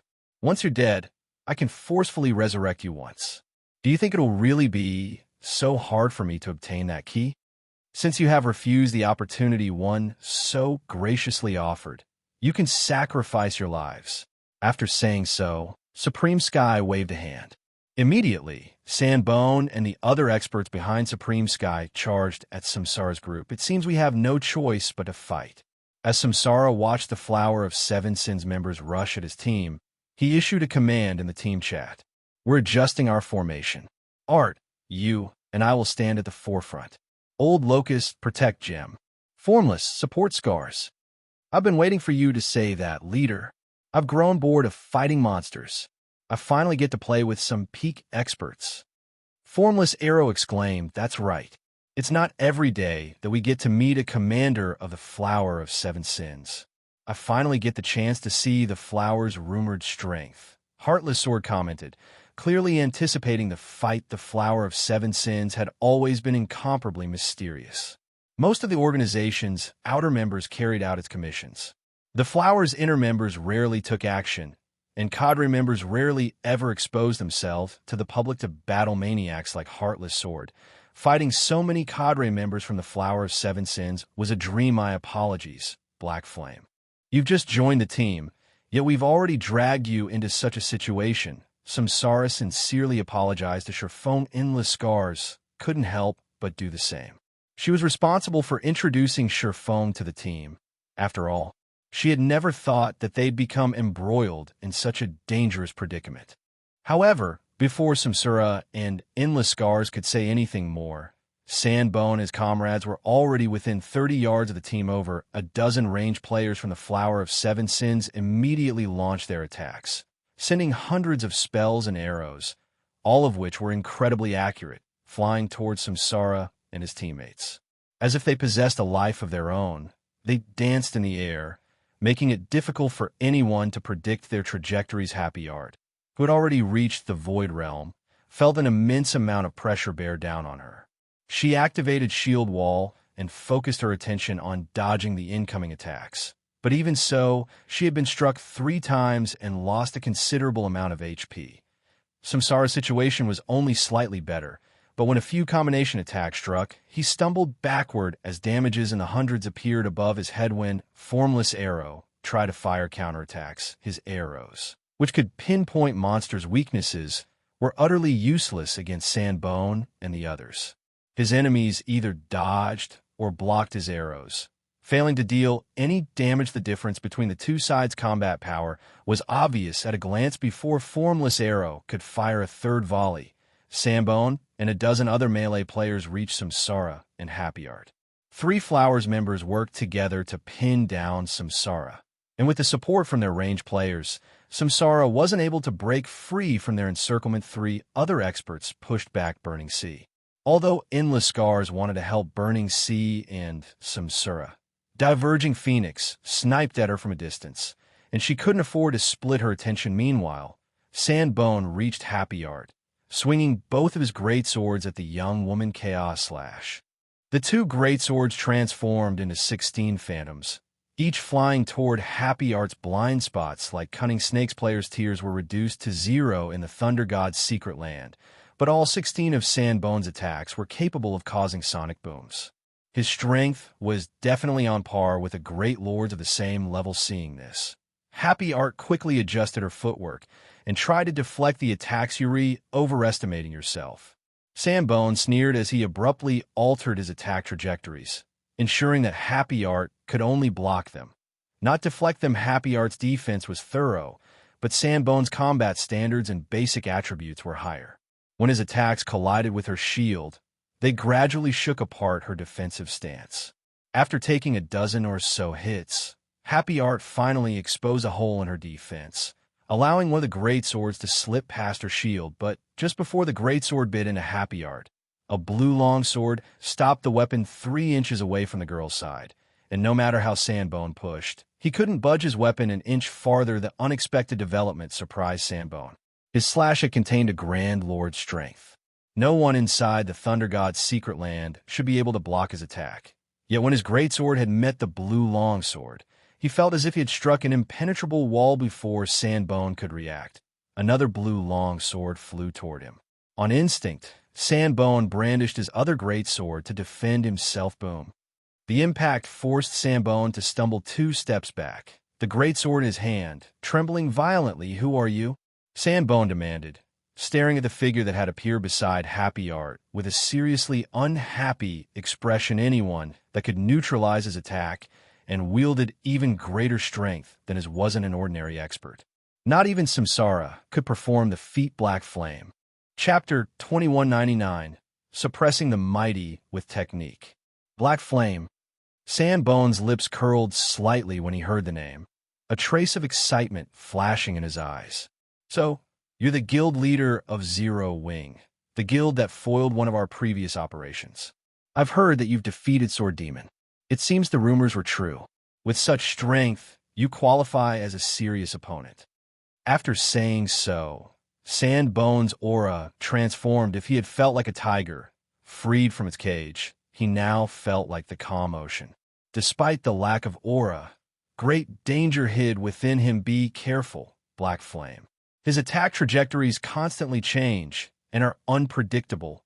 Happy Art hurriedly warned Feng when she noticed the transformation to Sandbone's, or the fact that Feng had saved her and that his strength was higher than Sandbone's had surprised her. But she had learned just how frightening this berserker was after her brief clash with a man. Experts like her were stronger than ordinary experts because they could sense an enemy's attack trajectories and defend themselves or launch fatal counterattacks. However, she had been overwhelmed against Sandbone's assault. She couldn't predict any of his trajectories and, as a result, couldn't defend herself effectively. If a shield-wielding shield warrior had struggled to block Sandbone's attacks, then melee classes without shields, like berserkers, swordsmen, and assassins, would have an even more difficult time fighting this Flowers member. But before Happy Art could finish her warning, Sandbone had activated Charge against Feng, transforming into a blur before he reached his target. The charge skill was guaranteed to inflict the fainted debuff. Normally, ordinary experts avoided the debuff by activating a skill that made them immune, but Feng was quite familiar with God's Domain's various main classes. He knew that the fainted debuff would not take effect until less than 1 yard separated the user and their target. Hence, Feng responded with his slash shadow blade. Multiple sword lights cut at Sandbone players, including domain realm experts, in the midst of activating charge couldn't easily move while using the skill. Sandbone had no hope of stopping all 10 of Feng's attacks, each of which had enough power to make a great lord stumble. In a clash between experts of their standards, the slightest sign of weakness could be fatal. Knowing this, Sandbone forcibly canceled his charge and followed up with a whirlwind slash, deflecting all of the incoming sword lights with his greatswords. Meanwhile, he relied on his forward momentum to reach Feng. Suddenly, Sandbone's 2 greatswords merged, and the resulting weapon radiated a blue glow. He then swung the glowing greatsword at Feng. The 2 swords merged. Happy Art was stunned. Aside from specific teleportation stones that only dropped in the Secret Land, tools couldn't be used in the Thunder God's Secret Land. This included weapons and equipment's additional skills. However, Sandbone's 2 greatswords had merged into one powerful weapon. It was unbelievable. The glowing greatsword was so powerful that space around it trembled. It definitely contained more power than a great lord. As the greatsword was about to smash into Feng, it transformed into 4 clones of itself.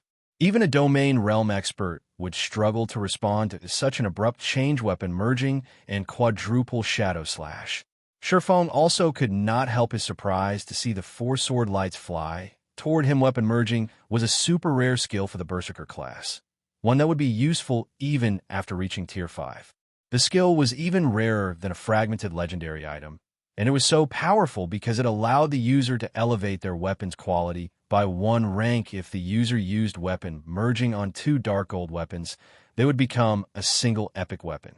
If the user wielded 2 epic weapons, however, the result would be a fragmented legendary weapon.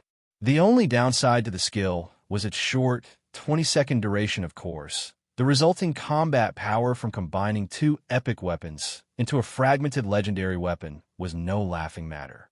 In a fight between peak experts, the sudden increase could decide the fight's outcome in an instant. Fortunately, weapon merging could, at most, produce a fragmented legendary weapon.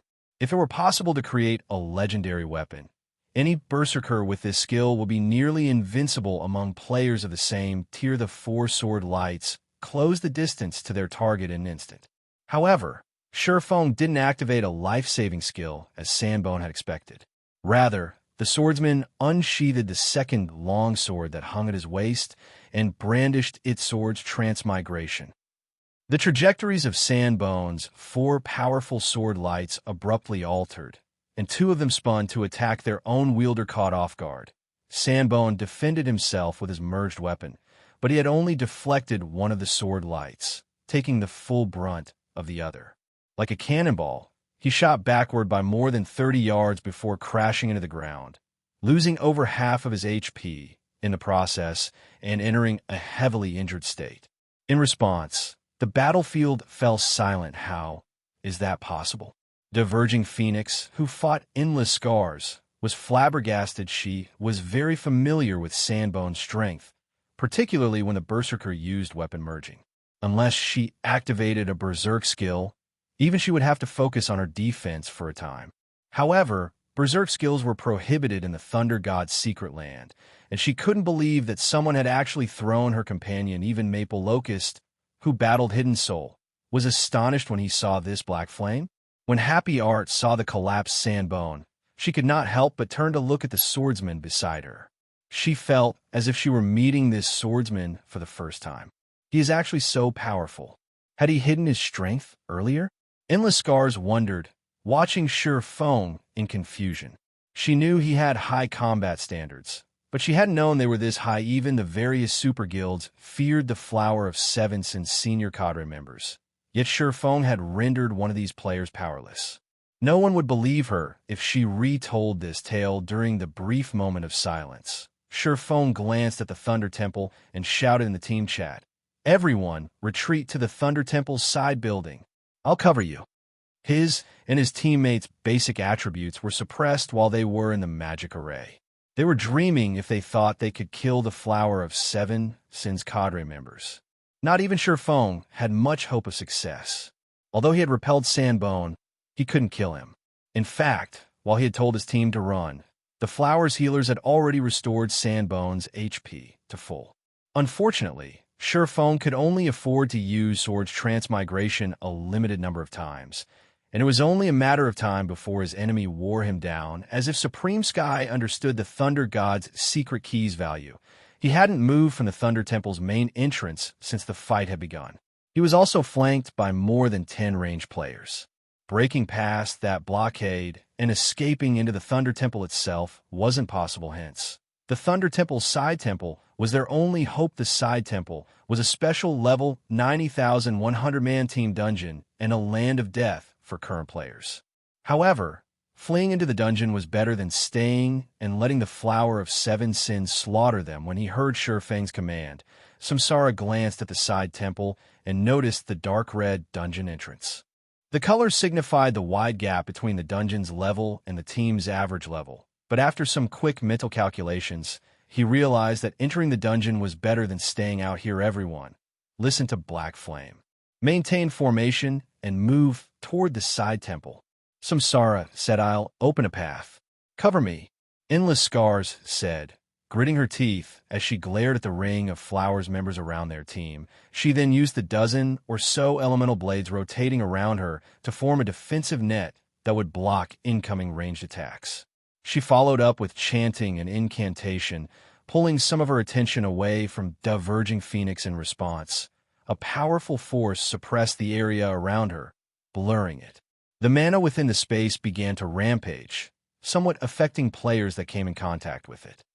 When Diverging Phoenix recognized what Feng and his teammates were planning, she pointed a finger at Endless Scars and growled, "Don't think you can get past us so easily. Everyone, focus your attacks on her." Receiving the command, 8 of the Flowers of Seven Sins melee players charged at Endless Scars to interrupt her casting. But before they could come within 20 yards of her, arcs of lightning snaked out to counterattack. These lightning strikes were the result of Feng's lightning edge, and the 8 melee players were forced to scurry back suddenly. A massive gash, 3 meters deep, split the ground between the Flowers melee players and Endless Scars. "If you want to get to her, you'll have to go through me first," Feng said, smiling as he appeared beside Endless Scars' Black Flame. Diverging Phoenix bellowed. She immediately activated her strongest legacy skill, Divine Frost Lance. Under Diverging Phoenix's control, hundreds of Frost Lances flew toward Feng and Endless Scars. She planned to blow both players to smithereens. Meanwhile, the 8 melee players continued to make their way toward their target. Although Feng had incredible strength and had defeated Sandbone, all of them were peak experts. He couldn't protect Endless Scars from their coordinated and focused attacks. However, before the 8 melee players could move within 15 yards of the woman in question, the surrounding temperature abruptly plummeted. As the cold embraced their bodies, their movement speed and basic attributes decreased, slightly chilling field. Due to the Thunder God's secret land's effects, Chilling Field had been reduced to a Tier 0 skill, but it was still a domain skill, suitable for group combat. Each containing 70% of Feng's strength. 6 icicles formed around the swordsman, with more than enough power to deal with the Flower of Seven Sins members before him. Sword's orbit. Dazzling stars glittered within a 15-yard radius around Feng. His defense was far more solid when he combined the technique with his 6 icicles than when he executed it with 2 swords. Not only had his use of the technique prevented the 8 melee players from approaching, but he had also stopped the hundreds of descending Frost Lances. Isn't this a little too powerful? Burning Sea, who watched from afar, was astonished. He was already struggling against 3 Flowers members and the occasional ranged attack. From time to time, he even took a hit. Yet despite facing 8 melee players and Diverging Phoenix's vicious bombardment, Feng emerged unscathed. The man was simply a monster. The situation even surprised Feng. He had never expected the life potion to be so effective that it improved his sword's orbit. Without it, His defense wouldn't have been nearly as solid with Feng to defend her. Endless Scars finally finished casting her spell under her control. Powerful streams of air shot up from the ground, each with the strength of a great lord. The Flower of Seven Sins members were forced to evade, which allowed Xianxia and the others to break away from their opponents quick. This spell won't last long. Endless Scars shouted Xianxia, and his companions shook off the Flower's members and followed Feng into the side temple. Their enemies were left to watch as their prey escaped their grasp. Just before Feng and his team could enter the side temple, a frosty sensation assaulted them. Instinctively, Feng turned toward the sensation's source, black flame. "Is it? Very good. I'll remember you," Supreme Sky coldly told the swordsman Xianxia, and the other experts on the team shuddered when they heard Supreme Sky's declaration. For a moment, they felt as if the Grim Reaper had set his sights on their lives, which were no longer under their control. "Is that so? I'll be waiting," Feng said. Flashing Supreme Sky, a Grincher Feng had heard plenty about Supreme Sky during his previous life. The man had been famous for killing Super Guild's guild leaders many times, after all. However, since he had already ruined the man's plans, provoking him further didn't matter. Feng was no longer the player he had been in the past, and now, he, too, stood at the apex of God's domain as the Flower of Seven Sins members watched. Feng led Xianxia and the team into the Thunder Temple's side temple. Chapter 2200, Bloodline Creature. As Feng and the others disappeared into the side temple, silence reigned outside of the Thunder Temple. Damn it. They actually managed to escape. Diverging Phoenix curse, they had gone to great lengths to set up this ambush. Not even a Super Guild's guild leader should be able to slip through their grasp. However, due to Feng, their preparation had gone down the drain. If news of this failure spread, the Flower's other members would likely ridicule them. Escape? They're not out of the water yet, Supreme Sky said, a chilling glint flashing in his eyes. He then commanded, "Call in a group of Blood Guard from the main headquarters immediately. Phoenix, you and Sam will guard the side temple. This is the Thunder God's secret land. Even if Xianxia's party dies, they're stuck here. They'll only be able to leave through those teleportation arrays. Let's make sure that side temple becomes their new home. Without someone to resurrect them, players that died inside a dungeon would automatically resurrect outside of the dungeon after some time, and in the Thunder God's secret land, players couldn't use any tools, including return scrolls. As long as they guarded the dungeon's entrance, Xianxia's team wouldn't escape having entered the Thunder Temple's side temple. Supreme Sky knew that it was no place for current players. Not only was it a level 90 team dungeon, but it was also a special dungeon that didn't provide difficult options. In other words, this team dungeon only had one difficulty rank. Based on his experience, Supreme Sky deemed that it was the equivalent of a level 90,100 man Hell Mode team dungeon. Entering this team dungeon before level 90 and without top-tier level 90 equipment was suicidal. Xianxia's party only consisted of 10 players, so their chances of survival were abysmal. Understood. Diverging Phoenix and Sandbone nodded. Meanwhile, after passing through the side temple's entrance, Feng and the others felt as if they had arrived in another world. The hall in which they stood was full of 40-meter-tall divine statues. Although these statues were dilapidated after the ravages of time, they still emitted a faint trace of divine might. The hall contained 22 divine statues, each located beside a gigantic pathway. None of them knew where the pathways led, and the team began to wonder if they stood in an underground maze. Is this really a 100-man team dungeon? Burning Sea began to grow afraid as he looked around the colossal temple. He had felt the threat of death loom over him the moment he had arrived.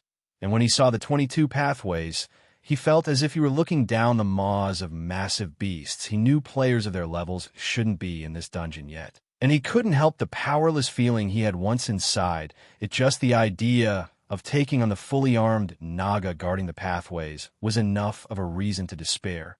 Not to mention, exploring the pathways. Naga guard, Thunder God's kin, Bloodline Creature, Lord. Level 87. HP 45, 000, 000/45, 000, 000. Naga Guard Captain, Thunder God's Kin. Bloodline Creature, Great Lord. Level 88. HP 96, 000/96,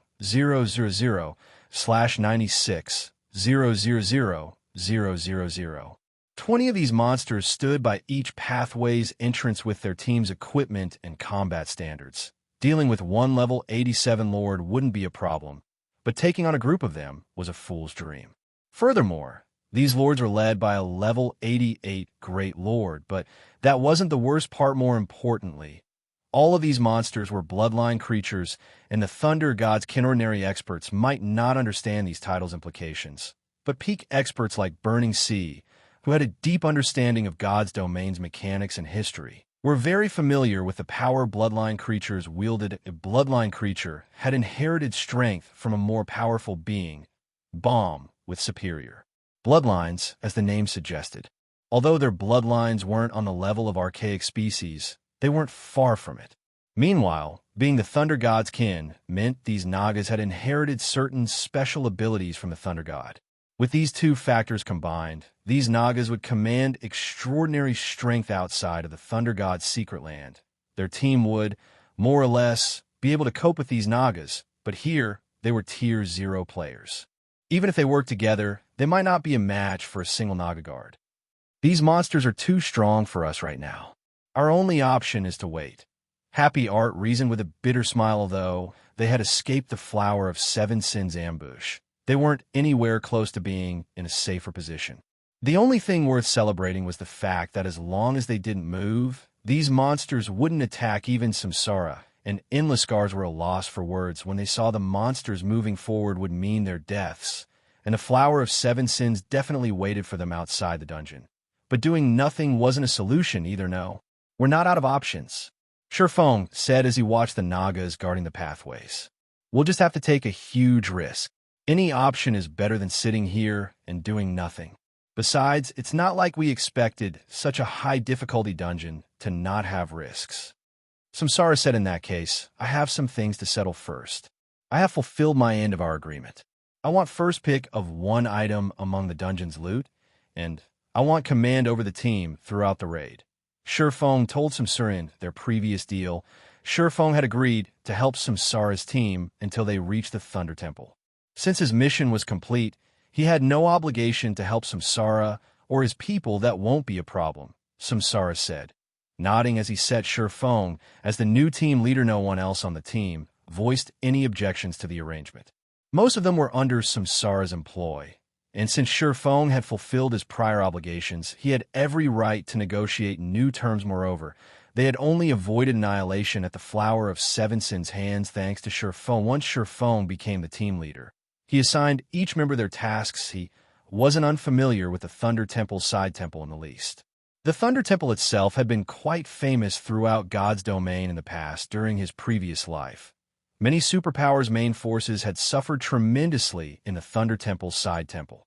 Even after reaching level 90, those main forces had been helpless against the dungeon's Nagas. Not only were these Nagas stronger and faster than monsters of the same rank and level, but they also had extremely high lightning resistance as the Thunder God's Kin. Moreover, they could command their own lightning abilities, imbuing their physical attacks with lightning-type magic damage, and a certain chance of inflicting a paralysis debuff. Melee players had a particularly miserable time in this dungeon, especially MTs. Even if an MT successfully blocked the Naga's attacks, there was a chance that they'd be paralyzed for 1 or 2 seconds. To make matters worse, this dungeon's Nagas had high combat standards. 1 or 2 seconds was more than enough for them to land 2 or 3 more hits. Fortunately, the various superpowers had discovered these Nagas' weakness after repeated attempts to raid the dungeon. This weakness was the Nagas' slow turn rate. Although the Nagas had very high movement and reaction speeds, they couldn't immediately follow a player in a sudden turn that was greater than 100 degrees. The Nagas often overshot, missing their fleeing prey and forced to make a U-turn. Although Nagas could make the U-turn in 1 or 2 seconds, that was more than enough time for peak experts to distance themselves from the monsters. If peak experts used this moment appropriately and had an accurate grasp of timing and distance, they could easily kite the Nagas. They wouldn't have to face these monsters head-on, of course. A single mistake would send any player to their grave.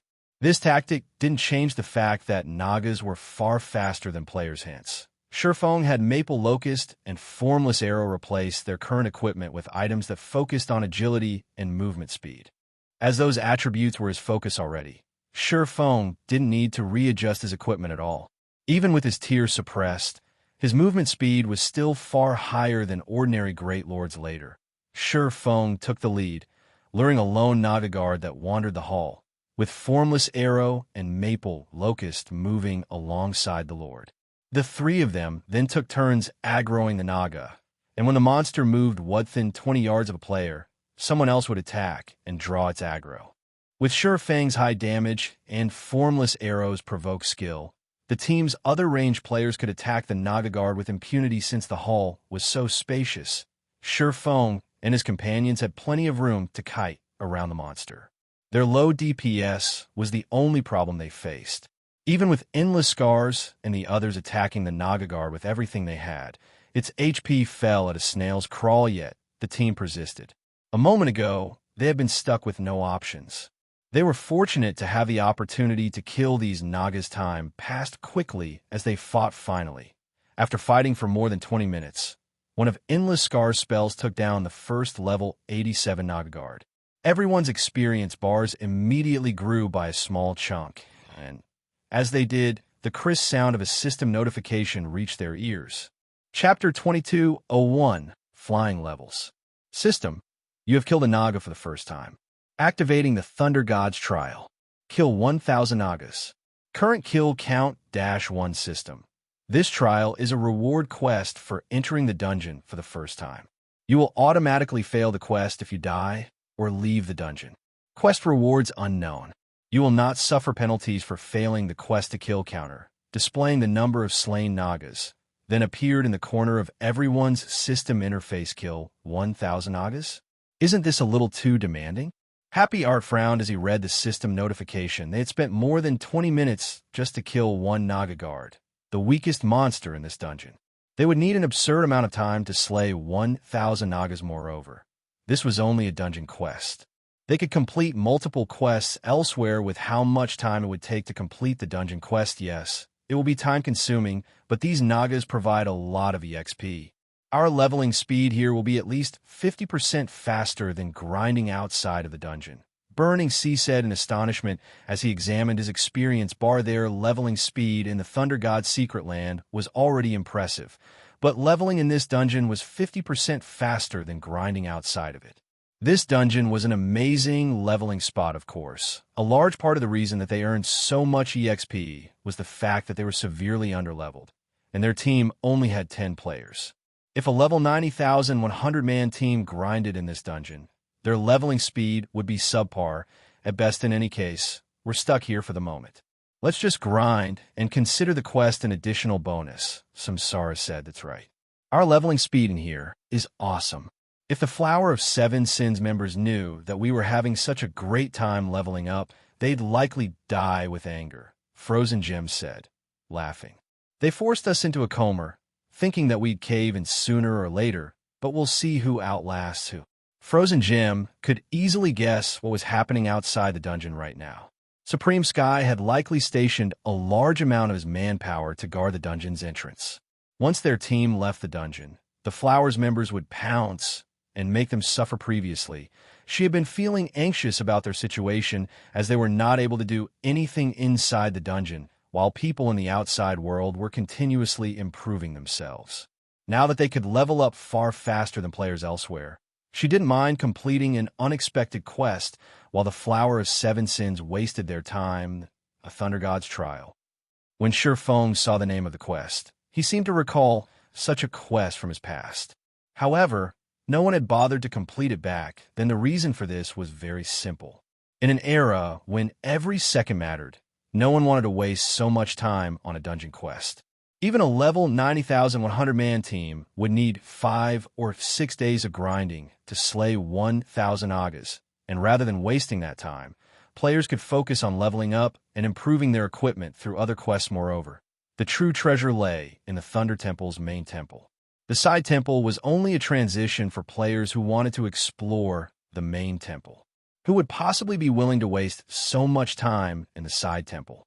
However, since their team couldn't leave the dungeon right now, completing the dungeon quest was better than doing nothing. Unfortunately, most of the Naga guard's loot consisted of low-value items. The Lord hadn't even dropped a common weapon or equipment piece. The only items worth mentioning, aside from one magic crystal, were the amethyst coins, a currency unique to the Thunder God's secret land. With these amethyst coins, players could purchase some of the specialty products sold in the Thunder Temple. They could also trade these coins for gold for a 1-to-1 ratio. The underwhelming loot didn't surprise any of the team members. The Naga Guard was the weakest monster in the dungeon, and although it was a powerful foe to them, that was simply due to their low levels and inferior equipment. Seeing a random mob in a dungeon drop top-tier equipment would be strange, following which the team continued to grind the hall's Nagas. Although the method they used to slay these monsters was tedious, every time one fell, they watched their experience bars grow and rejoiced as they finished off their 6th Naga Guard. The Lord dropped a blood-red stone fragment that immediately attracted Feng's attention. A Thunderbolt gemstone fragment. Although it was only a gemstone fragment, not a piece of top-tier equipment, it had been incredibly famous in God's domain. During Feng's previous life, one could synthesize 10 Thunderbolt gemstone fragments into a Thunderbolt gemstone, an item the Thunder God had personally created to arm his soldiers on its own. The Thunderbolt gemstone only increased players' basic attributes by 2% when equipped, and each player could equip a total of 3 Thunderbolt gemstones. Most experts would sneer at such a minimal boost. Even with 3 Thunderbolt gemstones, they'd only gain a 6% boost to their basic attributes, which certainly couldn't compare to the boosts other high-tier gemstones offered. However, when players equipped 3 Thunderbolt gemstones, they triggered the hidden effect, Thunder God's Protection, which increased players' basic attributes by 9% and physique by 20%. In other words, players could equip 3 Thunderbolt gemstones and gain a 15% boost to their basic attributes and a 20% boost to their physique.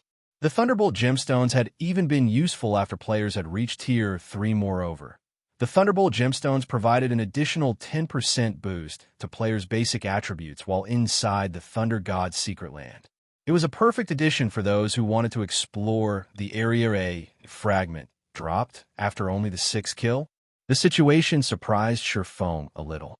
Could this be an additional reward for players entering the dungeon for the first time? As far as Feng could remember, the Thunderbolt gemstone fragments had a less than 1% chance of dropping, but this fragment had dropped after slaying their 6th Naga Guard.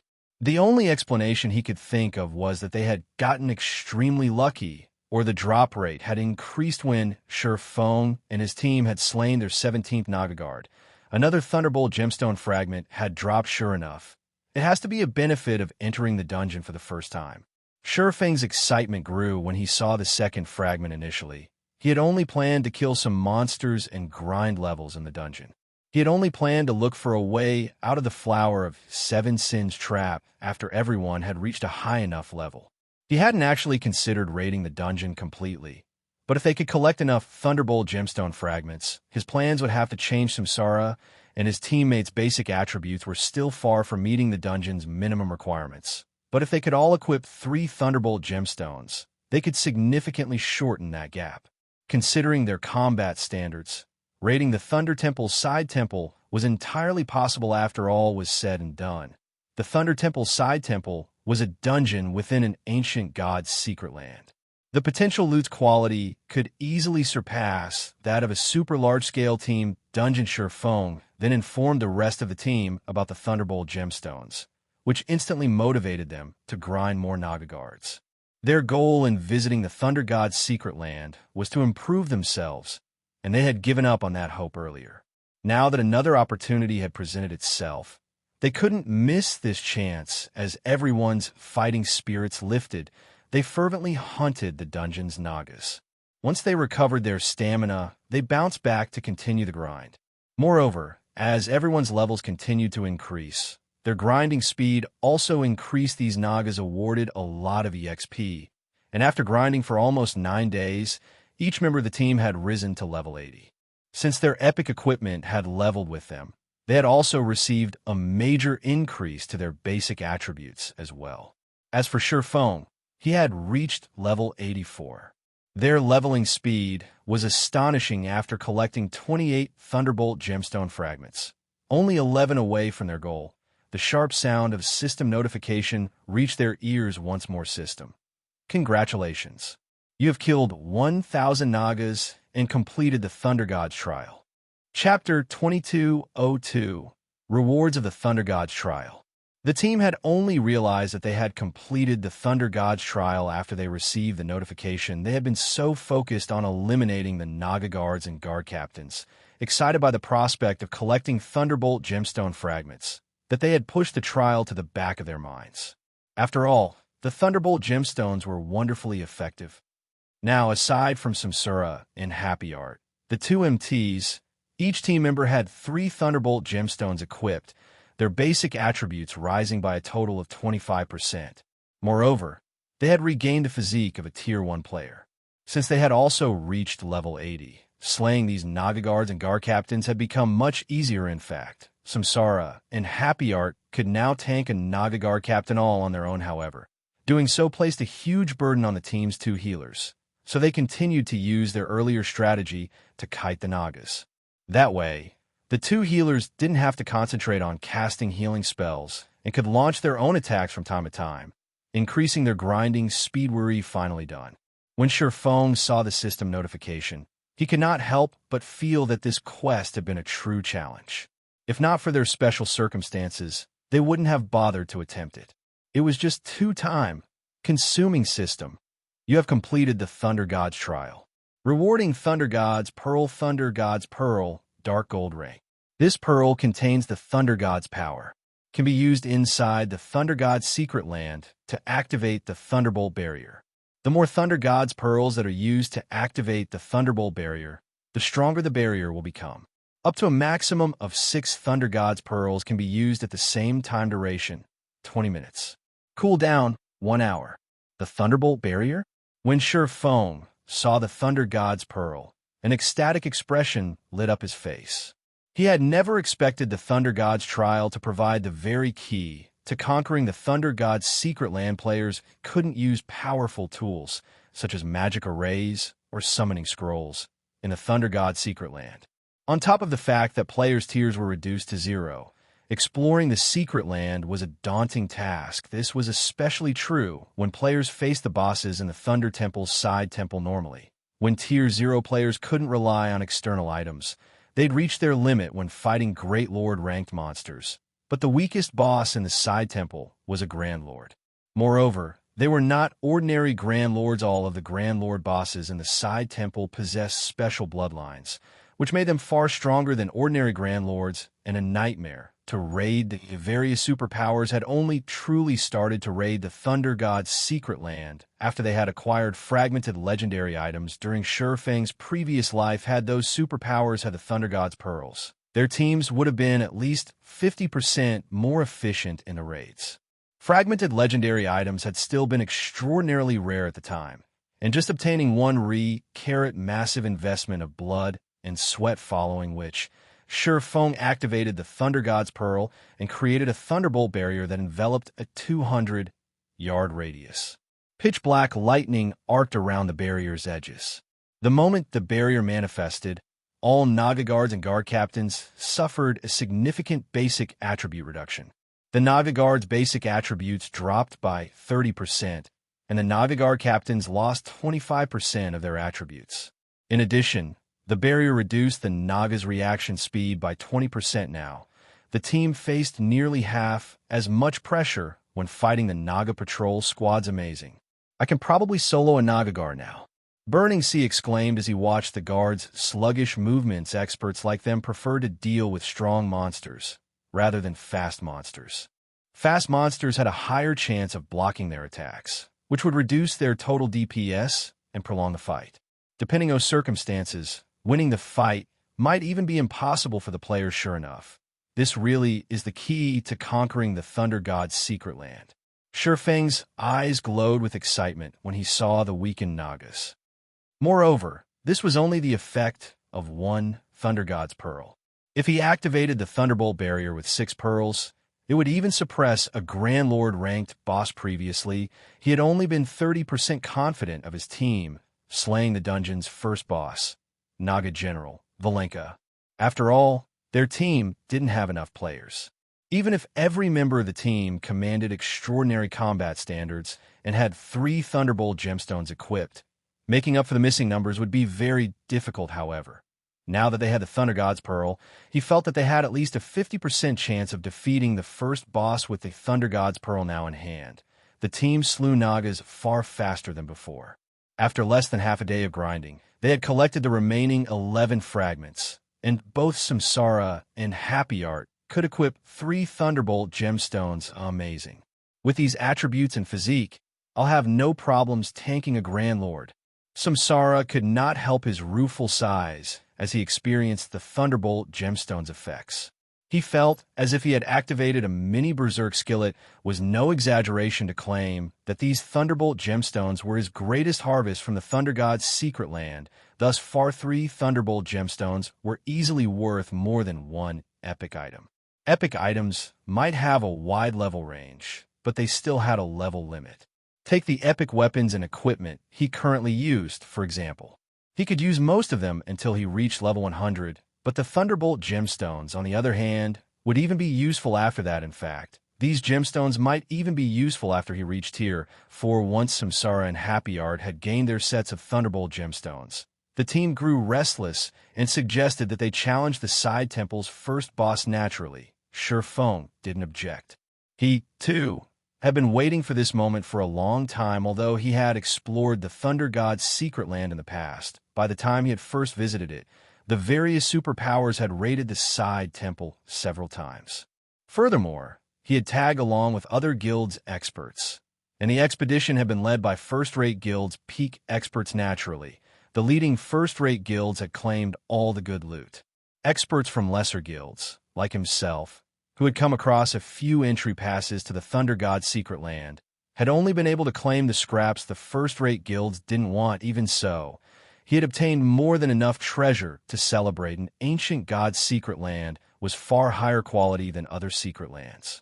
Even after some other team had claimed the side temple's first clear, and the quantity and quality of the drops had fallen, the dungeon's loot had still been considered top tier. Now that he had an opportunity to join the first team of players to raid the Thunder Temple's side temple in this life, why wouldn't he be eager to get started? Later, after Feng and the team had rested for an hour or so, he led them straight toward the Guardian Hall, where the Naga General waited. The team had long since annihilated the Nagas outside the Guardian Hall. Now, only the Naga General and 2 of its bodyguards remained within. However, when the team entered the hall and saw the boss they intended to raid, they couldn't help but gasp. Naga General Valenka, Bloodline creature, Archaic species, Grand Lord. Level 89. HP 320 000 000 320 000 000. Chapter 2203. Pioneer rank boss, an archaic species. Everyone's confidence plummeted when they saw Valenka and the purple-blue trident it wielded. Players' tiers were reduced to 0, while inside the Thunder God's secret land, and Grand Lord were nearly invincible against tier 0 beings. The only reason they even dared to challenge the Naga General, which they had assumed would only be a Grand Lord ranked boss, was because they had the Thunderbolt gemstones and Thunder God's Pearl. Including their epic weapons and equipment, they had thought that they had a high chance of defeating the side temple's first boss now. However, they learned that the first boss was a Grand Lord ranked archaic species. Even outside of the Thunder God's secret land, Grand Lord ranked archaic species were troublesome to deal with. Trying to raid one with the Thunder God's secret land was simply a joke. Could the Pioneer boss be different? Even Feng frowned when he saw Valenka. The current Naga General was not the same boss he had encountered during his previous life. In the past, Valenka had only been an ordinary Grand Lord. Moreover, it had wielded a two-handed axe, not a trident. Monsters' combat standards in God's domain largely differed depending on what weapon they used. For example, monsters that used a two-handed axe would rely on simple combat methods and great destructive power. Every one of Valenka's attacks with a two-handed axe had been akin to AoE spells. Even for MTs of the same level, receiving one of this monster's attack head-on was suicidal, yet in this life, Valenka held a trident. Unlike the clumsy but powerful two-handed axe, a trident was a type of spear. Not only did it have a much longer attack range than a two-handed axe, but it was more flexible in its attack patterns as well. With a trident, Valenka would not have to worry about numerous attacks at the same time. Moreover, as an archaic species, Valenka's basic attributes was much higher than ordinary Grandlords. Hence, this boss could likely command as much raw power with its trident as it had in Feng's past. This Valenka was both powerful and agile. This raid would definitely be twice as difficult as Feng had expected. More importantly, bosses had a natural advantage. The normal Valenka, the one Feng remembered, had only had 180 million HP, but this Naga general had 320 million HP. With its battle recovery, it could recover 3,200,000 HP every 5 seconds. If the team couldn't deal more than 640,000 DPS, raiding this boss would be impossible. This boss is too powerful. Even if it just stands there and lets us hit it, I doubt we could put a dent in its HP, Happy Art said as she watched Valenka with a bitter smile. Even if our DPS can surpass his battle recovery, it can kill us several times over by the time we've whittled it down to 0. Their team was already severely undermanned for this dungeon. Slaying an ordinary Grandlord would be an extreme challenge, and now that they discovered that their opponent was a Grandlord-ranked archaic species, they had no hope of success. Are you sure we can defeat this thing? Endless Scars quietly asked Feng. Every member of the team was either a peak expert or an apex expert in God's domain. They had all slain many bosses and could easily gauge their team's limits. In Endless Scar's opinion, their team wasn't capable of defeating Valenka. She couldn't figure out how they could raid this boss. Feng's prowess might be astonishing, but raiding a dungeon boss wasn't a one-man job. Think we have roughly a 20% to 30% chance of defeating the Naga general, depending on how effective 6 Thunder God's pearls are. Feng said after giving the matter some thought. He hadn't expected this boss to be different from the one in the past, but their team had also collected crucial items needed to raid the dungeon. Fortunately, the Naga general was the easiest of the side temple's bosses to raid, since it had very simple skills. Players just needed high enough basic attributes and the ability to dodge incoming attacks 20 to 30%. Endless Scars gave the swordsman an astonished look. As far as she was concerned, a 5% chance of raiding this boss would be heaven-defying. Yet Feng was almost confident of a 30% chance of success. He had to be joking. The rest of the team members stared at Feng in shock as well. Let's give it a try. Gem, stay close to the entrance. If the raid seems impossible, run. The boss shouldn't chase you beyond the hall, Feng said. Frozen Gem nodded as she walked toward the hall's entrance. Even if Feng and the others died, she would be able to resurrect them. The death penalty inside the dungeon was quite light, and her resurrection spell could reduce it further. Feng then instructed Happy Art to tank the boss, while Samsara tanked the 2 level 88 Great Lord-ranked Naga bodyguards. Meanwhile, Feng would stay close to Happy Art. Feng's arrangement confused his teammates. Samsara was clearly stronger than Happy Art, yet Feng instructed him to manage the side mobs. However, none of them objected to their team leader's plan. Let's get started. Feng commanded. Once everyone was in position, 6 team members immediately activated the Thunder God's pearls they had received from completing the Thunder God's trial. The 6-pearl Thunderbolt barrier covered a 400-yard radius, enveloping the entire hall. Valenka and its bodyguards' basic attributes immediately plummeted. In a blink of an eye, the Naga general had lost 30% of its basic attributes, while the 2 Naga bodyguards had lost 45%. Amazing. Feng could not help but exclaim when he saw how effective the barrier was. He had thought they'd be lucky if the barrier could reduce the Naga general's basic attributes by 20%, but Valenka had lost 10% more than that. This Thunderbolt barrier could rival the strength of an advanced magic array. Feng then had Frozen Gem rejoin the team's formation, and Happy Art and Samsara bolted forward to tank the boss and its minions. Valenka paid no heed as its 2 bodyguards were lured away. Rather, It raised its trident and thrust it at the female shield warrior. The trident could reach up to 25 yards away and contained enough power that space around it trembled in the blink of an eye. Valenka had sent 4 stabs at Happy Art despite being a peak expert. Happy Art had a hard time dodging the 4 consecutive attacks. The 4th attack lightly grazed Happy Art's shield, and the resulting impact caused her to stumble a step back and lose more than 40,000 HP. Valenka's power with the trident was horrific moreover. This was the result after the boss had been suppressed by the Thunderbolt barrier. If Valenka were at its peak, the consequences for daring to challenge it would have been dire. Fortunately, Happy Art was no weakling. With the boost provided from the 3 Thunderbolt gemstones, she had more than 170,000 HP at her maximum even after her tier had been reduced to 0. Losing 40,000 HP was just barely tolerable, however. Valenka wasn't done as it thrust its tail into the ground to resurface behind the shield warrior. Although Happy Art had sensed the attack, she couldn't turn around in time to defend herself due to the prior impact just before the tail slammed into Happy Art. Feng grabbed her arm and dragged her out of harm's way. Wielding Killing Ray in his other hand, he sliced at the Naga general's tail, sending it smashing into the boss with more speed than before. 213, 796. An eye-catching amount of damage appeared above Valenka's head, stunning the team members. Thus far, these players had only dealt around minus 20,000 damage with each attack, so it was hard not to notice a damage of over -200, even that is possible. Burning Sea gaped in shock when he saw Feng turn the boss's attack against itself. He had never thought that it was even possible for a boss to damage itself.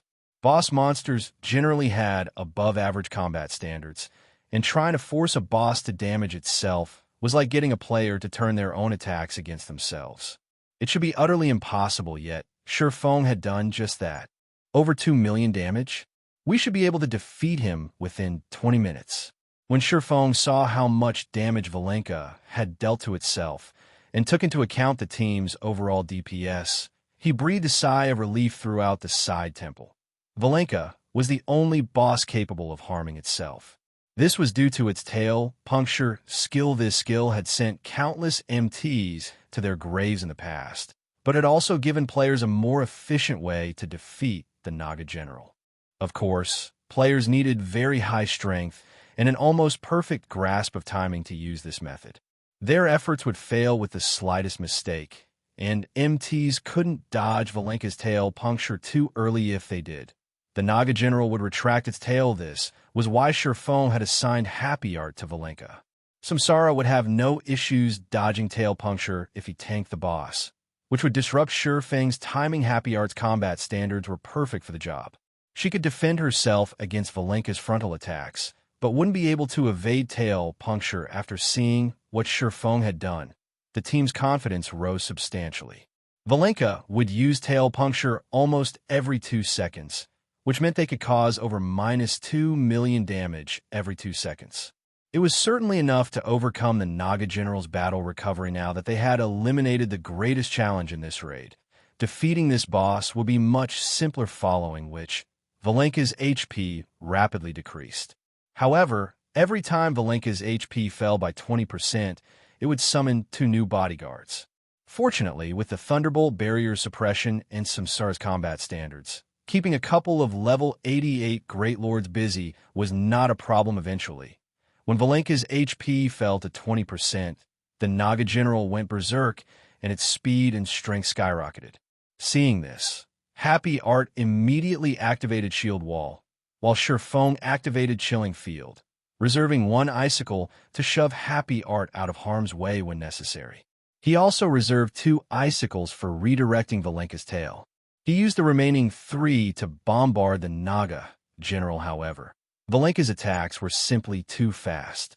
Even though Happy Art did her best to defend herself, her tier wasn't high enough for this fight, and she couldn't keep up. In the end, Happy Art had died after enduring the Berserk Naga general's attacks for around 40 seconds. At this point, Valenka still had 8% of its HP remaining when their shield warrior fell. Maple Locust and Burning Sea moved to the forefront and took her place. However, they had both died after less than 10 seconds. Heartless Sword then stepped in and activated his life-saving skill to tank the boss. Unfortunately, he had only lasted 7 seconds, only withstanding 2 of the Naga general's attacks. Quick attack! The players' eyes were bloodshot as they watched Valenka's HP drop to 4% with their expendable members dead. Samsara activated his life-saving skill and took over as the tank. But against both the Naga general and its 2 bodyguards, he didn't last more than 6 seconds. Valenka had 1% of its HP remaining. Dying. With no other melee players remaining, Feng activated Instant Strike and appeared before the boss sword's transmigration. Although Instant Strike had also been reduced to Tier 0, the skill still increased his attack speed by 300% and damage by 240% for 3 seconds. As he struck, damages of over -120,000 flashed above Valenka's head, one after another as a finishing touch. Feng redirected Valenka's tail puncture and caused the Naga general to take over 2 million damage, obliterating the last of its HP. Chapter 2204 Naga General's Loot. As Valenka cried out in agony and collapsed to the ground, the Naga bodyguards split up and scattered. A short moment later, only 5 players and a small pile of loot remained in the hall. We did it. Frozen Gem could not help but cheer. Even Endless Scars and Feng breathed a sigh of relief. The Naga general had been a little too powerful for them when it had gone berserk. Had the battle continued for another 5 seconds, they would have been annihilated. Meanwhile, Valenka's death granted the survivors an astronomical amount of EXP. Even Feng, who had already reached level 84, watched as his experience bar filled 79%, 85%, 90%. The Naga general's death awarded them even more EXP than any of the guard captains they had slain earlier. After 5 seconds, a golden glow surrounded Feng, and he rose to level 85. Endless Scars and the others also rose from level 80 to 81. The frightening amount of EXP awarded stunned everyone for a moment. After level 80, players had to grind for 4 or 5 days elsewhere to reach the next level. But after killing one Naga general, they had gained enough EXP to do just that. This boss gave us so much EXP. If we can kill a few more of these bosses, we'll be able to take those people from the Flower of 7 Sins by storm when we get out of here. Formless Arrow excitedly stated. Right now, they stood at the very peak of God's domain with their levels. Although they had not left the side temple, they had received reports regarding the outside world. Even the highest-leveled expert among the various superpowers was only level 79, and most peak experts were only level 77. On the other hand, their team had reached level 81. Everyone would be shocked when this came to light in God's domain. Players' levels were extremely important, after all, especially for peak experts. Once they reached a certain level, they could explore new maps and secure better items and benefits. Furthermore, they would have less competition when exploring these higher-level maps. Moreover, level suppression had always been a factor in this game. Although level suppression wasn't incredibly effective, it would be significant with a gap of 5 or more levels. That's right. They've likely never expected us to level up so quickly, Frozen Gem said, smiling. If we can survive in here for a while longer and increase the level gap to 5, we'll have a chance of turning the tables. Furthermore, the various superpowers have begun to show up in the Thunder God's secret land. Endless Scars also nodded in response to Formless Arrow and Flower Gem's Sentiment's ordinary powers might have a difficult time entering the Thunder God's secret land right now, but the various superpowers had already discovered it. This was also why their team had been in such a hurry to enter the Thunder Temple. Now that so many days had passed since they had entered the dungeon, the various superpowers had already sent in expedition teams. Once the various superpowers entered the Thunder God's secret land, the Flowers of 7 Sins would find the place harder to hold within its iron fist. In turn, this would increase their team's chances of escaping. Right, we need to resurrect everyone quickly. We'll be in trouble if they resurrect automatically, Feng said, shaking his head. Valenka was the easiest boss in the Thunder Temple's side temple, and the only one they had the strength to kill right now. Even with the 6 Thunder God's pearls, they'd need a 100-man team to raid the rest of the dungeon's bosses. Frozen Gem only remembered that she needed to resurrect her fallen comrades after Feng's statement. She then got to work Xianxia, and the others returned to life a moment later. They couldn't help their elated grins when they saw Valenka's corpse. They hadn't actually expected the raid to succeed, and they couldn't help but look upon Feng with admiration. They had just taken down a level 90 team dungeon's boss. Moreover, this was a team dungeon inside the Thunder God's secret land. Normally, raiding such bosses without a level 90,100-man team should be impossible, but they had accomplished the feat with a team often level 80 players. Feng's leadership and combat power were among the best they had ever seen. After their moment of excitement, the team members turned their gazes to the loot beside Valenka's corpse. Although Valenka was only a Grand Lord ranked archaic species, it had dropped an astonishingly high number of items. There were easily more than 20 items in the pile, and every one radiated a dazzling glow. It was easy to tell that these were all top-tier items as the team watched. Feng began to appraise the loot. Valenka was the side temple's first boss.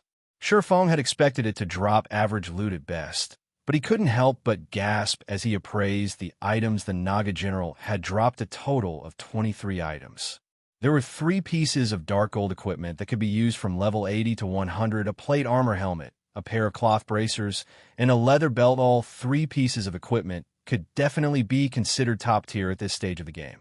Even Xianxia, who had seen his fair share of top-tier equipment, audibly gulped normally. Equipment that dropped in dungeons had a fixed level, but all 3 pieces of dark gold equipment Valenka had dropped could level with their users. Valenka had also dropped 6 pieces of level 80 to 90 fine gold equipment.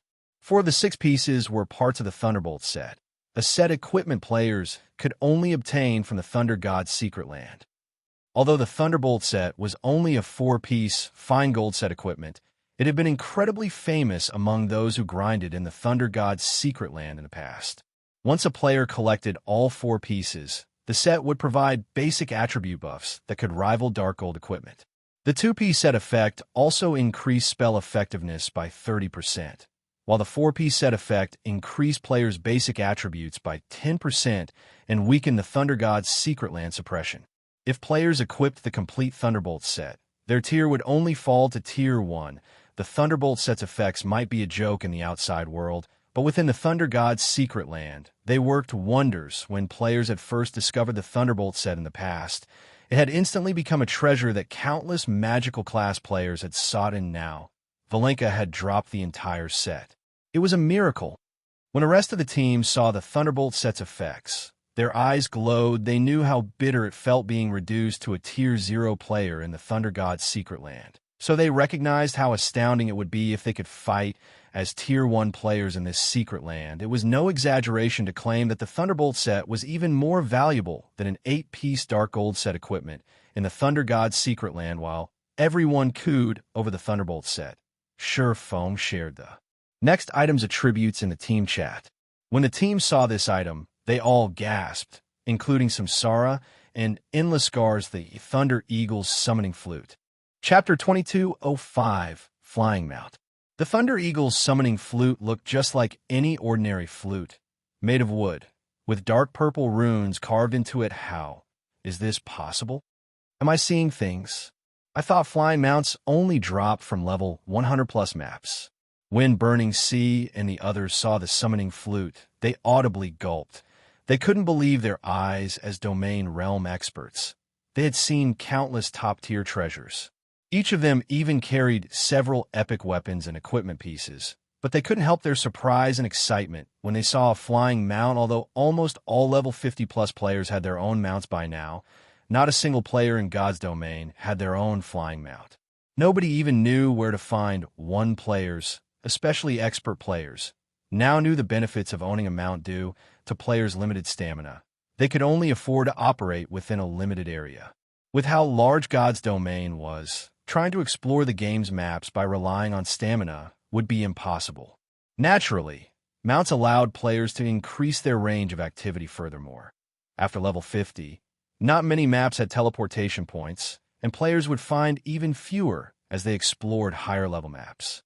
As a result, players would have to explore and find these maps on their own power, which made mounts even more important. Countless experts currently contested over mysterious iron mounts, while secret silver mounts were easily as valuable as epic items, even if experts of Burning Sea's caliber had multiple pieces of epic equipment on them.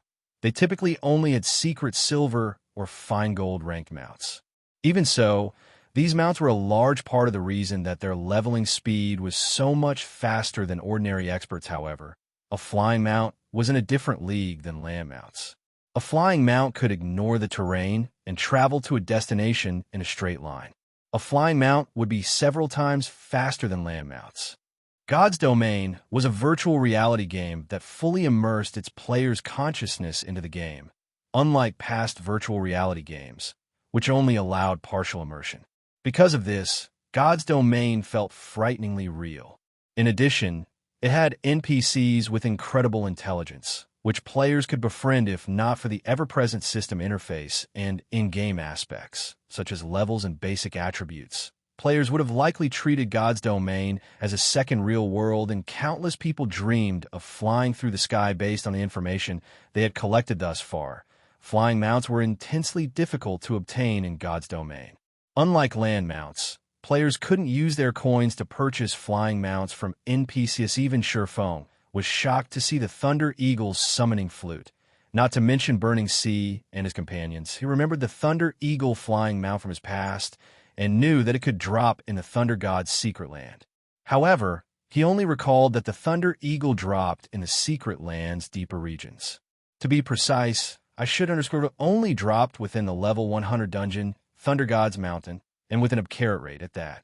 Even after 10 years in God's Domain, less than 10 players had owned one, and yet their team had obtained a Thunder Eagle after slaying the Naga general. It was unbelievable. This was why he had gasped while appraising Valenka's loot. He had never expected the dungeon's first boss to drop such amazing items. Even a common flying mount was as valuable as 3 pieces of level 100 plus epic equipment. Moreover, that had been the common exchange rate after flying mounts had become more common. When flying mounts had first appeared in the past, a common flying mount could have easily gone for 5 pieces of level 100 plus epic equipment. However, the Thunder Eagle wasn't just a common flying mount. It was an extraordinary flying mount. Flying mounts didn't follow the same ranks as land mounts. They were split into common, extraordinary, and legendary ranks. There had been rumors in Feng's previous life of a mythic ranked flying mount as well, but no one had ever seen it. Meanwhile, these ranks represented the growth potential of flying mounts. Flying mounts were similar to guild mounts in that players could continue to nurture their growth. It was even possible to nurture a flying mount into a tier 6 god. However, nurturing flying mounts was far more difficult than nurturing a guild mount. Thunder Eagle's summoning flute. Summon an extraordinary ranked Thunder Eagle as a companion to fly and fight in the air. If the Thunder Eagle dies, it will need 15 natural days to resurrect. The Thunder Eagle has been blessed by the Thunder God, and as such, can be used inside the Thunder God's secret land. According to our previous agreement, I have priority to choose one of the dropped items in this dungeon. I choose the Thunder Eagle's summoning flute. Feng declared the Naga general had dropped plenty of top-tier items, including epic equipment. However, these items were all worthless compared to an extraordinary flying mount. Although the Thunder Eagle was the second lowest rank of the 4, 90% of the flying mounts players had used in Feng's previous life had been common rank. Most common flying mounts reached their limit after growing to tier 3 peak rank, and getting them that far would cost an astronomical amount of resources. They only had a 3% chance at breaking through to tier 4. Extraordinary flying mounts, however, could easily reach tier 3 peak rank and had a 30% chance of climbing to tier 4 inches edition. The 2 ranks started at different tiers. Common flying mounts started as tier 2, while extraordinary flying mounts started as tier 3. Moreover, the Thunder Eagle wasn't your average extraordinary flying mount. Aside from the 4 major ranks, flying mounts fell into 3 minor ranks: basic, intermediate, and advanced. However, one had to summon their mount before they would learn which minor rank it belonged to. The Thunder Eagle, Feng remembered, was an intermediate extraordinary flying mount. Although Feng had been the guild leader of a second-rate guild. He had only gotten his hands on an advanced common flying mount. He had invested an astronomical amount of resources to nurture his mount to Tier 3 peak rank, and it had just barely been able to contend with ordinary Tier 4 experts if he had acquired an intermediate extraordinary flying mount. Even ordinary Tier 4 experts would have had to move out his way. None of Feng's teammates expressed any arguments to Feng's declaration. They merely looked on in envy. Even Endless Scars was a little reluctant to give up the Thunder Eagle, but they had given their word. Furthermore, they wouldn't have had a prayer of slaying Valenka without him after Feng took the Thunder Eagle's summoning flute. Samsara and the others split the rest of the loot. By the time the items had been distributed, Endless Scars had obtained the full Thunderbolt set, while Samsara had claimed the Epic Ranked Belt. The rest of the team members had claimed the remaining Dark Gold and Fine Gold equipment. After they took a moment to replace their old items, everyone watched their basic attributes rise slightly. The team continued to grind Naga guards and guard captains for another 2 days, allowing Samsara and the others that had died during the boss fight to rise to level 81. Meanwhile, Samsara and Endless Scars had received news that multiple superpowers had shown up to the Thunder Temple. They had encountered the Flower of Seven Sins, and there seemed to be some friction. It's about time we got out of here, Feng said, smiling when he heard the news. Chapter 2206, Commotion outside the temple. Hundreds of players had gathered before the Thunder Temple's main entrance. If ordinary players saw this gathering, they'd be alarmed. The lowest level player here was level 77 and could easily rank among the top 3 on any kingdom's ranking list and within the top 20 in an empire, and yet hundreds of such players had come to the same place, standing in multiple teams. One particular team of 100 players, however, prevented anyone from entering the Thunder Temple. If God's Domain's expert players saw this, their jaws would drop. Every one of these teams consisted of well-known experts from the various superpowers, and a significant number were peak experts. However, none of them could get past the team guarding the Thunder Temple's main entrance, Diverging Phoenix. We have played along with your whims for long enough. You and your people have hogged the main temple to yourselves. Now that 5 superpowers teams have arrived, don't you think you're going a little too far? Melody, one of the Sacred Temple's Vice Temple Masters, coldly challenged. Diverging Phoenix, the Flower of Seven Sins, is conducting an important mission right now. Once our mission is complete, we'll move out of the way. But you're more than welcome to try forcing your way through us. Diverging Phoenix impassively replied, glancing at Melody. As Diverging Phoenix spoke, the 20 players around her stepped forward. Every one of them wore a blood-red emblem, and a thick layer of black fog surrounded their bodies. Every player in the area felt a sense of dread as these players' a frightening aura touched them. The moment these 20 players stepped forward, the waiting experts' expressions darkened. The blood guards? Melody frowned at the experts on the elevated platform, noting their blood-red emblems. The Thunder Temple had more than just a dungeon inside. It was also a place that offered quests and items for exchange. At first, the Sacred Temple had only sent a little over 20 players to the Thunder Temple, and as a result, they hadn't been able to do anything about the Flower of Seven Sins blockade. But now that 4 more superpowers had arrived, they had just as many players as the Flower's team. However, the Blood Guards altered the situation. The Flower of Seven Sins Blood Guards were even famous among the various superpowers. The Blood Guards had risen to fame after their participation in a war on the Western continent. A newly promoted superpower had fought with the Super Guild, Rashomon, over a key town. Knowing that it was no match for Rashomon, the new superpower had paid a high price to hire the Flower of Seven Sins. Help in the battle. Rashomon was no weaker than Battle Wolves, considered an above-average super guild. However, once the Flower of Seven Sins Blood Guards had joined the battle, Rashomon had lost its commanding Vice Guild leader and peak experts. The Vice Guild leader had been protected by 5,000 of Rashomon's experts, including 4 Domain Realm experts and over a dozen peak experts. But with a 100-man team, the Blood Guards had slain the Vice Guild leader.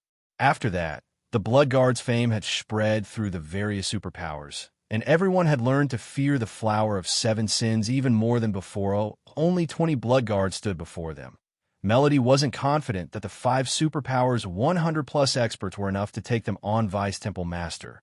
These Blood Guards are quite powerful, but I believe that we still have a chance of victory. As we wait, more Superpowers will start to enter the Thunder God's secret land.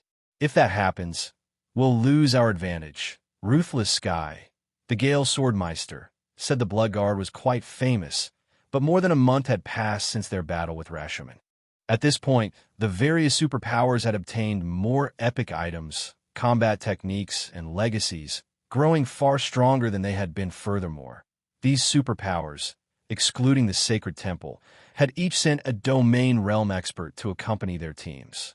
Even if their 5 teams were no match for the Blood Guards, they should be able to distract these players while Melody and the other superpowers' upper echelons made it into the main temple to investigate the situation. All right. Tell everyone to get ready to move, Melody commanded. She understood that the longer they let this continue, the less of an advantage the Sacred Temple would have. Leave it to me, Ruthless Sky said. Laughing, the secret pavilion had titled him one of the 8 Swordmeisters, and since then, he had improved himself considerably. He had even mastered a bronze combat technique and was confident of contending with the sword freak, Miracle Dragon, who had recently reached the domain realm. He should have no problems against these 20 Blood Guards, who mainly consisted of flowing water realm experts, with the Sacred Temple leading the charge. The 4 other superpowers teams followed. Ruthless Skyuri, overestimating yourselves. Diverging Phoenix snarled disdainfully as she watched the 100-plus experts charge toward her. Calmly, she commanded, Blood Guards, get rid of them. As Diverging Phoenix issued the order, a flash of madness appeared in the Blood Guards' eyes as the dark fog around them began to expand. Their bodies began to grow slightly, and pitch-black scales and spikes burst through their skin. A crimson gem manifested in the center of their foreheads as well. None of these players looked human at this point, and their frightening auras made them feel like demonic creatures that had crawled up from the dark abyss. What's going on? These Blood Guards' transformation confused the various superpowers. Experts players couldn't use berserk skills in the Thunder God's secret land, but based on the intensity of the Blood Guards' auras, they had done something to increase their basic attributes before the various superpowers experts could react. The 20 Blood Guards left afterimages in their wake as they appeared before Ruthless Sky and the others. A level 77 Blood Guard Berserker swung his greatsword straight at Ruthless Sky, simple and swift. The attack didn't contain the slightest hint of excess movement, as if the player were a natural killing machine. Don't even think you could stop me that easily.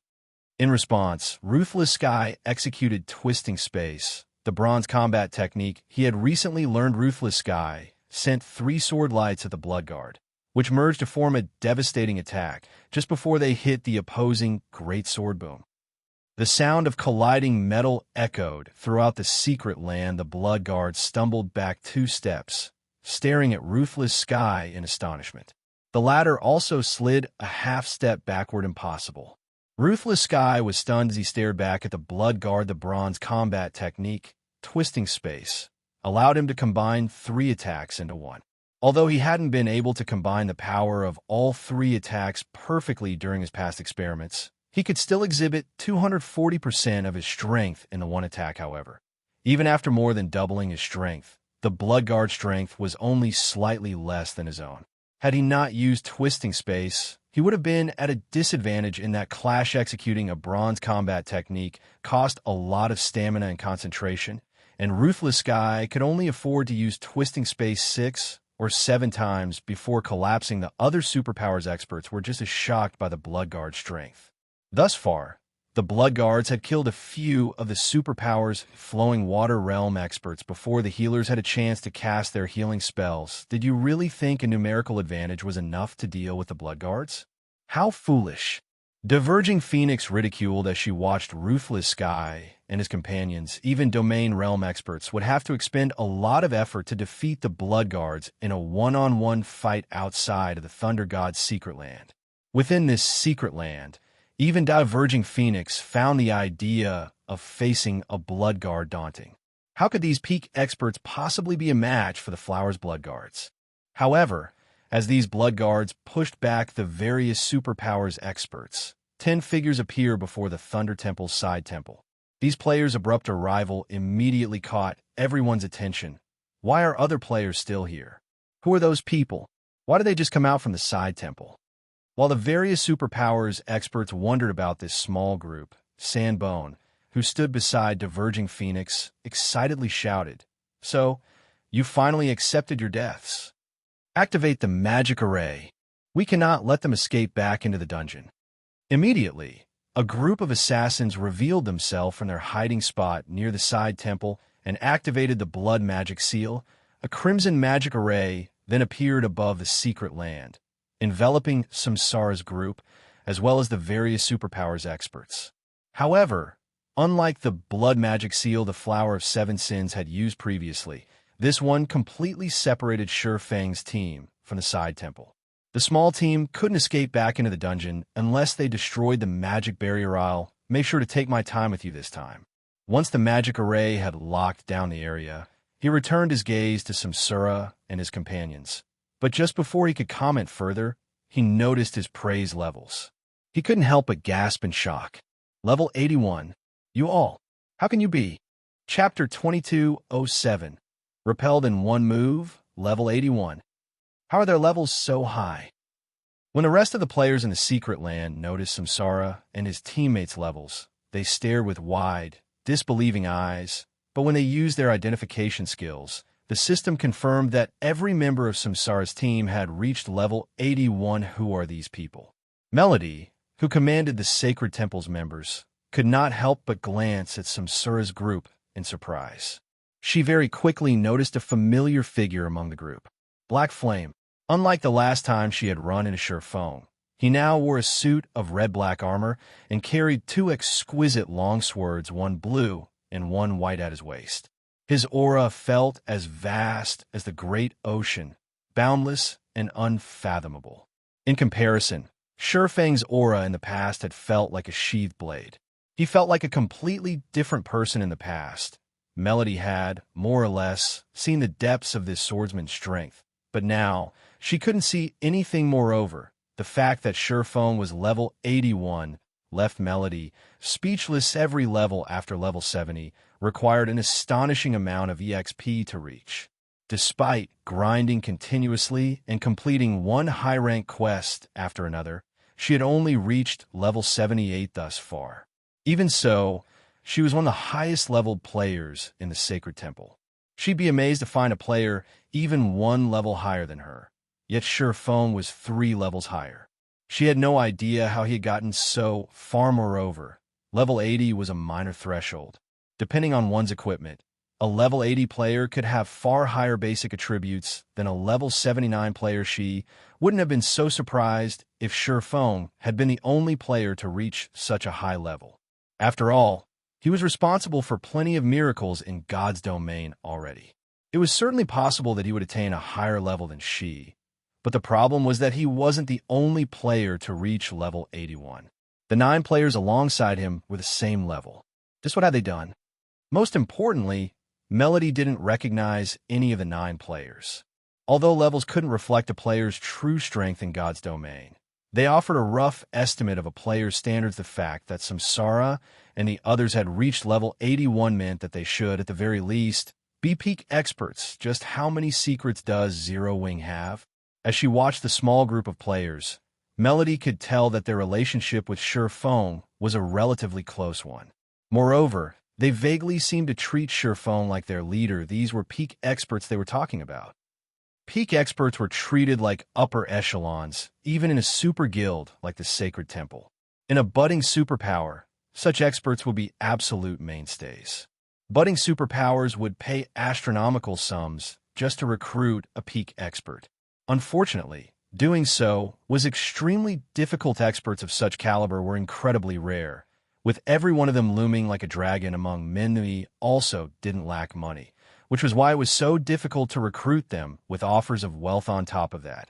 Peak experts tended to have different goals in mind since she had discovered that Feng was close with 9 unknown peak experts. The Secret Temple would have to reevaluate its opinion of Zero Wing, although Zero Wing had held on to Stone Forest City and gained access to an abundance of resources, the guild still didn't have a background. The number of experts in the guild was pitifully low compared to superpowers, and experts were essential for any developing guild to make matters worse. Zero Wing had made plenty of powerful enemies. Its feud with Starlink, in particular, had reached a point of no return. Starlink might not be able to touch Zero Wing right now, but that wouldn't last. The advantages Stone Forest City provided were only temporary. Once players reached higher levels, Stone Forest City wouldn't be as useful in the bottomless abyss. Moreover, unlike Zero Wing, Starlink's background was sturdy. The guild was not as simple as it seemed. Taking care of Zero Wing wouldn't be a challenge to Starlink, hence. None of the various superpowers were optimistic about Zero Wing's future and refused to partner with the guild. By allying themselves with Zero Wing, they'd gain Starlink as an enemy, which wasn't a worthwhile trade. However, if Zero Wing gained an additional 10 or so peak experts, its circumstances would change. At the very least, Zero Wing would be just as capable of raiding team dungeons as the various superpowers. Including the massive benefits from Stone Forest City, Zero Wing will be a lot closer to becoming a true superpower. However, Sandbone and Diverging Phoenix were even more shocked than Melody. How did they level up so quickly? Diverging Phoenix stared at Samsara and his teammates. Confused, she had clearly seen their levels before they had fled into the side temple. She had also experienced the Thunder Temple's side temple personally. Current players shouldn't have a shred of hope of surviving in there. And Samsara's team only had 10 players. They should have been lucky to survive, let alone level up in the dungeon. Not only had Samsara and his people leveled up, but they had also done so multiple times, reaching level 81. How could she possibly believe this wasn't some kind of illusion? You've reached level 81? No wonder why you finally dared to emerge, Sandbone said after snapping out his daze. But rather than feel intimidated, his excitement grew as he looked at the small party. It seems that Brother Sky was right. The Thunder God's secret key is crucial for conquering the Thunder God's secret land. Once we obtain that key, we'll pull ahead of the various super guilds experts. Even the Flower of Seven Sins had been helpless within the side temple, but Samsara and his comrades had leveled with flying speeds in the dungeon. Sandbone could only think of one reason for this situation: the Thunder God's secret key. Originally, Sandbone had only considered the Thunder God's secret land as a good place to find treasure, but after seeing this, he realized that this secret land was a heavenly leveling spot, as well. To think that the Thunder God's secret key has such an ability as well. We have to get our hands on it. Diverging Phoenix's eyes also glowed with excitement when she considered the possibility. Blood Guards, ignore the guilds, and help me get rid of those players first. The 20 Blood Guards promptly broke away from their opponents and charged toward Samsara's party. Should we help them? Vice Temple Master? Ruthless Sky asked Melody as the Blood Guards changed targets. Help them. The magic barrier affects us, too. The Blood Guards will likely return their attention to us once they eliminate Black Flame's team. If we want to enter the main temple, we'll have to work with Black Flame, Melody said. Ruthless Sky nodded in response. He agreed that the Flower of Seven Sins wasn't likely to let them go after killing Feng and his companions. Moreover, with how powerful Feng's team was, they'd have a better chance against the Blood Guards if they cooperated. Ruthless Sky immediately led a small detachment to help Feng's team. Melody then led the rest of the Sacred Temple's team to distract the Flower of Seven Sins ranged members. However, the Blood Guards were clearly a fraction faster than Ruthless Sky's team, and the gap between them grew. After a short moment, the Blood Guard stood within 30 yards of Feng's team, spreading out to surround the players. I want to see how you plan to escape us this time. Diverging Phoenix snarled. Glaring at Feng, she commanded, prioritize the healers, and be careful of Black Flame. His strength is very high. Understood. Hearing Diverging Phoenix's command, the Blood Guards turned their focus to Samsara's healers. Seeing the Blood Guards in position, Ruthless Sky shouted, be careful. Those Blood Guard strengths are absurd. If they get close to you, you're finished. After fighting the Blood Guards himself, he knew how powerful they were. Even he would have been at a disadvantage in a one-on-one fight without the help of his bronze combat technique, and yet Feng and his comrades showed no intention of moving even as the Blood Guards moved within 20 yards of the team's healers. It made Ruthless Sky nervous. He felt that Feng and the others were being overconfident and Careless Yuri not going to flee. Do you think you can stand against us just because you're level 81? Diverging Phoenix sneered at Feng as his team prepared to face the Blood Guards head-on. The Blood Guards' basic attributes were even higher than the Flower of Seven Sins cadre members, especially their strength attribute. Not even Sanbone was a match for their strength. Trying to face the Blood Guards head-on in the Thunder God's secret land was the epitome of foolishness by the time the Blood Guards were within 10 yards of the small party. Endless Scars had finished casting her spell from behind Feng. Immediately, over 100 magic blades shot toward the approaching Blood Guards. What a powerful offensive spell. At such a close distance, it would normally be quite effective, but against the Blood Guards. Ruthless Sky felt his scalp tingle when he saw the 100-plus magic bladed under Endless Scar's control. The closer a target was, the easier they'd be to hit with a spell, but when attacking expert players with superb strength and speed, such a powerful spell would backfire on the caster. Expert players could use the spell to propel themselves forward and instantly shorten the gap between them and the caster, and sure enough, the Blood Guards showed no intentions of dodging the incoming magic blades, raising their weapons to receive the magical projectiles the instant the magic blades crashed into the Blood Guards' weapons. However, boom! A series of explosions shook the battlefield, immediately halting the Blood Guards' advance. The outcome stunned these strangely demonic players. They certainly hadn't expected the magic blades to be so powerful, and before the Blood Guards could react, the remaining magic blades split into pairs and merged, attacking once more. These Blood Guards were no weaklings, though, and they readied their weapons to defend themselves against the new wave of attacks. Boom. As if they had been hit by a truck, the 20 Blood Guard were thrown through the air, landing over 8 yards away with damages in the hundreds appearing above their heads. The weapons in their grips trembled, violently surprised by the outcome. The battlefield fell silent. Chapter 2208. Overwhelming the Blood Guards. How are her attacks so powerful? Shock colored both Diverging Phoenix's and Sanbone's faces as they watched a single attack repel the Blood Guards. After their transformation, those players wielded strength that could rival great lords of the same level within the Thunder God's secret land. Even Diverging Phoenix and Sanbone would have to rely on advanced combat techniques to stand against the Blood Guards. Diverging Phoenix had fought Endless Scars personally, so she knew how powerful those magic blades were, and they definitely weren't a match for a Great Lord's attacks. At best, Endless Scar's standard was roughly on par with Diverging Phoenix's. However, after emerging from the side temple, Endless Scar's magic blades were powerful enough to rival the Blood Guard attacks.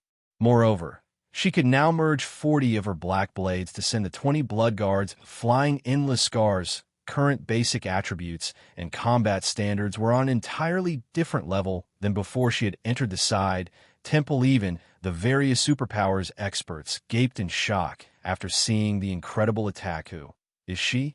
Ruthless Sky muttered as he tried to recall the formidable caster. But no matter how hard he searched for her in his memory, he couldn't find a trace of Endless Scars. Endless Scars had repelled the 20 Blood Guards in one move.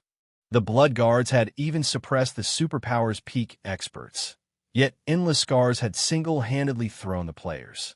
Moreover, Ruthless Sky had recognized the technique she had employed. Strength combination. Ruthless Sky knew the technique and just how challenging it was to execute. With his combat standards, controlling 4 or 5 combination attacks was his limit. Yet Endless Scars had controlled 20 combination attacks. She was a monster. So this is her true strength? Feng also could not help his astonishment as he watched Endless Scars manipulate the magic blades, although the Thunderbolt set had restored Endless Scars to Tier 1. A Tier 1 player's physique wasn't sufficient to allow a peak expert to control 20 combination attacks. Not even Feng could accomplish the feat, but when Feng thought back to how Endless Scars had held the #1 position on the God's Domain experts list in the past and been responsible for numerous miracles, such as defeating Tier 6 God rank players as a Tier 5 player, He found the current situation quite reasonable only. Endless Scar's performance had further excited Diverging Phoenix and Sandbone. The fact that Samsara and the others had leveled so quickly in the side temple was astonishing, but they had never thought that players could increase their overall strength so quickly in the dungeon. As well, this only fanned the flames of their desire to obtain the Thunder God's secret key. Kill them. We need to kill them no matter the cost. Diverging Phoenix shouted as she focused on Samsara. The woman then began to cast the strongest spell in her arsenal. Sandbone, on the other hand, charged towards Samsara with Diverging Phoenix's command to go all out. The 20 blood guards revealed maddened expressions as the dark fog around them grew more intense, and their auras grew stronger. These players' figures blurred as they rushed at Feng and his teammates suddenly. The blood guards were at least 30% faster, and their reaction speeds had improved drastically. The blood guards could now deflect Endless Scar's attacks, and some of them even had the leeway to dodge. How has their movement speed and reaction speed risen so much? Endless Scars could feel that these blood guards had suddenly become much stronger, especially regarding their physiques. Crap. These blood guards weren't this strong when we fought them earlier. The various superpowers experts who had moved to reinforce Feng's team revealed grim expressions as the blood guards became even more of a challenge. Humiliation, anger, powerlessness. The majority of them were flowing water realm experts, and a few were even void realm experts. Even the various superpowers would have to be cautious around them in the outside world, and yet these blood guards had only been toying with them during the previous fight. In a split second, the blood guards had reached Samsara and his melee comrades. However, Samsara and his team were no weaklings. Now that they had reached level 81, their epic equipment had improved as well. Including the Thunderbolt gemstones they wore, their basic attributes were only slightly lower than the blood guards, and with their combat standards, they had no issues facing the blood guards in one-on-one combat. They could even take on two at once, albeit barely naturally. Feng had an overwhelming advantage against these blood guards. He was level 85, 2 minor thresholds above the level 77 blood guards, and he currently had multiple fragmented legendary items on him. Even though his tier had been reduced to 0, his basic attributes were leaps and bounds higher than the blood guards. As a result, Feng practically sent a blood guard flying with every swing of his blade. Feng didn't even take damage when 6 blood guards had ganged up on him. On the contrary, the 6 blood guards continuously lost HP as they clashed with Feng. If the Flower of 7 Sins healers hadn't frantically cast their healing spells, the 6 blood guards would have fallen after exchanging a few moves. Even so, Feng still found an opportunity to activate Flame Burst and kill 2 of the blood guards instantly.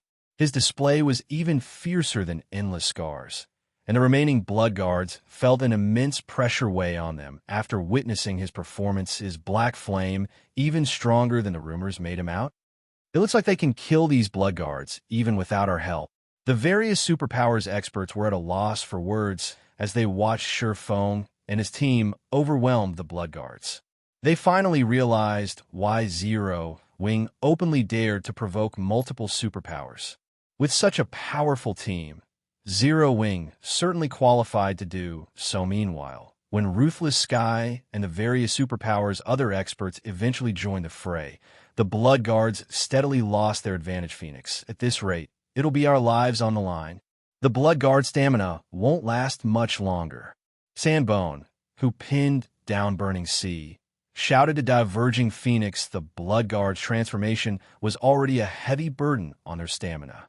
Now that they had improved their physiques further, their stamina consumption rate had reached frightening levels. This was why these blood guards avoided casually using this move. I know. Diverging Phoenix growled back. She couldn't help but grind her teeth in fury as she glared at Feng. Black Flame, I'll admit that you're quite impressive to push us this far, but this ends here. Diverging Phoenix pulled a piece of parchment from her bag space.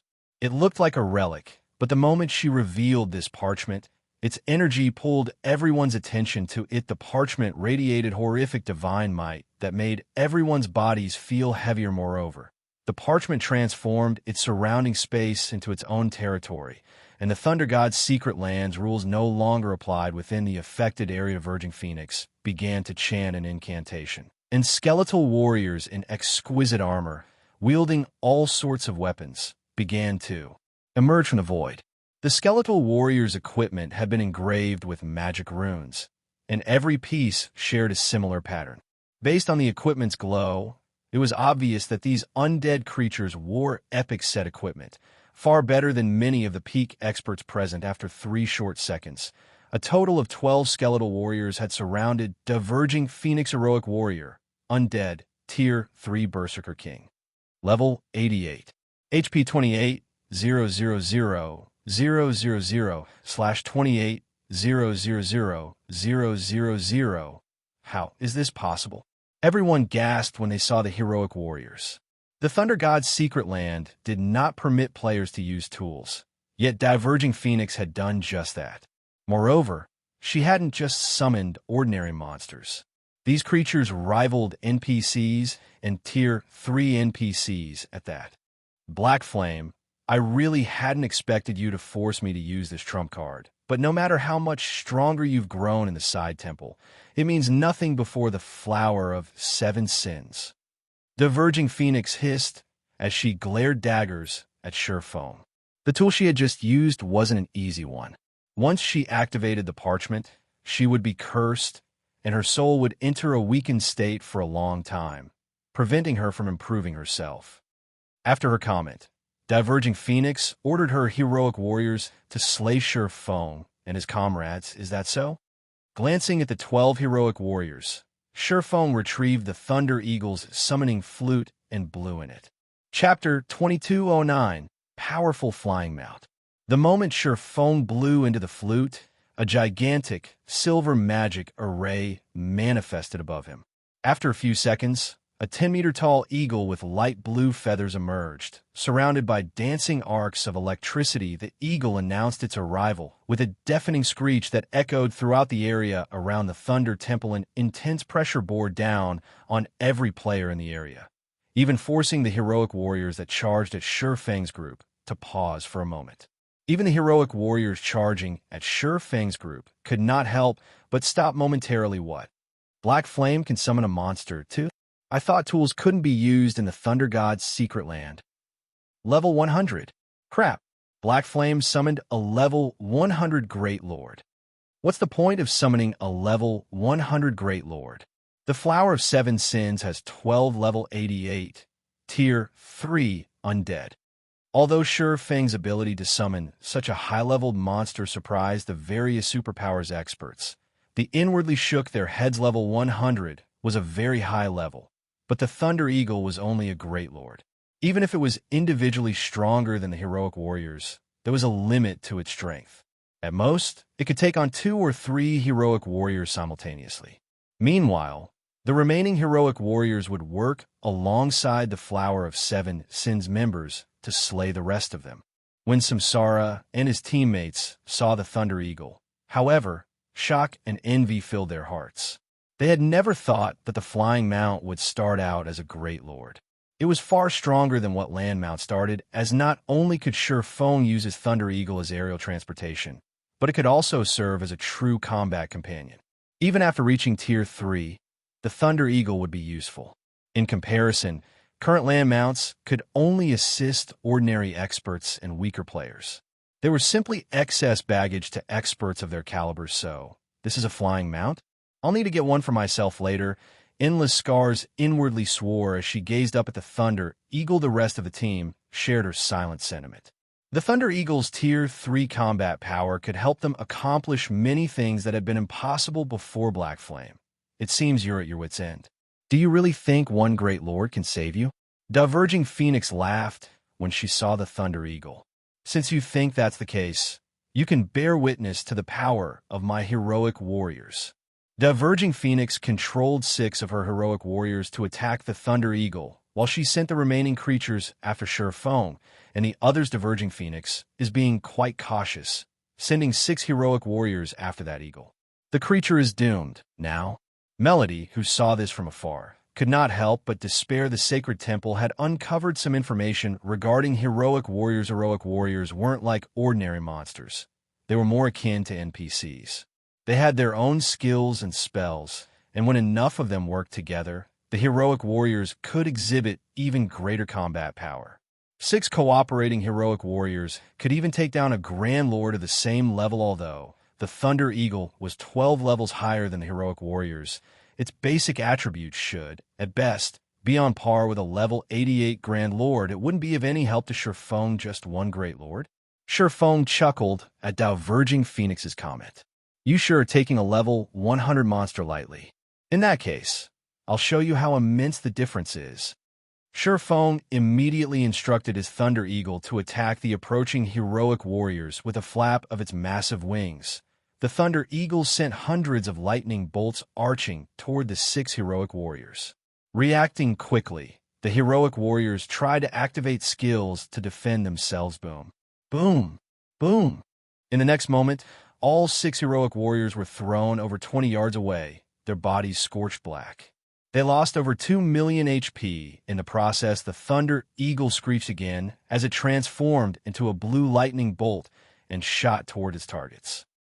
The flying mount was incredibly fast, practically crossing 100 yards in an instant as it crashed into the 6 heroic warriors that were about to attack, sending all 6 Tier 3 undead flying another 20 yards back. The heroic warriors were utterly powerless against the Thunder Eagle. For a time, the various experts were dumbfounded. These powerful, NPC-like, Tier 3 heroic warriors were little more than helpless children before the Thunder Eagle, which was the same tier impossible. My heroic warriors are Tier 3. Diverging Phoenix shouted in shock as she watched the summoned creatures suffer an absolute disadvantage. Both the heroic warriors and Thunder Eagle were Tier 3, so how could the gap between them be so large? That flying mount is too powerful. I'll have to get one for myself when I return. Burning Sea could barely stop his jaw from hanging open as he watched the Thunder Eagle's performance. How was this a Great Lord? The Thunder Eagle was almost stronger than Grand Lords. It was nearly as powerful as a mythic monster. Big Brother Black Flame, you must treat us to a meal after we get out of here. Happy Art said, her eyes glued on the Thunder Eagle. She had known that flying mounts were powerful, but she had never dreamed that they would be this powerful. If she had a Thunder Eagle as her companion, she could easily solo Grand Lords out in the field. Sure, no problem, Feng replied, chuckling. Every 50 levels was a major threshold in God's domain. Not only would players' weapons and equipment undergo a qualitative transformation, but monsters would grow stronger as well. Meanwhile, level 100 was the second major threshold in the game, and it was a far greater one than level 50 to be precise. Level 100 was a major turning point when it came to monsters' basic attributes. Everything, including the monster's HP, strength, and agility, would undergo a qualitative transformation. In comparison, there wasn't much of a difference when it came to players' equipment. After reaching level 100, the main God system stopped sheltering players and fully removed its binding on God's domain's monsters. When players in the past have begun to explore level 100 maps, many Tier 2 players have been demoted to commoners. Even killing chieftain-ranked monsters would require full parties or teams of Tier 2 experts. Not to mention Lord-ranked monsters. This was why it was so dangerous for Tier 2 players to explore level 100 maps. Normally, only Tier 3 players could afford to roam these areas by themselves. Although the Thunder Eagle was only a Great Lord, its basic attributes were roughly 2 tiers higher than the heroic warriors. It might not be a match for level 88 mythic monsters, but it could rival level 88 Grand Lord ranked archaic species. How could the Tier 3 heroic warriors possibly be a match for the Thunder Eagle? The first heroic warrior fell after just 20 seconds. The remaining 5 only had half of their HPs remaining as they tried to deal with the Thunder Eagle. The Flower of Seven Sins healers couldn't keep up with the Thunder Eagle's damage. In contrast, the Flying Mount still had 93% of its HP remaining. The Thunder Eagle's strength and the heroic warriors were on entirely different levels. It was only a matter of time before the feathered creature annihilated the skeletal monster's retreat. Everyone retreat. Diverging Phoenix commanded. Gritting her teeth, was obvious that the Flower of Seven Sins no longer controlled this situation. Once the Thunder Eagle finished off the heroic warriors, it would doubtlessly set its sights on her and the other Flowers members. In the outside world, they might be able to take it down, but they were in the Thunder God's secret land, where the Thunder Eagle was basically invincible. Don't think you can get away that easily. You won't leave here alive. As Diverging Phoenix and her people tried to flee into the main temple, Feng activated Windblade and gave chase. He was far faster than his opponents, and once he was within 40 yards of Diverging Phoenix, he activated Instant Strike to appear before the Elementalist Sword's transmigration. Diverging Phoenix wanted to defend herself, but her physical control was hanging by a thread since her soul had been weakened. She simply couldn't block or evade Killing Ray in time. Feng's blade bit into the woman, and her HP fell to 0 instantly. Collapsing as she died, she dropped 2 items, a pair of dark gold ranked cloth gloves and the parchment she had used to summon the heroic warriors.